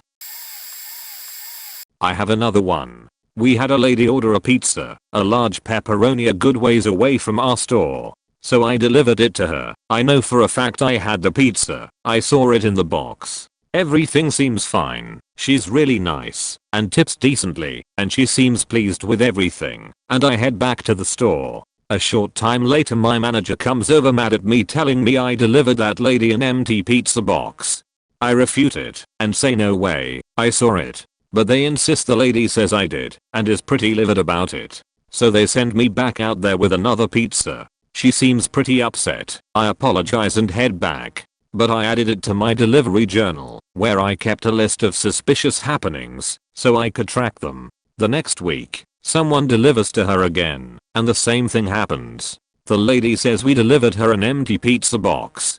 Thing is, both times, the lady had a perfectly clean brand spanking new pizza box with no sign of a pizza ever having been in it, and it had a delivery sticker on it, but she kept the box both times. So we take her a new pizza again. Now I've got 2 checks in my journal. Next week it happens again. Same lady, same story. So I tell my boss, look, I don't know how she's doing it, but I guarantee you this lady is stealing from you. We are sure we delivered her pizza both times. So I tell her to take it herself and insist on getting the empty pizza box. And she does, and brings the pizza box back to the store. I look at it, and sure enough, the delivery sticker has been peeled off the old box and put on a new clean box. You can see the paper tears from the previous box and them not matching up with the new box. We have the lady's name, so on a hunch, I start calling other pizza stores in our chain asking them if she ever worked there. Sure enough, she used to work at the next store closest to us, and so we inquired why she left. She was fired for stealing stock/inventory. So this lady stole a big as pile of empty pizza boxes so she could run this con repeatedly. We called the cops and explained to the sheriff what was happening and gave them all our evidence/information and blacklisted her. No idea if they did anything about it or not. Not really faked up, but a shitty situation for both parties involved. There's a house we delivered to regularly. Guy was always super nice. He had an obvious medical condition because his feet were always wrapped up and he was always in the same spot in the house. He had something wrong with his legs, cause his thighs were abnormally large, like, for lack of a better word, obese, but his body was normal. Anyways, we delivered every so often, and we always had to walk in the house and place it on his table for him. I don't know what happened, but out of nowhere we send a driver, and he comes back puking. I asked what's wrong and the dude said it smelled like a dead body in there. I told him he was being dramatic cause we've been delivering there for a while now. Fast forward a week or so, I get the house. I knock, he says come in. I open the door and get blasted by the stench of something so foul I thought I was gonna lose consciousness. I hold my head down and pray he has the money ready. Take the cash without counting it, wish him a good day and leave. I can't describe the smell. I've only ever seen in movies by the way they react to dead bodies, but it had to have been close to that. We ended up calling them and saying that it's against policy to go inside due to safety of our drivers. They never ordered again, and I feel bad, but he must have been nose blind to the smell. About 10 years ago I used to deliver pizzas. A woman called the pizza shop and claimed to have a coupon for a large pizza and a 2-liter for $9. I told her we didn't have that deal any longer, but she was very persistent claiming there's no expiration date, even though there is, so I just give it to her for that price, because it's not worth arguing over. She wanted it delivered. I told her the total with the delivery fee and tax comes to $11.07. She started complaining saying the coupon says it's $9. I explained that there's a delivery fee and tax. She agrees. I pull up to this disgusting motel. I still remember the name of it. I'm talking about the type of place that you feel dirty just driving on the property. It's run down, uneven pavement, it has trees surrounding the property, overgrown grass, and each motel is like its own little sheet brown colored miserable cabin. I'm pretty sure they had hourly rates at this place. To give you little more perspective, as a driver I would almost always leave my car running, or turn it off, and leave the keys in the car. This place, I rolled my windows up and locked the door. I knock on the motel door and this woman opens the door and tells me to come inside. There's a guy in this tiny room too. They're on something. I don't know if it's meth or crack or what. I just want to get the fuck out of there, so I give her the food and tell her the total, and she gives me like $8 in change and a few singles. I count it out and I'm like, it's $3 more dollars. She starts beaching saying it's only $9, and then I say, it's $11.07, but even if it was $9, you're still short. She's mumbling and complaining as she's digging through a bag, and I eventually said something like, don't order from here again, and I just left and ate the $3. I have a few other stories too if anyone is interested. I did delivery for 6 months for a mom and pop shop and I loved it. The people, the food, and the customers, most of the time. One of the other drivers had the worst luck. In the same night he was bit by a dog, and then later he was greeted at a different house with a shotgun in his face. As for me, I always delivered to the most white trash $1 tippers on this side of the South. But what always got me was this mysterious woman who would constantly order maybe 3 to 4 times a week, and she would never greet you at the door. Instead she would leave an envelope with cash and a decent tip hanging on the door. The first time I went there the envelope had fallen on the ground, so I knocked on the door. She comes out and sees me and only says these words, "You're not supposed to be here." My response was, "What?" And then she pointed at the ground to the envelope, then took the food from me and quickly closed the door. Ever since then I always fantasized with coworkers about what went on in that house. P.S. Please tip above 20% on deliveries. If not, then at least tip. These people are using their own vehicles, their own gas, to drive down crummy roads, which add a good amount of wear and tear to the car, to bring you your food. Sure, we don't make your food or serve it directly to you on a plate, but there's more sacrifice than just the time it takes to drive to the house. I deliver for DoorDash, so not technically a pizza delivery driver but close enough. This happened about 3 weeks ago. I deliver in a pretty nice area, but the area expands out into a really bad section of town, about 20 minutes out. I get an order for about 15 minutes away, but it is a $15 delivery, so I accept it. It was an order at the Wendy's right off the highway for 7 chicken sandwich meals and 2 extra large drinks and some dessert. The area where the Wendy's is on the border of the good part of town and the bad side of town. So I never actually looked where the delivery address was until I left the Wendy's. I pick up the food and I get the delivery address. My heart sinks because it's in the heart of the worst part of town. It's 11 PM and this was supposed to be my last delivery. I get closer and closer to the address and I'm starting to get super nervous. The area is super sketchy and there are absolutely no street lights where I'm going. I look on the delivery app and on the special instructions it says come around back. Front porch lights do not work. I pull up to the house and it is boarded up with wood all around the windows. There are absolutely no lights and the only way to the back door is to go around the backyard. Against my better judgment, I get out of the car, my heart racing at this point, and walk around to the back. I get up to the back door and the door is slightly cracked. I call out, "Hello? This is DoorDash." A man answers and says, "You can come in." I open the door and it is entirely dark inside the house.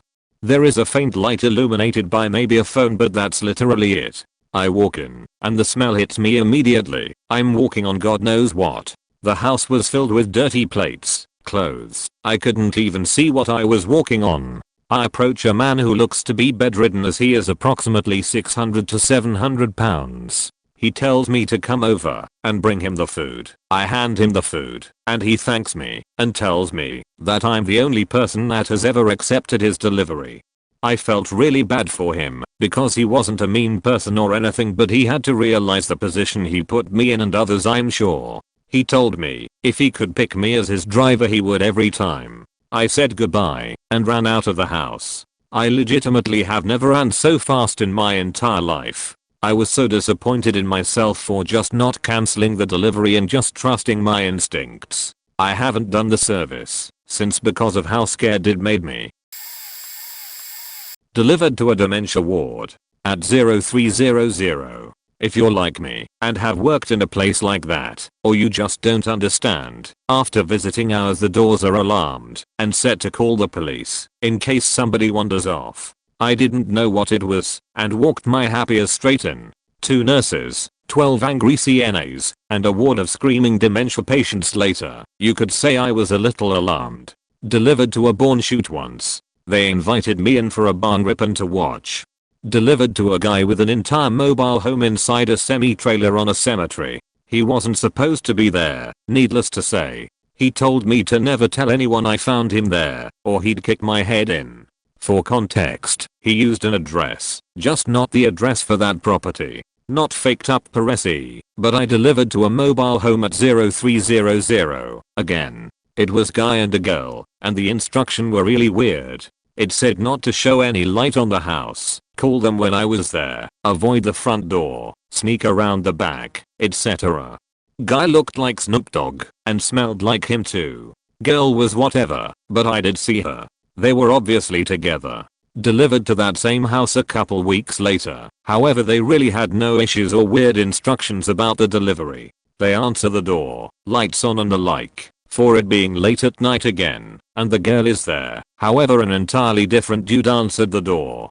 TLDR, the second guy made talk about how I've probably never been here before and basically insinuated to me that he might know about the Snoop Dogg guy being there, and that he, Snoop, didn't belong there. If you catch my drift. Delivered sandwiches in a smallish city. We were the oh my delivery open until 4 AM. At 330 we got an order for 18 sandwiches, all the same, going to a very ghetto apartment complex, and they said it would be paid with cash, make sure driver has lots of cash, we need to break large bills was how they ended the order. A few of our drivers had been robbed in the past, so I was very hesitant. However, in my city poor folks tip well, and rich assholes never do. I could always use more tip money, so I decide to follow through with the order. I know this apartment complex well, because one of my best high school buds and current weed dealer lived there at the time. So I call him up when I'm on my way and explain the situation and ask him to just hang out around the corner just in case something sketchy happens. So I get there, meet up with my bud, and go to the basement apartment door. I knock, and a tiny dog bark is the only sound there is. I wait and knock again. The dog barked louder, and I heard some movement inside. That's when a huge, I'm guessing 5 feet 9 inches over 300 pounds, hairy, guy wearing only witty tighties answered the door. He slurred something to the effect of "fuck off," and slammed the door. My buddy and I exchanged looks, and then I opened up the bag and gave him a sandwich for his trouble. Ended up trading 3 more subs for a baggie, and ended my night. I worked for a local place. It was right on the border between the apartments, rented almost exclusively by college kids and the nice part of the ghetto. Lots of petty crime in the area, but few incidents involving us. Due to the location we only took credit cards for delivery, unless you arranged something else ahead of time, and the drivers never carried cash except for cash tips we got.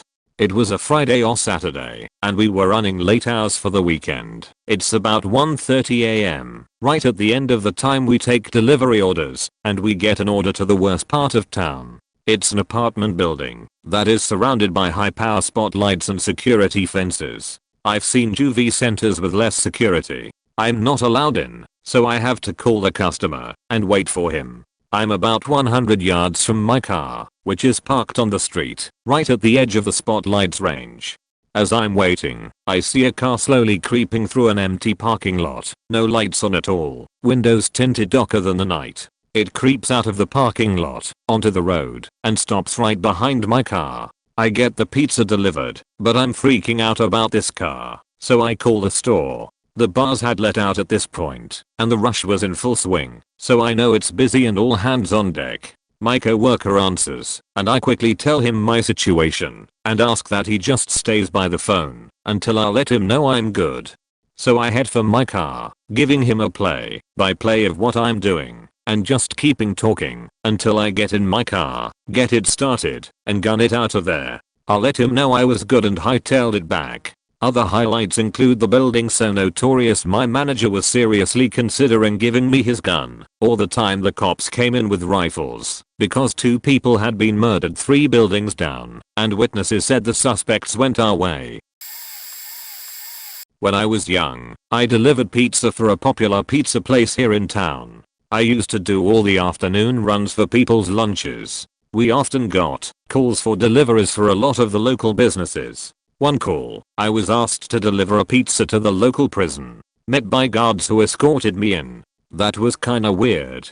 But, honestly, my most memorable delivery that I will never forget, I was asked to deliver to an address I've never seen before, and there were delivery comments saying, when you turn in the driveway, stop and turn off your car immediately.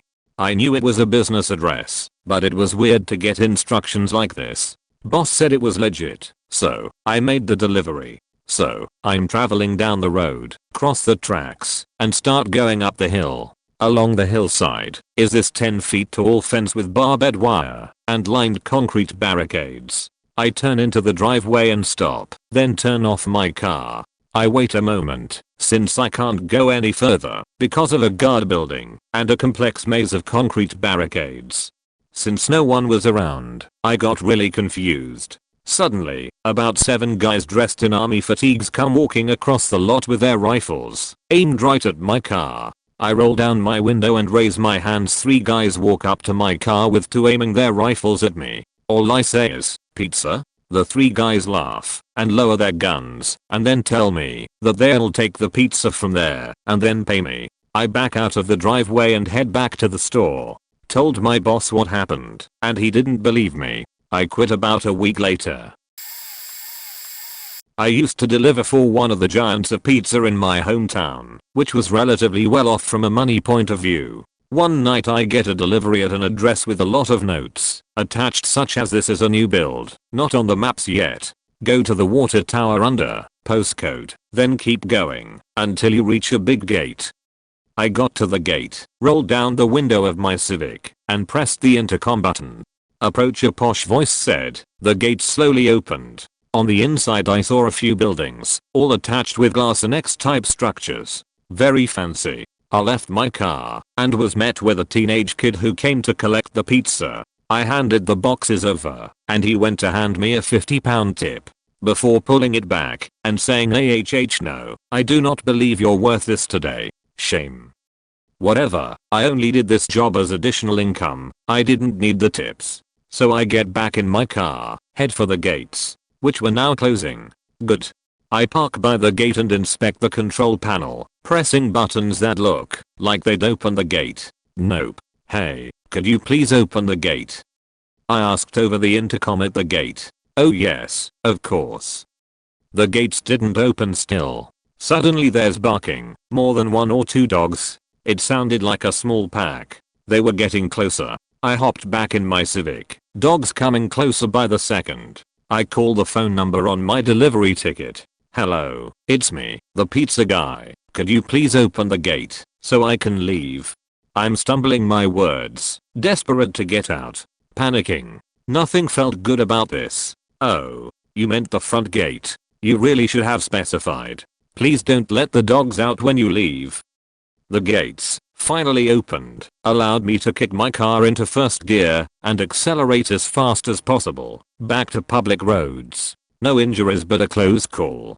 When I got back, I told my manager I wanted to request we blacklist that address from getting deliveries. That rich kid was psycho, and I didn't want me or any of my coworkers to deal with that again. But they order a lot and tip well. Mark got £50 last time, he replied. I refused to go to that address moving forward and quit a couple of weeks later due to unrelated issues. I'll never forget that address, and whilst I lived in England I made a conscious effort to not even drive on the public road in front of it.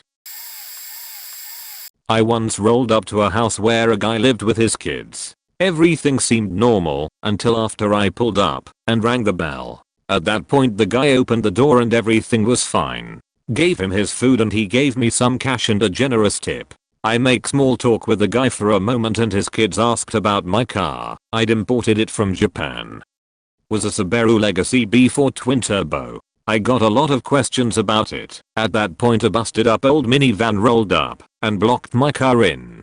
A gigantic woman gets out of the passenger side door and storms up, clearly drunk, and just attacks the guy. I was stunned for a moment, but from what I heard during the yelling is she was the ex-wife, and he had kicked her out for being constantly hammered around the kids and just being an all-around bad parent. During the melee I backed up and pulled out my phone, called the RCMP. At this point the woman realized what was going on and started screaming at me to mind my own business. I had to file a police report because the man did fight back in self-defense, but I didn't want his kids going to her. He just pushed her down. The woman took off and got back in the van where her mother screamed something and tore off. The kids were obviously upset, so I decided to wait for the Mounties and give a report. Delivered a few more times after that, and the man was happily living sans wife with his kids. TLDR, a huge domestic broke out, and the man I was delivering to got stomped by a 300-pound woman. While in school, I was delivering to a house just on the edge of the student ghetto, and as I walked up to the front door some lady wearing a long t-shirt rushed toward me on the sidewalk. She was probably mid-30s, and in a sort of hushed panic. She looked like she had been crying. The guy who ordered the food stood in his doorway and offered to call the cops. For her, not on her. This was back when there were still more landlines than cell phones. She insisted no cops, no cops. So I gave her a ride. I continued my route and she rode shotgun. She showed me she wasn't wearing anything else besides the t-shirt. So I stopped by my apartment and got her a old pair of cargo shorts and big green sweatshirt with another Big Ten school's name on it. I was still working, so I took her back to the shop. She fell asleep on the way. I showed my manager the woman asleep in my car from the front counter and got raised eyebrows and naughty smirks. Lol. She got out and didn't ride with me for the rest of my shift. I remember her smoking outside our shop. I was wondering when she'd leave, but she didn't. But when I was done driving and after doing my dishes, I gave her a ride. She asked me to drop her off on the west side. I can't even remember if I even brought her to the right side of town. I let her off as the sun was coming up, and I remember a man in a suit approaching her. So I guess I played it safe. Didn't get laid, a disease, robbed, arrested or anything. I'm not sure if I've ever told this story, but as it turns out, nothing really happened. Sounds like the makings of Penthouse Forum story. Could have been, but I live a fairly boring life. I delivered a pizza to an actual crazy cat lady like in The Simpsons. This was about 15 years ago. I was pretty new to delivering pizzas and we get a delivery order through the system. The store manager gets a cheeky grin on his face and tells me this delivery is for me. I turn up to the house and knock on the door. Crazy cat lady opens. I'm immediately hit with a waft of breeze from inside. The whole house stinks of cat urine. The smell is totally overpowering. The lady is holding a cat in her arms. There are 2 more at her feet, and I can see into her house that there are cats everywhere. There must be at least 30 cats living in this house. Crazy cat lady then asks me to come inside and put the pizzas on the dining room table. Nope, I'm not doing that, I said. She muttered something incomprehensible, so I doubled down and said nope, it's against company policy. Which isn't technically true, but we are allowed to use our judgment. She then throws the money at me. I pause to consider picking the money up, but then the cat jumps free her arms and attacks me. As it turns out, pizza warmer bags are an effective cat deterrent, and I was able to bat the cat away with the bag. I run back to my car and drive away. When I get back to the store, the manager and another driver look at me and the expression on my face and cackle with laughter. My response was to suggest to them that they fornicated with their mothers. I have many faked up stories. This is the first that comes to mind. I used to deliver in a really diverse suburb. In a 7-mile radius you had everything from multi-million-dollar homes to Section 8 project housing. The Section 8 housing was on the outskirt of town and was tucked away. This created a condensed area of crime, including murders, drugs, and prostitution. Firefighters and first responders needed police escorts when responding. I was still new to delivering. I had heard other people complain about taking deliveries to that area. One Saturday around 5 I got the luck of the draw. I had to leave all cash at the shop and was advised to lock belongings in the car. Customers who ordered from this area knew they had to pay exact cash or credit. I arrive and it's not that bad. There are kids running in the parking lots. People chilling in the outside corridors. Seemed like a poor neighborhood, but nothing too wild. Way deep in the back I find the destination. There are these two old fat guys sitting in white lawn chairs. They were both over the age of 60. The fatter of the two had no shirt on and his man boobs were sagging a good foot. He was also hooked up to an oxygen mask. The other guy was intimidating and wore a wife beater. The thing that was off about all of this was the two girls they were sitting with. They were in their 20s and in good shape. They were dressed pretty well too. I get closer to the group and I see that one girl is nodding off. She keeps coming in and out of consciousness. The other girl looks like she's feeling real good. I do the standard delivery thing. While handing over the pizza to oxygen mask guy, wife beater guy says, "I just got out of prison a couple days ago. We are celebrating. You want in?" He gestures to the girl, who is still conscious. She starts giggling. I decline. He then says, "What about this beach?" and smacks her straight across the face. The mood changed immediately. Gas mask guy declares it's time to go inside, grabs the pizza and heads towards the door. Wife beater guy throws the girl he just smacked over his shoulder and grabs the other girl by the hand. He tells her if she behaves he won't hurt her, then bitches about her friend being a total waste. I can't forget that one girl looking back as they walked away. I get back to the shop and asked if anyone knew about these guys. Couple guys did. They were old man drug dealers who enjoy doing what the story implies. I had a couple more encounters with them over the next 5 years. I also delivered to one of the girls. She was a working girl with a cute baby boy. She asked me if I had drugs. After I said no, she offered head for pizza. Turned it down. She tipped like $6 and was super nice. So it was 93, 94. I work for a restaurant in Freehold, New Jersey. Not far from the restaurant, I got a call. I make my way through the bitter cold of winter. It's a gravel driveway, winding through trees. I pull up to the house. There are not many lights lit. I proceeded up the front porch, 3 steps, if my memory serves me correctly. I knock on the old wooden, battered, screen door. A big old heavy door swings open. Standing before me is what I assume is a woman, head to toe dressed in fatigue. Her left hand is holding a doorknob, her right hand holding a rifle. I rattle off the total of the couple of boxes of pizza I'm holding in my hand. She hands me a pile of cash, messy, unorganized. As the crinkled pile of cash falls to my hand, I notice between the door and her looming figure, there are old people naked on the couch. I'm 18, might still even be 17. I scrambled to organize the money and heard the best words I could have possibly ever heard at that particular moment. Keep the change. Retreating to my car, and what can only be called a panic, I start that 1975 AMC Hornet and tear out of there. I arrive at the restaurant. His name I will never remember, but his face I will never forget. My manager. He asks me, with a straight face, "Why did you spin your tires out of their driveway?" After explaining my way out of my complaint, he responded by telling me, "Yeah, they always seemed a little weird."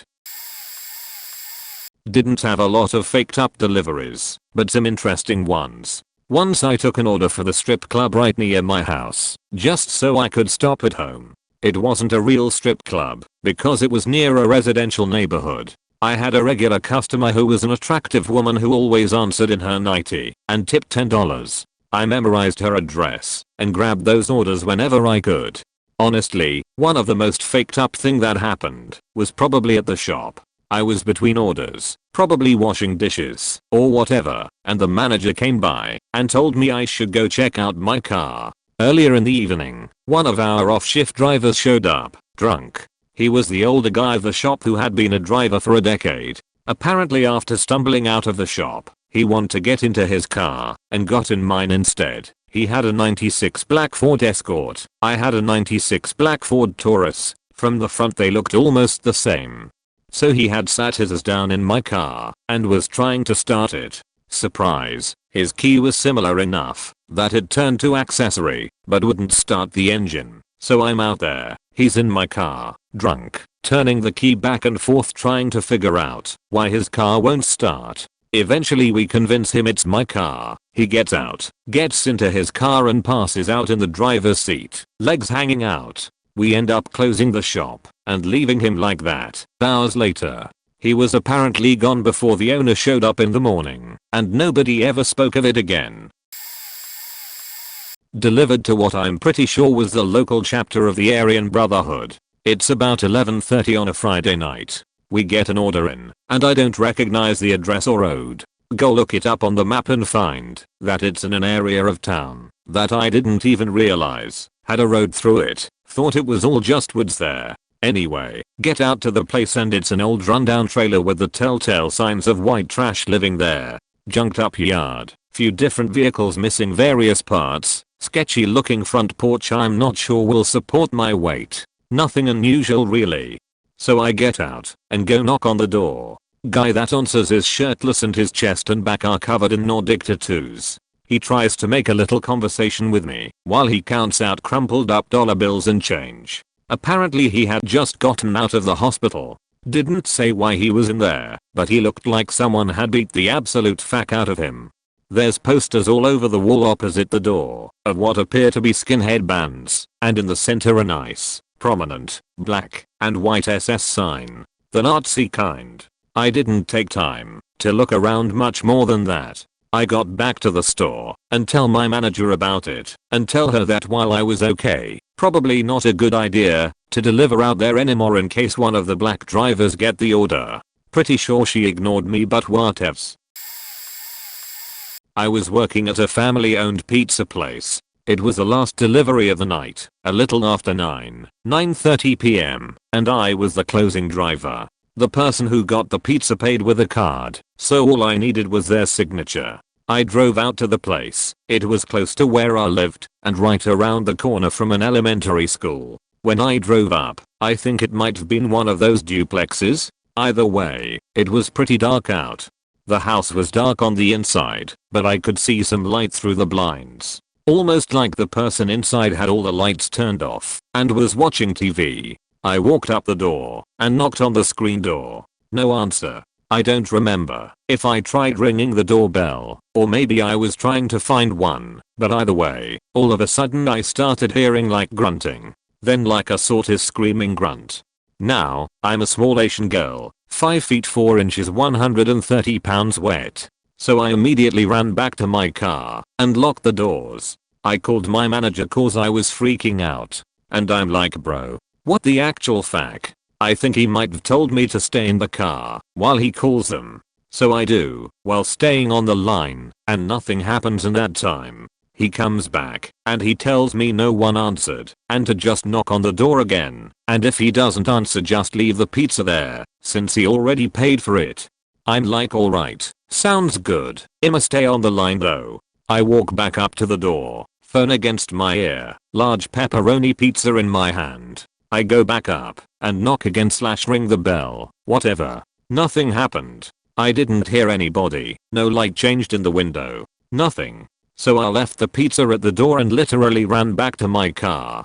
I hopped in and sped my ass out of there. I've had a big if other scary, funny, annoying stories from my time as a delivery driver. But that delivery scared me to my core. I wondered whether I should drive by in the daylight, but I couldn't get myself to. I never had another delivery out there again. TLDR, I delivered to what we had all thought was an abandoned sanatorium. That was the stuff of local legend growing up. The small town I grew up in had a village to the north that was known for two things: one of the county's better rugby teams and an abandoned sanatorium. None of my generation had ever actually seen this place, and most of the older generations hadn't either. TBF, it was really out of the way, even from the village, at the end of a 2-mile lane that only went there, but its reputation was that it was that far away because of all the 24-hour screaming from its inhabitants and the danger they'd pose to the locals if they ever got out. You know, classic horror movie blood smears on the walls local legend among kids stuff. Years later, I get a delivery to the place. I've no idea what's going on, but I figure maybe there's a groundsperson who still looks after the place. It takes ages to find, and when I do, it's even more a cliché than I could have imagined. It's surrounded by 4-meter metal fencing with barbed wire at the top, and electric lines, and once the person on the intercom buzzed me through, I had to drive for a further 5 minutes around what can only be described as large complex of derelict Georgian manors, before arriving at the very last one. The only one that still had windows and working doors. I'm buzzed through a second gate, and I pull up. I turn down the Slipknot and now I can hear current pop music blaring out. I quickly realize there is a party going on, and that my full load of 10 pizzas is for there. It turns out that the last remaining wing is now a fancy retreat for people with a very wide range of learning disabilities, and that I'll be delivering the same pizzas here every other Wednesday for as long as I have the job. I'm a fairly grounded person, and at that age I wasn't afraid of anything, unless it presented an obvious immediate danger, but I definitely felt a growing sense of unease as I drove through that estate. Okay, I got one. This was several years ago. The docket had the address, but also had directions. Something like boatyard near marina. Go to end of driveway and toot horn. So the boatyard was basically a paddock with a couple of dozen 30 feet to 50 boats on stilts. It had been raining, so the ground was nothing but mud. It's dark, wet, and a little eerie. I drive to the end of the driveway and toot my horn. Nothing. Toot again. Then I see a light come on in the cabin of the boat right in front of me. Someone appears on the deck with a torch and makes his way to the ladder. Now that he's in my headlight beams, I see a late middle-aged man. Dark scruffy hair, but balding. Wearing white, ash, jocks and singlet, and that's all. He made his way down the ladder whilst holding the torch, and walked barefoot through the mud towards my car. I got out. I gave him his pizzas and he gave me a 20. Minimal talk and he didn't want change, and I got back in my car, and turned around as he was making his way through mud back towards the ladder to his boat. As I was getting back on the main road, I suddenly thought, how the fuck did he climb that ladder again with 2 pizzas and a torch? But the memory of that delivery stuck with me. And a couple of years later I started playing GTA V, and at some stage, that memory came back, and I realized that he was the spitting image of Trevor Phillips from Grand Theft Auto V. Never got another delivery to him. I guess that was the strangest delivery. Not like scary or even bizarre faked up. I used to deliver in a small town area in eastern Long Island in the late 90s. Knew most of the regulars who ordered every week or every few days. One winter, this woman started ordering, and continued every few days. As time went forward, she looked more and more disheveled, and the living room I could see from the door was more and more cluttered with just random belongings. I asked my boss, who was a Tony, so he knew everything about everybody in the area, if he knew her, and told him it looked like she was slowly going insane or something. It turned out her husband just up and left her one day and left her with a big house and a bunch of bills. After he told me, it became apparent that she had no running water or electricity. That's why she always looked disheveled and filthy. I don't know why so much of her stuff was piled into the living room though. I guess she had been buying a pizza every few days and just stretched it out. The faked up part is that as the winter closed in, she started answering the door wrapped in multiple blankets, and you could actually feel the colder air come out of her door since, if you don't know, it's actually often colder in an unheated house in the winter than it is outside. Out of nowhere, she stopped ordering. I don't know if somebody helped her out, or if her squatter rights cut off, but given how she had been living for months it doesn't seem like she had any kind of friend or family support system. I figured she may have died in that place one night. When I was a delivery driver, a few deliverers stood out to me. On one occasion I drove up to a rundown motel, and as I pulled up I saw 2 dudes run out of the brush near my car, one in full camo and face paint and the other in a full ghillie suit. Then they ran across the road into a wooded area. No clue if they were playing paintball or what. Never saw paintball guns, just a real what the fuck did I just see moment. Other times I'd have to deliver to a bad part of town, where multiple drivers got robbed by either knife or gunpoint. Always freaked me the fuck out going there, because it was dimly lit, and I had to have my head on a swivel to not get jumped. I carried a giant foot-long heavy-duty flashlight on me in case I had to defend myself, and also to be able to see house numbers in the dark. Never had to smack someone with it, but it always gave me the heebie-jeebies. Had a few deliveries that never answered, which was always a sign to get the hell out ASAP. Eventually we stopped delivering to the area due to aforementioned robberies. The worst regular we had to deliver to multiple times a week literally lived like 300 feet away from the store. Whenever a delivery driver had to go here they dreaded the hell out of it. The system kept track who was up next, and it felt like I had to go to this place all the damn time. The tip was always $1, which wasn't a big deal, since it was close. The problem was, we would deliver to this really overweight lady, and as I would approach the door it would reek of human urine from the outside. When she would open the door a wave of stench would engulf your nostrils. You could try holding your breath, but this lady would stand there and have a 5-minute conversation with you while your nose is being attacked by the most unholy smell of stale piss. It was never ever worth the $1 tip. I don't know if she had a medical issue or what. I'm not the one to judge, but it just wasn't a delivery I ever looked forward to. It was definitely fun at times, but also weird and uncomfortable as well. I got tipped with alcohol multiple times. It was great to get home and booze up on free drinks. Would I do it all over again? Maybe. May have missed the boat on this one, but I have a contribution. There's been many strange deliveries and many strange situations. However, for some reason the one that sticks with me happened towards the end of my days as a delivery driver. It was just this lonely guy in a small unfurnished apartment who had clearly been up for days doing meth or at least a good amount of pharmaceutical amphetamines. When I came to the door, he was a combination of excited, fearful, and desperately hungry.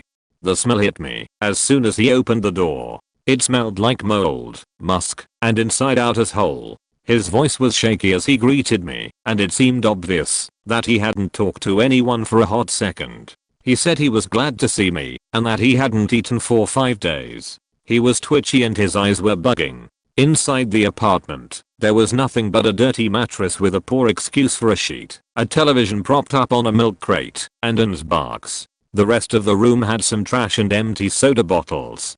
I felt sort of bad for the guy, as he represented an extreme version of the majority of our regular customers. People, mostly alone, ordering food to their house because they are too immersed in some kind of bullshit to get their sheets together and go to the grocery store. Depressed and mentally ill people, obese people, disabled people, gaming addicts, drug users, alcoholics, etc. Don't get me wrong, ordering food by yourself is fine. I've done it a bunch myself. I don't mean to put down these people. I've also been a depressed alcoholic drug user who played too many games. Skinny as a rail though. It just hit me as an exaggerated microcosm of so many of my clients. This was around 1 or 2 AM. For some reason, with all the shit I've seen and put up with, I worked for 3 different pizza places, all in different cities, over the course of 5 years. That one customer just put me in a funk, and I was up the rest of the night having some sort of existential crisis. So, not the most exciting, just a memorable anecdote. Thep is a delivery guy. This is an oldie. Back in '84 I had just gotten my first car, 78 Camaro, and got a job with Domino's. This was when you could drive there under the age of 18, right after you got your regular permit. There was a house on a main street that I delivered to. Guy opens the door and he looks like a classic Santa, but the bad kind, thin, but with just a beer belly, wife beater shirt, white-ish beard, partially bald with white hair fenders. You can extrapolate the missing teeth and the yellowed fingernails. We exchange money for pizza and I look over his shoulder and his living room is classic hoarder. Fast food cups, bags, pizza boxes and wharfing all of that were a multitude of beer cans, where there was a horizontal surface to rest something on, be it couch, table, floor, the back of a cat. There were ashtrays. The house smelled like tobacco and stank. Can you get me some cigarettes? I look at him. What? Cigarettes? I need some. It'll give you $5 if you go to 7-Eleven and get me some Parliaments and you can keep the change. That was probably $3.50 for me. I can't do that. They won't let Come on, just stop there on your way back, and then after your next delivery bring him by here. His tactical planning was on point, and I couldn't think of a reason not to, so I did as he asked, got his polyments, and after my next run, I brought him to him. Fast forward 3 or 4 days, him driving down the main street on my day off, and as I pass his house, there is a mattress outside leaning up against the garage door, half burnt, smoke damage coming out of the door and the windows, and the house was sopping wet. My wife smokes, and to this day, when she asks me to go to the store to get her some cigarettes, I insist that she calls them cigarettes, or I won't go.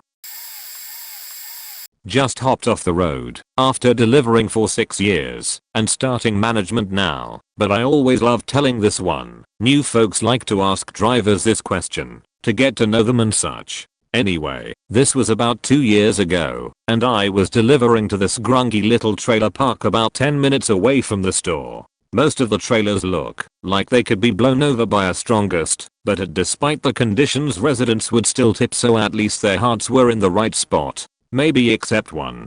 This was a new customer order, so I was a little extra enthusiastic to put on a good first time appearance for the company. I get there and knock, and an old lady kind of shouts from the other side to come in because her and her husband are disabled. I open the door, and as I'm stepping up, her husband warns, careful, I'm naked over here and my wiener is out. I quickly glance at the old lady sitting on the couch opposite of the man in his recliner, thinking it's a jest, and the lady is smiling all politely, so I just let it go.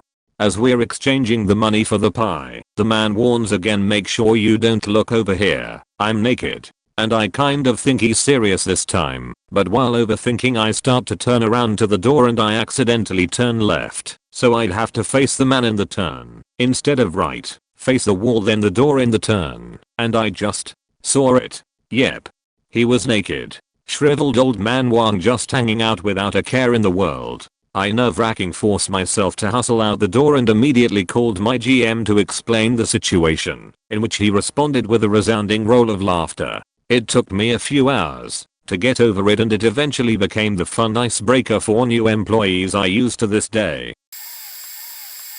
NSFW. I've been delivering pizzas for 8+ years. I've been in some pretty interesting places and situations, but this one event sticks out. Like way out. It was a typical late night, right before close delivery. It was 10:45, and we close at 11. We get a call from the local, pay by the hour hotel. The order is simple. Medium pizza with 10 wings. So I load up my delivery and head to the hotel. I get there, grab my pizza bag and head inside. I greet the half asleep front desk lady and head to the stairs to get to the second floor. Now upon getting halfway up, which is only about 15 steps, I can hear her. Harder daddy. Yeah daddy. Fuck me harder daddy. It's not uncommon to hear people faking. I know it's a pretty aggressive word, but this place is notorious for it. It's a, my wife thinks I'm at work kinda establishment. Anyways, it's not surprising, but it's the loudest I've ever heard, and in my mind I'm thinking, please don't let this be the room I'm delivering to.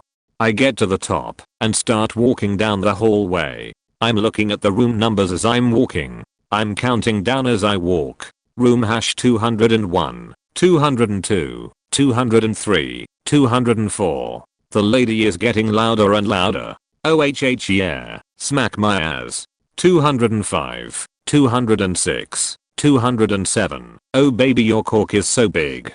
208, 209.210. That's the room I'm delivering to. The door's propped open with a flip-flop. It's a room.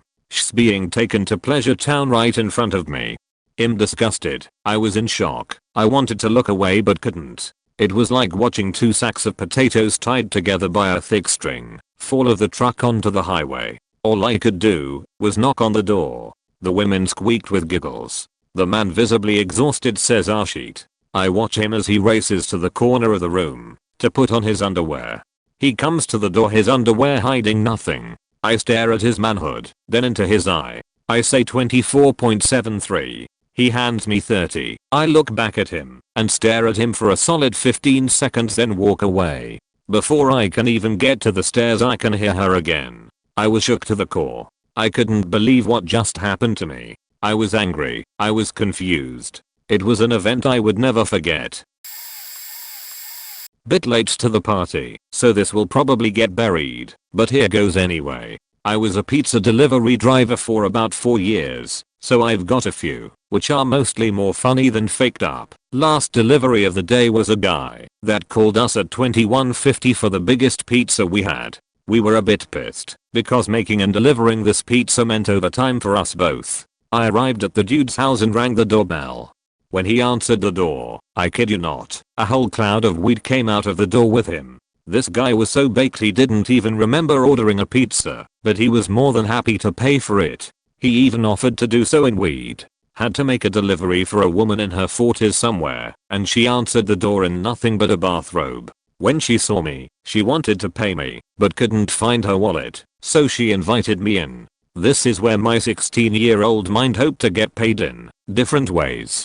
She didn't. Sad face. Instead, she just started opening random closets in her house to find spare change. This continued for about 10 minutes. When she had rounded up all of her change, she couldn't pay for everything, so I called my boss to ask what I had to do. My boss told me just eat a slice of pizza and leave the rest. Was good pizza. Making a delivery to a normal looking house, the person answering the door wouldn't open the door more than a few centimeters, peering through the crack in the door, asking me what I wanted.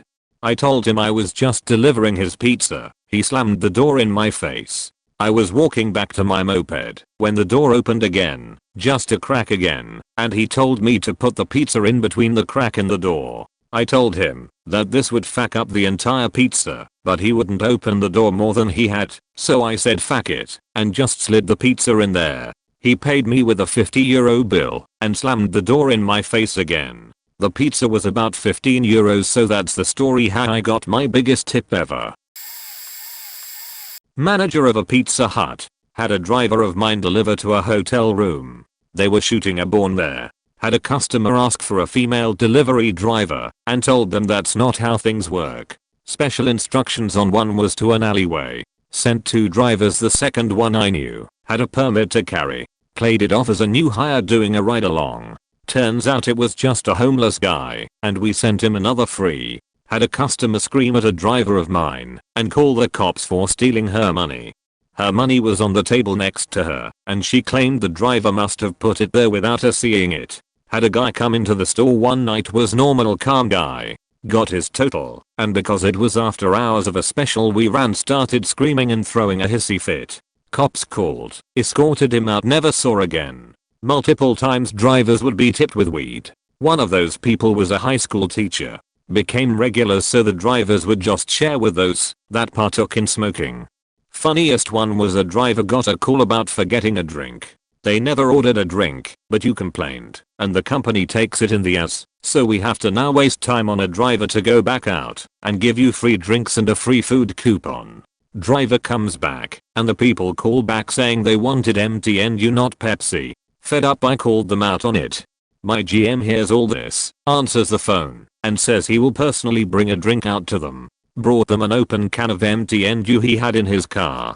People suck and fuck with people that make your food. Not smart as we remember you, and you will get your food unharmed, but it will take at least an hour or 2. A few deliveries that I made stand out. I delivered to a place where the gentleman's father was giving everything he had to his small Asian girlfriend over the banister, overlooked the front door with a window. Another delivery that I did was to a hotel. He answered the door while she sat on the bed. She looked visibly upset, like she had been crying. She uncovered one of her eyes, and it was a wicked bruise underneath. As I'm waiting for the debit machine to approve the order, she mouths at me to call the police. Another hotel. I knock on the door, and some lady on the other side screeches, "Frank, if that's not you with a crack, you can fuck right off." "Ma'am, I'm just here to deliver the pizza that you ordered to other person in the room. Hurry up and let him in." As I was walking in the room, the baby screeches to her friend to shut the door because all the smoke was escaping.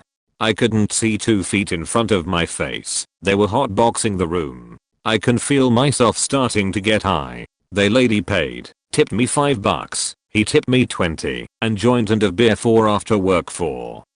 Another hotel. Gorgeous brunette in a lace lingerie set asked me if I was there for 15 or 30. I realized then that she was a prostitute. She offered me a very generous tip, raises eyebrows. I probably would have taken her up on her offer if A, I didn't have any more deliveries, or B, I didn't have a girlfriend. All 4 deliveries were within a 5-minute driving circle. The most faked up one in recent memory was late at night delivering to a seedy motel. I immediately didn't want to go because this motel is well known for having drug users there. I'd just come back from a short maternity leave and also wasn't feeling as strong as I used to, honestly. I get to the motel and walk up to the room. Like 10 feet from my car, first guy answers the door and I knew immediately he was whacked out of his faking mind. Huge pupils, a bit sweaty, grinding his teeth like meth heads are apt to do. He left his door wide open, and I see second guy pacing around on his phone looking pissed, talking to someone. First guy's yelling at second guy how much the total is. Second guy comes out and immediately starts to walk in circles around me, high as fuck also. He starts going on about how his old lady is a cunt and ordered this pizza from another state but didn't put it on a card. Neither have money. Second guy is sketch as fuck, and so I'm trying to back up and leave without making him lose his shit, since he's already agitated.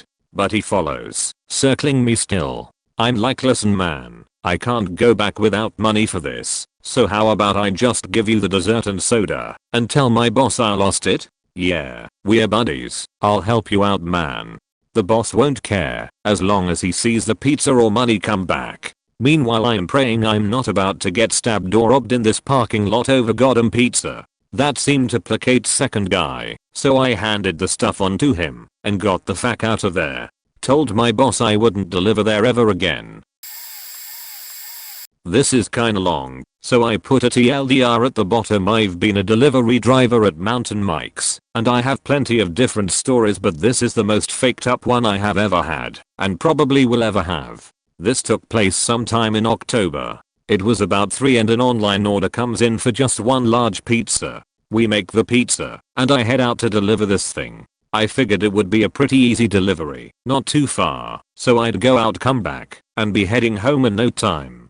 I get to the house and ring the bell. This young teenage girl answers the door. She looks kinda confused and then tells me they didn't order any pizza. So I look at the receipt and ask her if she knows the person who ordered it. She tells me no, and after asking her parents, both by phone, neither of them ordered it. I call the number on the receipt a few times and get no answer. On about the 3rd or 4th call, I hear someone pick up. At first it sounded like they were in a car, then slowly moved to sounding more like static.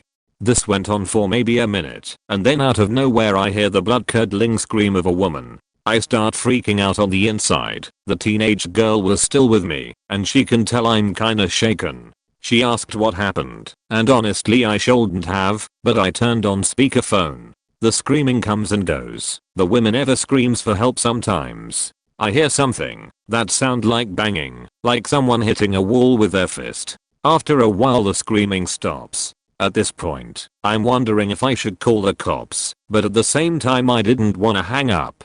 The girl's dad comes home with a friend in tow. I still have speakerphone on, and out of nowhere this weird calliope music starts playing. Thank God a clown didn't laugh cause I was losing my shit by this point. Anyway, I tell my coworkers and they were able to reach the person who ordered the pizza and gave me the right address. It was just a street over. The dad and his friend from before had heard the end of the call and were filled in on the situation.